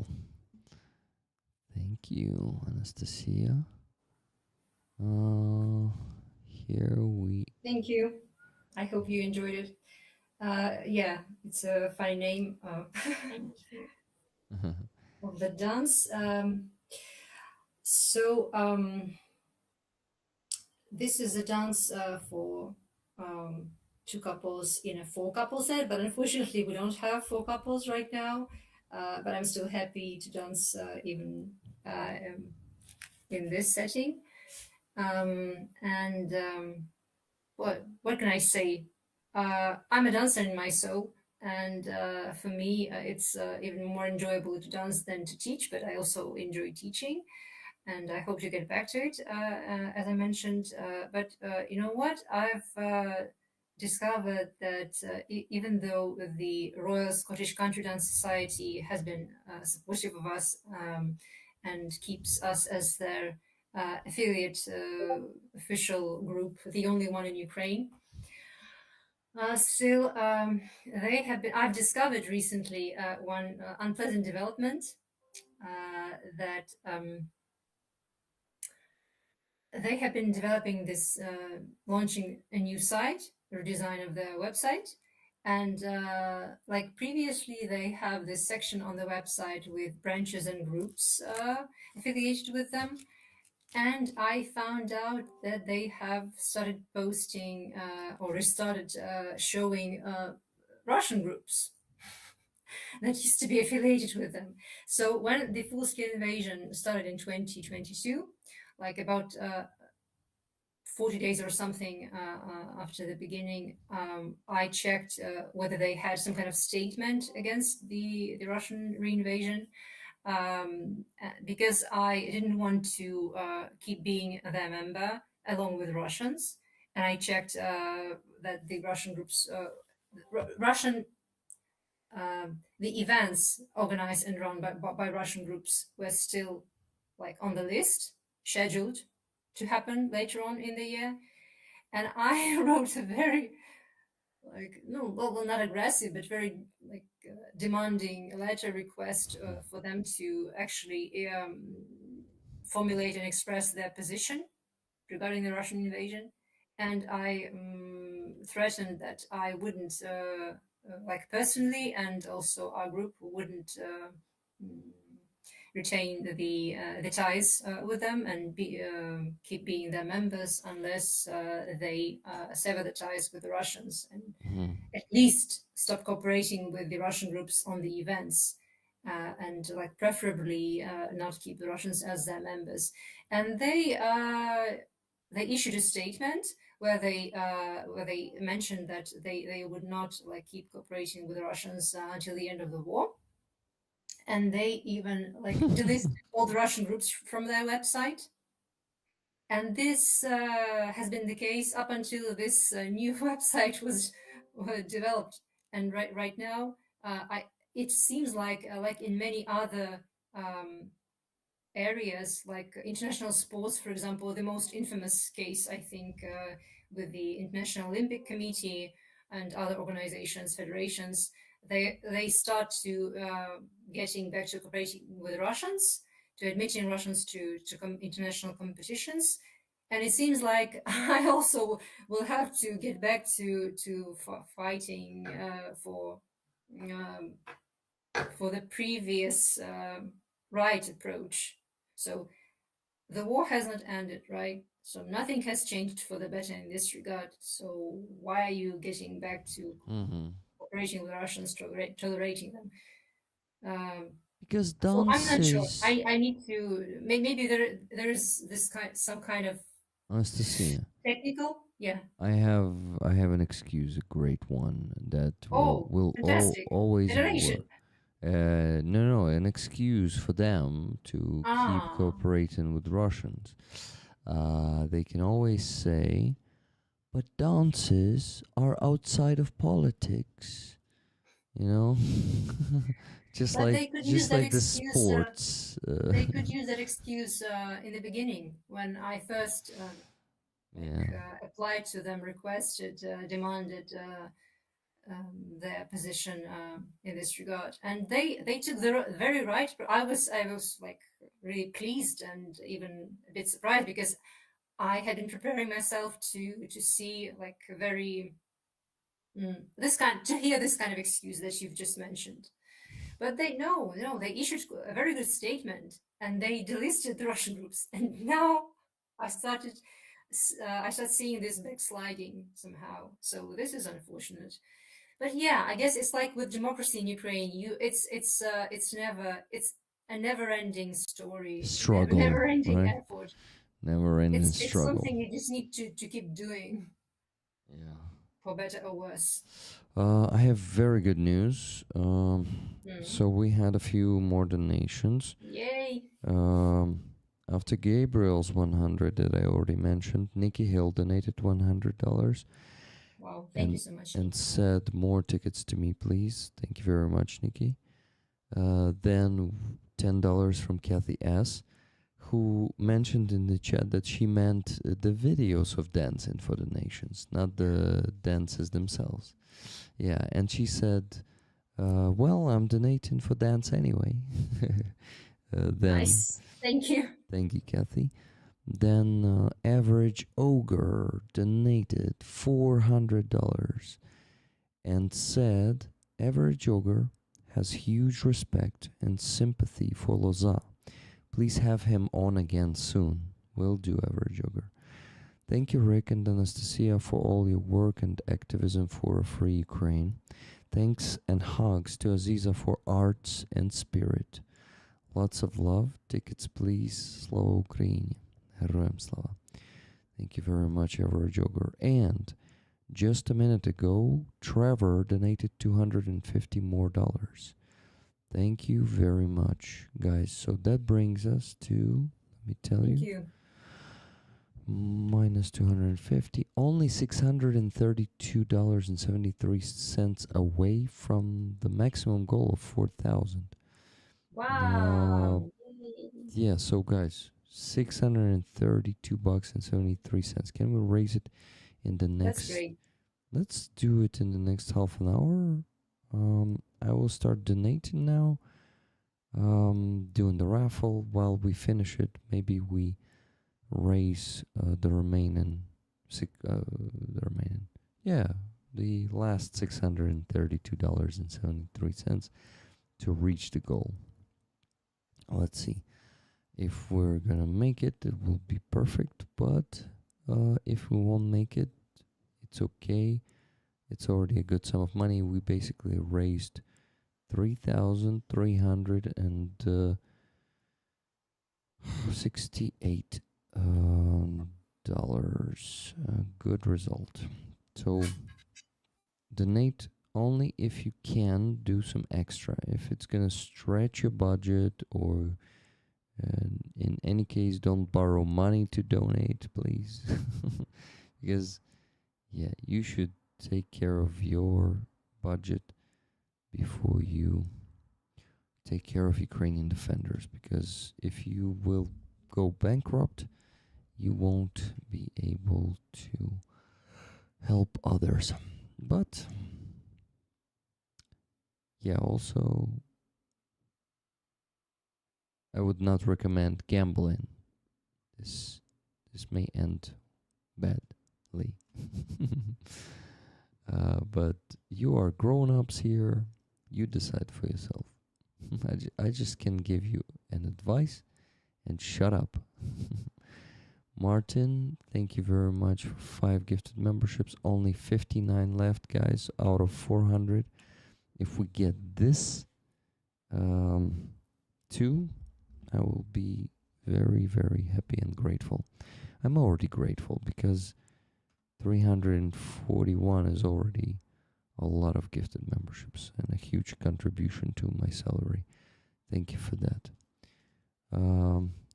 Andrea says, I am bankrupt. Bank robbery next. Okay. Andreas, just don't tell us which bank you're gonna rob, so there's gonna be no evidence that it was you. I'm not like doubting any other parts of that and believe in your success. So, fingers crossed. Godspeed and so on. Okay, I see Aziza really wants to sleep just like me. Her eyes are closing. And that's okay. Anastasia is holding very Surprisingly. yes. I didn't sleep. I didn't sleep, Rick. You didn't sleep?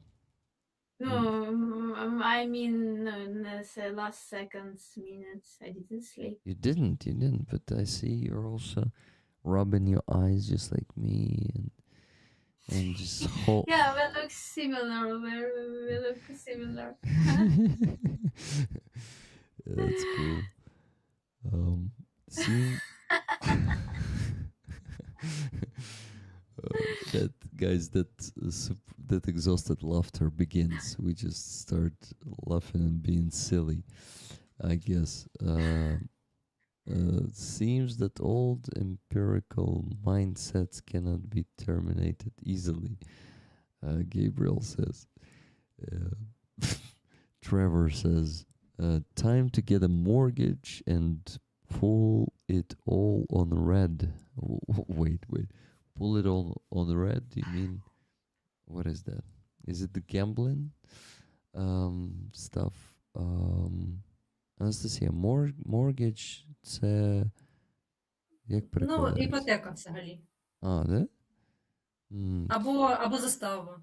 Застава, да. От я більше в цьому сенсі. Я просто трошки випала, вибачте, пропустила кілька фраз, тому я не знаю контекст. А я й сам не до кінця розумію. Trevor, please explain that for Ukrainian speakers. That is a complicated sentence. Там було про mortgage. A time to get a mortgage and put it all on red. Ну, це типу може взяти займ. Ну, заставу, тобто закласти, по суті, все майно він має на увазі. Та. Щоб взяти достатньо грошей для донатів, наскільки я розумію. Да, от що значить put it all on red? Це Думаю, що так. Ну, да. Так що, пошукати ще якісь відео. На жаль, це був єдиний танець, який ми записали. Але Якщо поки хочеш, що. пошукай. Ага, he says it would be getting a mortgage and gamble it on roulette color. It's a joke. Very, very bad advice. Yeah, got it now.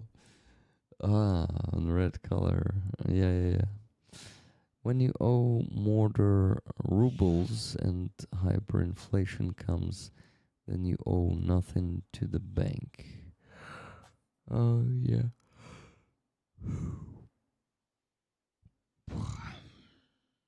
Тримайся. I am holding on. I'm gonna be fine. At worst, I will just fall asleep here for a few seconds and then you wake me up.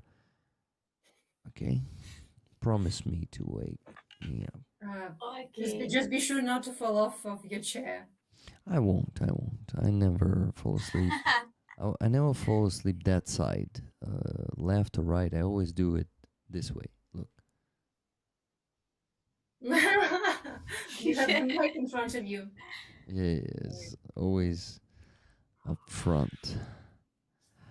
Happy to have you on board as well. Fuzzy and me are aiming for a transport. We sure can pull that off. You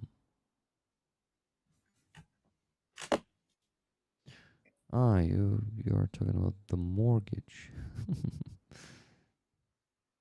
I wonder, Andreas, if you joined the joke or a bad advice.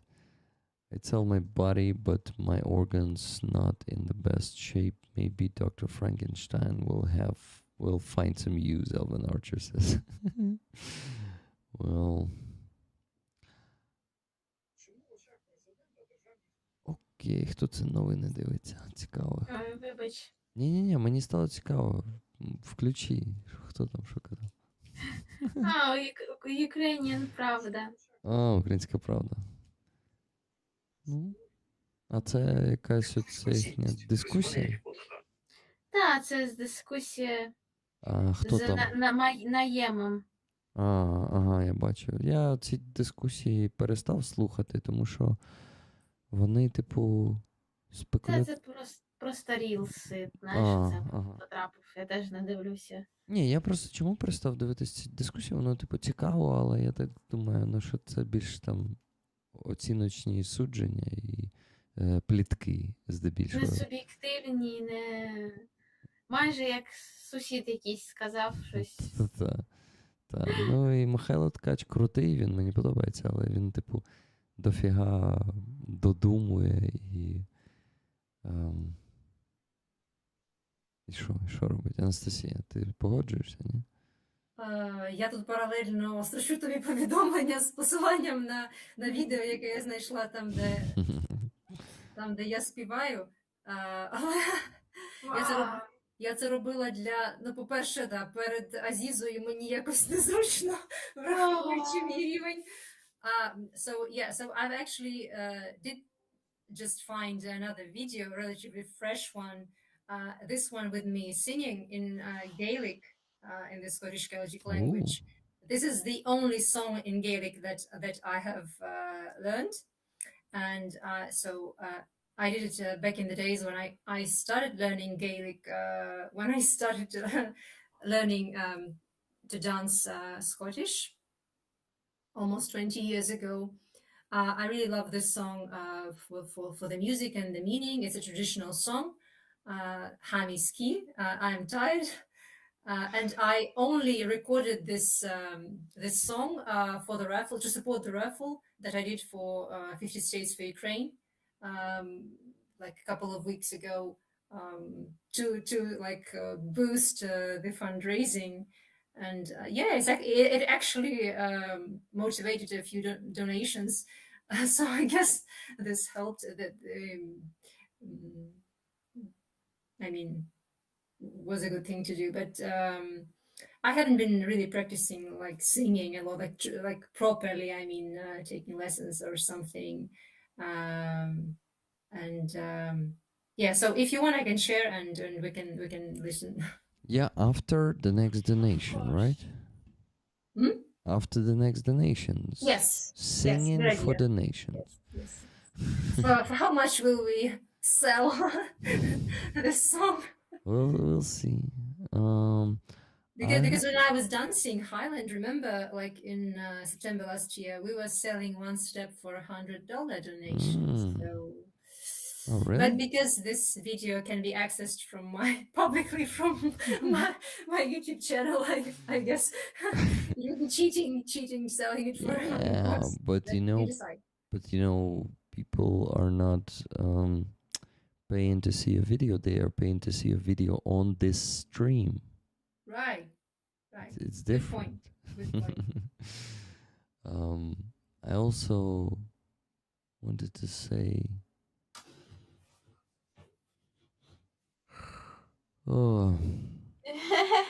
yeah, kind of. I want to say that I went to a singing lesson this week after a 3-week break. And I didn't get rusty. Instead, I went to the next level, and I even got a compliment from my teacher. She told me that I actually like overgrown that song, and that is a song of palindrome.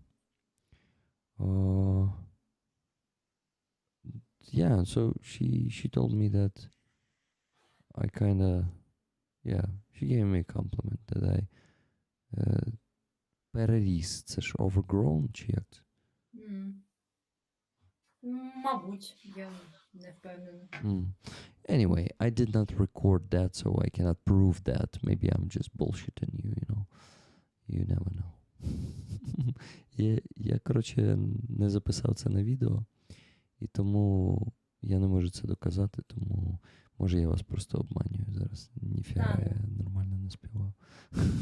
Well, when I was attending singing lessons, I remember that when I had to make a break, so I used to have them I think twice a week, and then when I had a couple of breaks, when I returned to the lessons like 2 weeks later, and I could really feel the difference in terms of how my ability to manage the singing, my voice while singing has deteriorated just in course of 2 weeks. So you really, and you can only feel it when you are singing using a mic. So it amplifies the small like imperfections. Yeah. Well, for me anyway. So attending and do it on a regular basis is important. But if you Yeah. manage to sing even better after 3 weeks, wow, that's impressive. Yeah, actually, it feels like I just maybe was singing better really because I wasn't recording. Because when I'm recording, I start failing because it feels like a bigger responsibility. Yeah, and pressure too. So I kind of what I kind of just gave myself a freedom, and I actually controlled. I finally controlled my stance, my breathing, and my focus. So I really focused. So that was the key. Yeah. Okay, I actually need to work on the spreadsheet. And I'm missing to put there only T-bones 250. So this will be done very fast. You know, about the voice, it's interesting that, for example, if you work constant time every day or every week, and you didn't see the progress, or you are like constant, like in the middle. But if you after this time make the pause, it may make the delay for some reason. Sometimes you can be just tired, or sometimes you can have no opportunity for example, for pay. Like it was by my experience for pay to your teacher, or or you have the problem, and you can feel that even in these days of delay when you don't work, your voice was working in the silence, because a voice is not only just training. It's all about your mind, and some understanding can come to you through the time. So understanding how to sing, how to feel your body, because your voice, your mind, because it's all the connection of your creature, of your existence. And you can be even much more better than constant constant work, but stupid work. For example, you did something and you could not reach it, and then you just leave it, and after the time it's come to you, it can work really also. So this is why sometimes it's really useful to stop, because even creating the music is it's the creating the music can be in silence, because music came to you not only if you are talking about music in general. I can add to the voice, to the for the work with the voice, because sometimes you can just constant time come to you keyboard or instrument or to your voice, and it can be work with your music. But sometimes you just lost everything, and the music come to you in your personalities. So when you can grow with your personality, when you can be stronger with your peace inside of you, when you can come to your truth with your understanding, and it can be step by step every month, you can be closer to yourself. I think I can understand and relate, because when I returned to singing just privately at my home, after the pause because of the full-scale invasion, when I couldn't even listen to music, not even sing. Now I think when I sing, it sounds more interesting, and that's maybe because of my life experience that I have gained by now. So in terms of like the technical capabilities and perfection, maybe it's not as good as it used to be when I attended vocals lessons on a regular basis, but that's, I guess, it can be fixed with practice and some more training. But in terms of how how versatile, I guess, the singing has become, it's definitely, I can feel this progress. Maybe it doesn't sound very modest, but I think it makes sense, especially thanks to your explanation. Yes, when you started telling this, explaining this, I thought, yeah, wow, interesting that you are mentioning this, because that's what I've noticed about my own singing. Because I keep returning to old songs that I have always loved, like for decades, right? And I can hear how I sing them now, in a different way. Yeah. Sorry. I just wanted to say that we got one donation. Nice. Another one from Trevor. This time it's $50. And it says, give one ticket to Alvin, Jimmy, Keith, Nikki, and Andreas, please. So, guys, 5 of you just got one ticket from Mr. T-Bone, and he just gave one to Martin UK with $10 donation. That's cool. Thank you, Trevor. But that was a donation. I think we can play the song that you sent, Anastasia. Let's play it and start wrapping up the stream because it's getting late.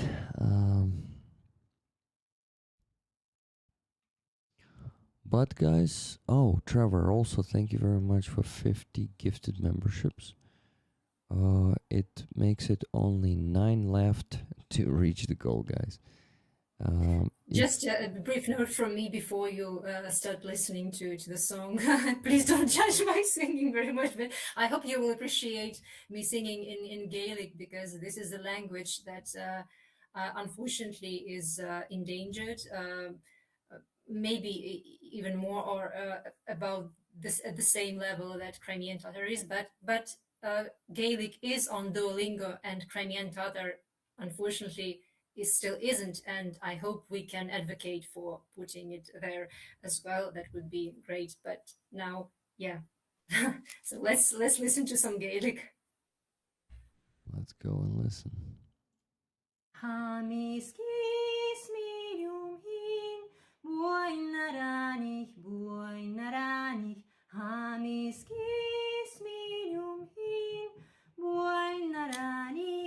Ярослава, ти мене зараз чуєш? Так і всі, я поставив на паузу. Sorry. I just wanted to say that the song is very long. So there are 4 verses and chorus before and after each of them.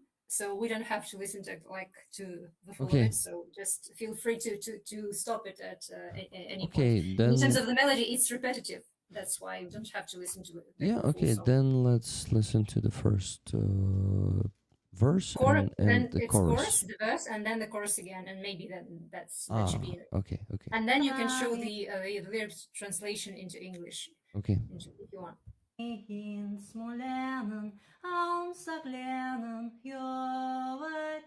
Gestjach gosher vinen dore, shein sahol yahover.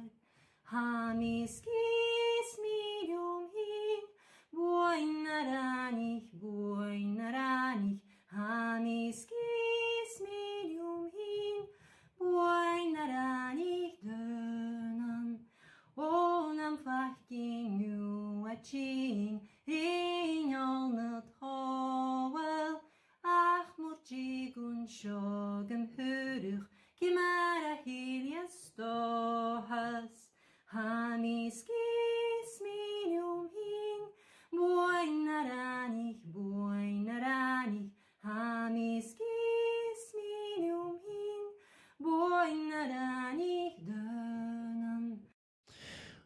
It's very interesting. First of all, great singing, Anastasia. I really like. Thank you. I'm really glad you enjoyed it. It's not the first video of you singing I watch. And very, very beautiful song. It's not the first video of you singing I watch. Aziza, And I can hear myself. Aziza was listening to To the stream. sorry. No problem, no problem. Yeah, so this is No, I guess it required. So I always try to copy. I subconsciously copy the the author. I mean the singer. So this is the kind of traditional singing. So I learned there are lots of videos with this song on the internet on YouTube. They're performed in a very different, like in modern way too. But I learned to sing this song from the website BBC website dedicated to Gaelic language, and so it was sung by indigenous Scottish woman, and she was singing it a cappella like me here in a traditional way. So I just because I was only a beginner learning this language, I simply tried to copy the sounds as well as I could. So I know the meaning of the lyrics, but not word for word, like just phrase for phrase. And we have the translation. But because this is a very difficult language, very different from all the other languages that I was trying to learn in my life, and because even within Scotland, it really depends. I mean, the accent, the pronunciation of every word really depends on the specific area, because of the natural boundaries within Scotland, the highlands, the lowlands, so the mountains, so different area, and also the islands. So the accents vary a lot. And I remember when I visited Scotland, I was traveling around, and I greeted a Scottish guide in one of the Highlands towns, and he was impressed, but at the same time he mentioned that, okay, so here we say it in a different way. Yeah, so yeah, I was just trying to copy, and I hope that I didn't offend any Gaelic speaker with my pronunciation there. Aziza, I apologize for interrupting you. You wanted to say something, and I heard myself in your loudspeaker, so please say that. After Anastasia sang, you wanted to say something. I didn't remember. I think I said everything. Anastasia, did you hear what Aziza said? I didn't, and I apologize for interrupting. Maybe I was just trying to explain things, and I rant for too long, I suppose. So you forgot what you were going to say, maybe. I'm just curious to hear your impressions and like feelings while you were listening, especially in terms of like the perception of the language. I'm not sure if any of you have heard. I mean, Aziza and Rick, because I think some people in the chat, Elvin Archer, I believe, might have heard Gaelic before, but. You know that I learned one song, but Welsh song. And I found something in common with this language, Welsh song, because when I learned this song, it was so like it is a British song. It's United Kingdom. It's British, but it's absolutely another language than English. Like it's another language, another sounds, something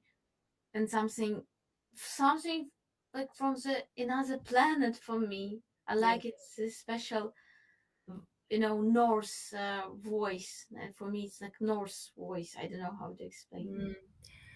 Well, Welsh is cold. For me, it's cold voice. Very cold, very pure, and very magical, magical, magical, and something absolutely different than, for example, my civilization, but still very, very interesting, because I like this repeating of the melody. For me, is it is like not like it's like trance that mm, take you in another world, takes you in another world. Thank you very much for your comment. Scottish Gaelic and Irish, which is also sometimes called Gaelic, but they add Irish to differentiate from Scottish. They are more closely related between each other than with Welsh, but they are all the three of them are Celtic languages, and I think that there may be more in that group, but yeah, they are completely different from English and really difficult to learn, both in terms of like vocabulary and grammar, so in pronunciation, and the spelling is very different from pronunciation. It's an old language, and it's sad that it's endangered because so few people speak it. But yeah, I really enjoyed learning and singing this song, and I wish I learned more. But somehow this, maybe because of the meaning of the lyrics, I felt more interested in this one. Right now, I think I can't relate as much as before, because the title of the song is Hamiski, which translates to I'm tired. And then the first line is I'm tired and I'm alone. So yes, I'm tired still, but I don't feel alone. And I think I'm not alone anymore, because like including because I'm now in a relationship. And that song is about how a person is just keeps cutting the break and waiting for her loved one. So yeah, Rick, if we have time and if you want to Sorry, Anastasia, share. but I am falling asleep. Yeah, I can see that. I already sent 2 necessary donations to Anton and Helena for IFAX and to Hostomel Shelter. I'm making the screenshot now. Great. Showing it. I apologize for not letting you show the lyrics. I also wanted to express my impression of the language. I already said my impression about the singing, but the language, it's so interesting and different from English, of course. And my impression of it was that in so many places, like 50% of the words sounded Chinese to me. Oh. Yeah, really. I don't know why, but some like half of the song sound Chinese to me. Wow. There is a very interesting sound like Yeah. this it's yeah, I can say that it's you can find something in such not Western languages, you know, not so it's absolutely not this type of language like German, English and French. So it's another language. Maybe it's because of this old, like Anastasia said, that it's old. It's ancient language. Yeah. And it's like you can catch this message of the sounds of the, like you can catch it, for example, Sanskrit, for example. You know, yeah, maybe I'm very barbarian in this topic, but something Asian. It really sounded Asian to me. That's interesting, unexpected. Yeah, But interesting to hear. that's my inception, perception and impression. These are. I have good news. Trevor actually donated $300 11 minutes ago more, and that brings us to $3,717.27 raised today, guys. Insane. Almost 4,000. Only $282.73 are missing to reach 4,000. Nice. But damn, I consider it the goal reached. Fantastic. Not that I much. can answer the question in the chat. I've seen that Leah asked, I can't remember if I have asked before, how many languages do you know enough to get by speaking? Yeah, so I tried learning quite a lot of languages, including this one, Gaelic, but I can't say that I can speak it at all. So I can say that I can get by speaking Spanish probably because I started learning it 9 years ago via Duolingo, and I had just a bit of practice with my Spanish friend when I visited her, and sometimes I'm texting with her. Duolingo says that I am at B1, somewhere in between, like B1 and B2. In terms of other languages, Crimean Tatar language, that's the one that I had intended to learn for a long while. And I eventually went for this online course, which lasted for almost a year with weekly online lessons from October 2023 to June 24. I was given a certificate stating that I have reached level A2. But because, we had speaking club also weekly for the second half of the course. I tried speaking and I could like say simple things, but because I haven't had practice since I finished it 2 years ago, I can like only say very basic things right now. I can understand way more, obviously, but I would need to revise what I have learned. And I actually would like to continue because I think, as I stated, and I even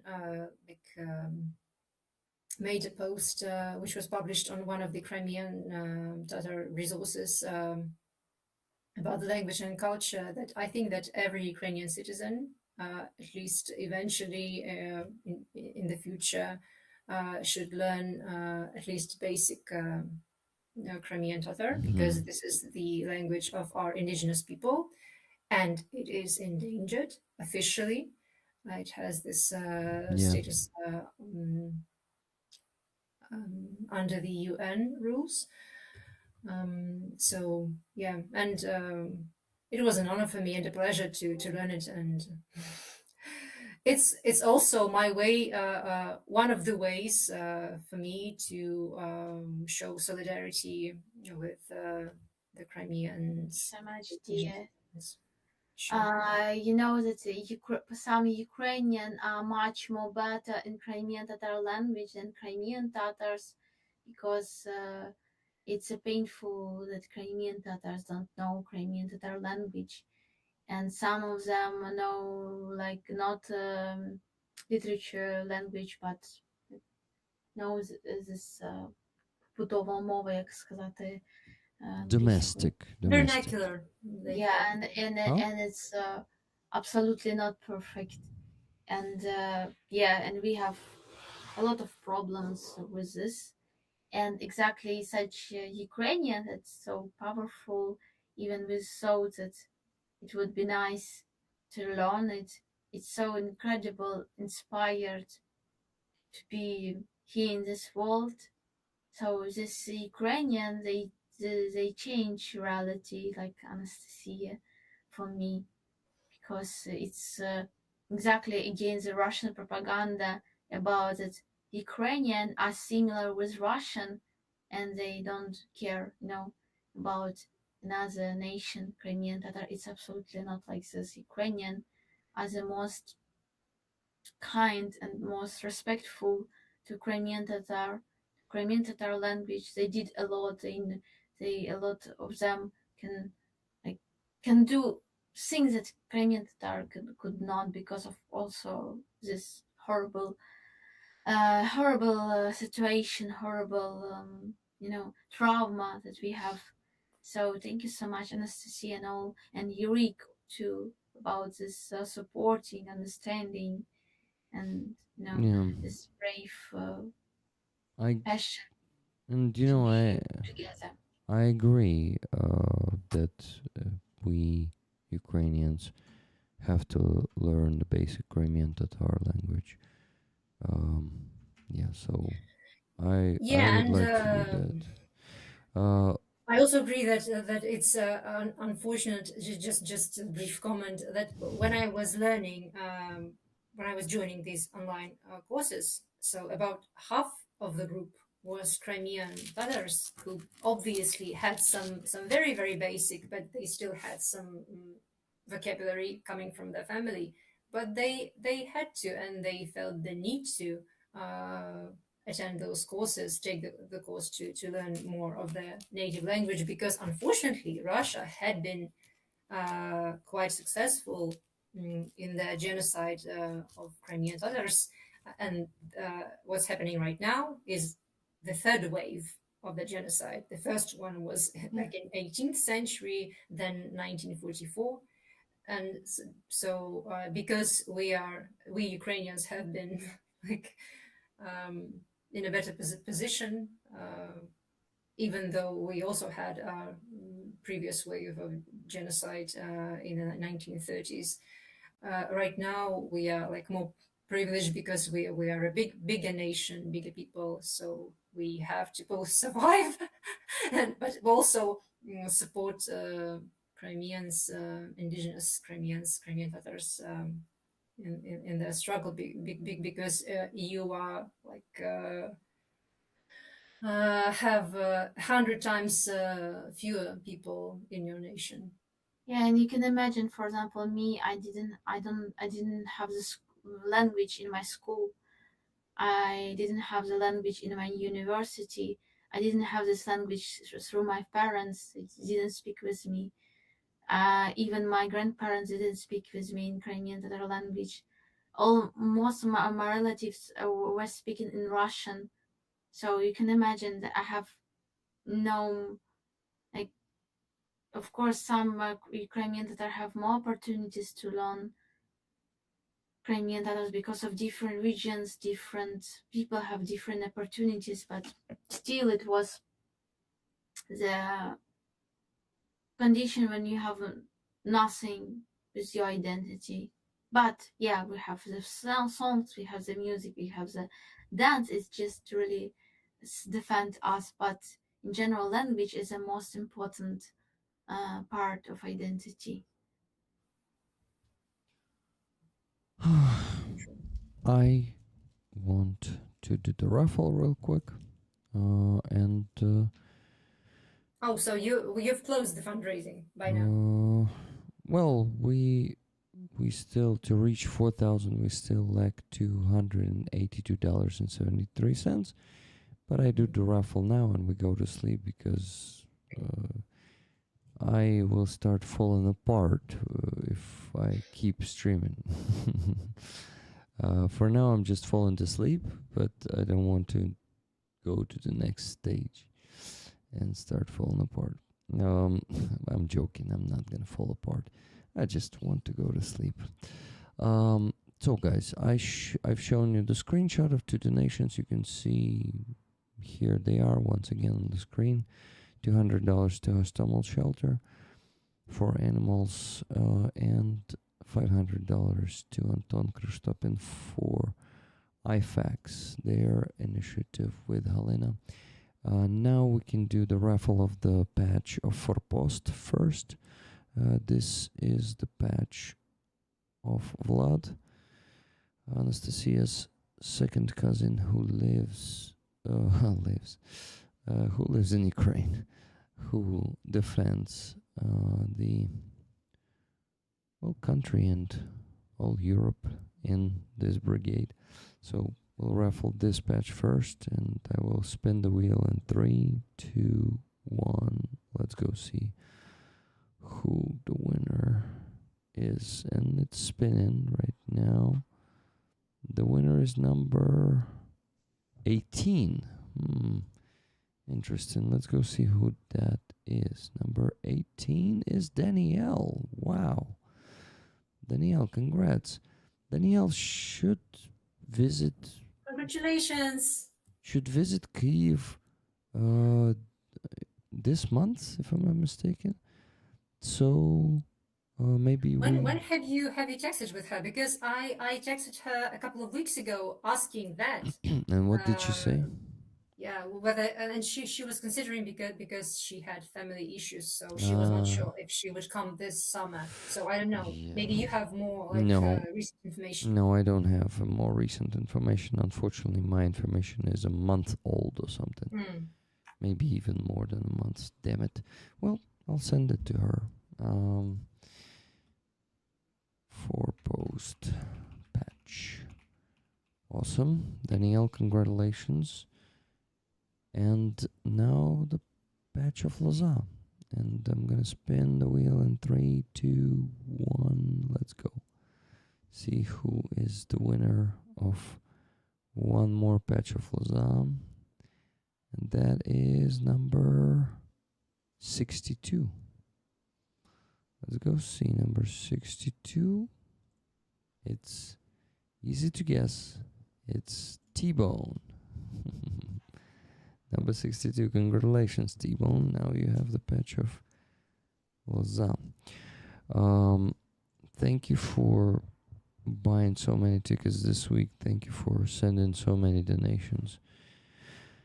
And yeah, I really appreciate all of you donating, guys.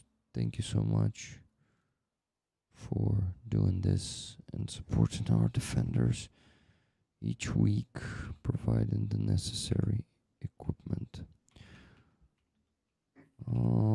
By the way, guys, here's Danielle, because I realized that I wasn't showing that properly on the screen.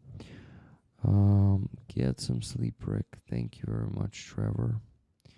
And thank you, everyone. Thank you, dear moderators, for doing all this hard work, being here today, and spending so much time and effort and energy on doing this important work. Thank you, everyone who bought the gifted memberships and super chats today. Thank you very much, Anastasia and Aziza, for being with me here today. I see a lot of people are sending us to bed, so I guess it's time to go to bed. It's 3 minutes before 3 a.m., so we have a great chance to have a few hours of sleep, right?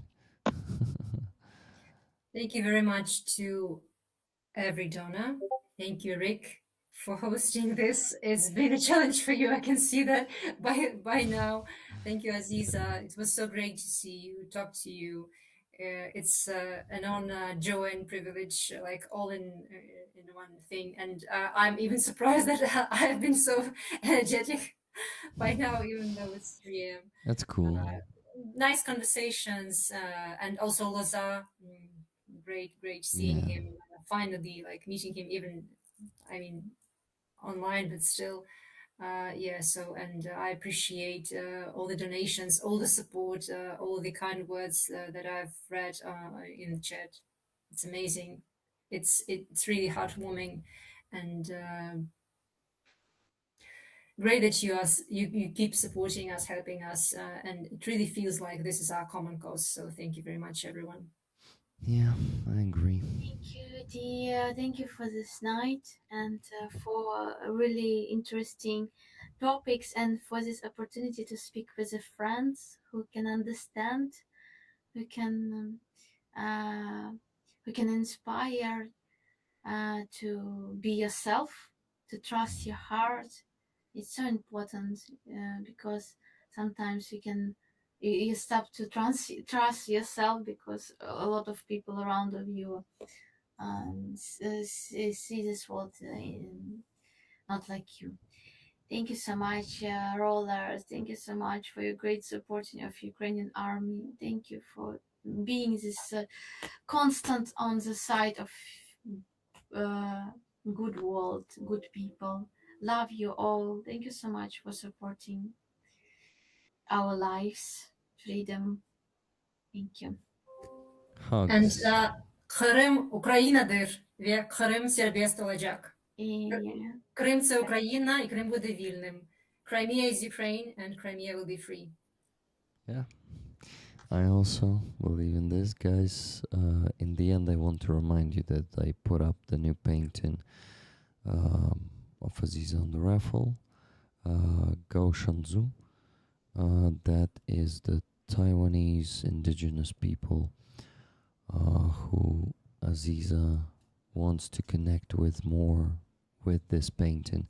And it was exhibited here in Kyiv for a couple of months in Angela Bar. It's one of the paintings, and we start now auctioning all of those paintings, and probably raffling one or two of them too, not just auctioning. So this one is the first. Starting price is 500. Please put a bid on it. Thank you so much for all the warm words in the chat, guys. Please have a good sleep, and see you on Wednesday. See you on the on the protest tomorrow, probably, Anastasia. Aziza, thank you so much for being on the protests in Odessa. It is also very appreciated by me as a citizen, that people are coming all over Ukraine, not only in Kyiv. It actually doesn't matter where in Ukraine. We should be standing there for the better future of our country, for the potential victory, and for communication with our state officials. This is the path to democracy. Yeah. Oh, wait, this one. Yes, but I've just noticed that on this this old one, it says "З честю до перемоги, with honor to the victory," and I think this is a great motto and slogan for us to finish on as well. Yeah, I agree. With honor to victory, guys. Live long and prosper. And Slava Ukraine. Героям слава. Slava. Героям слава. Good night. Bye. Bye, guys. Love you all. We will win.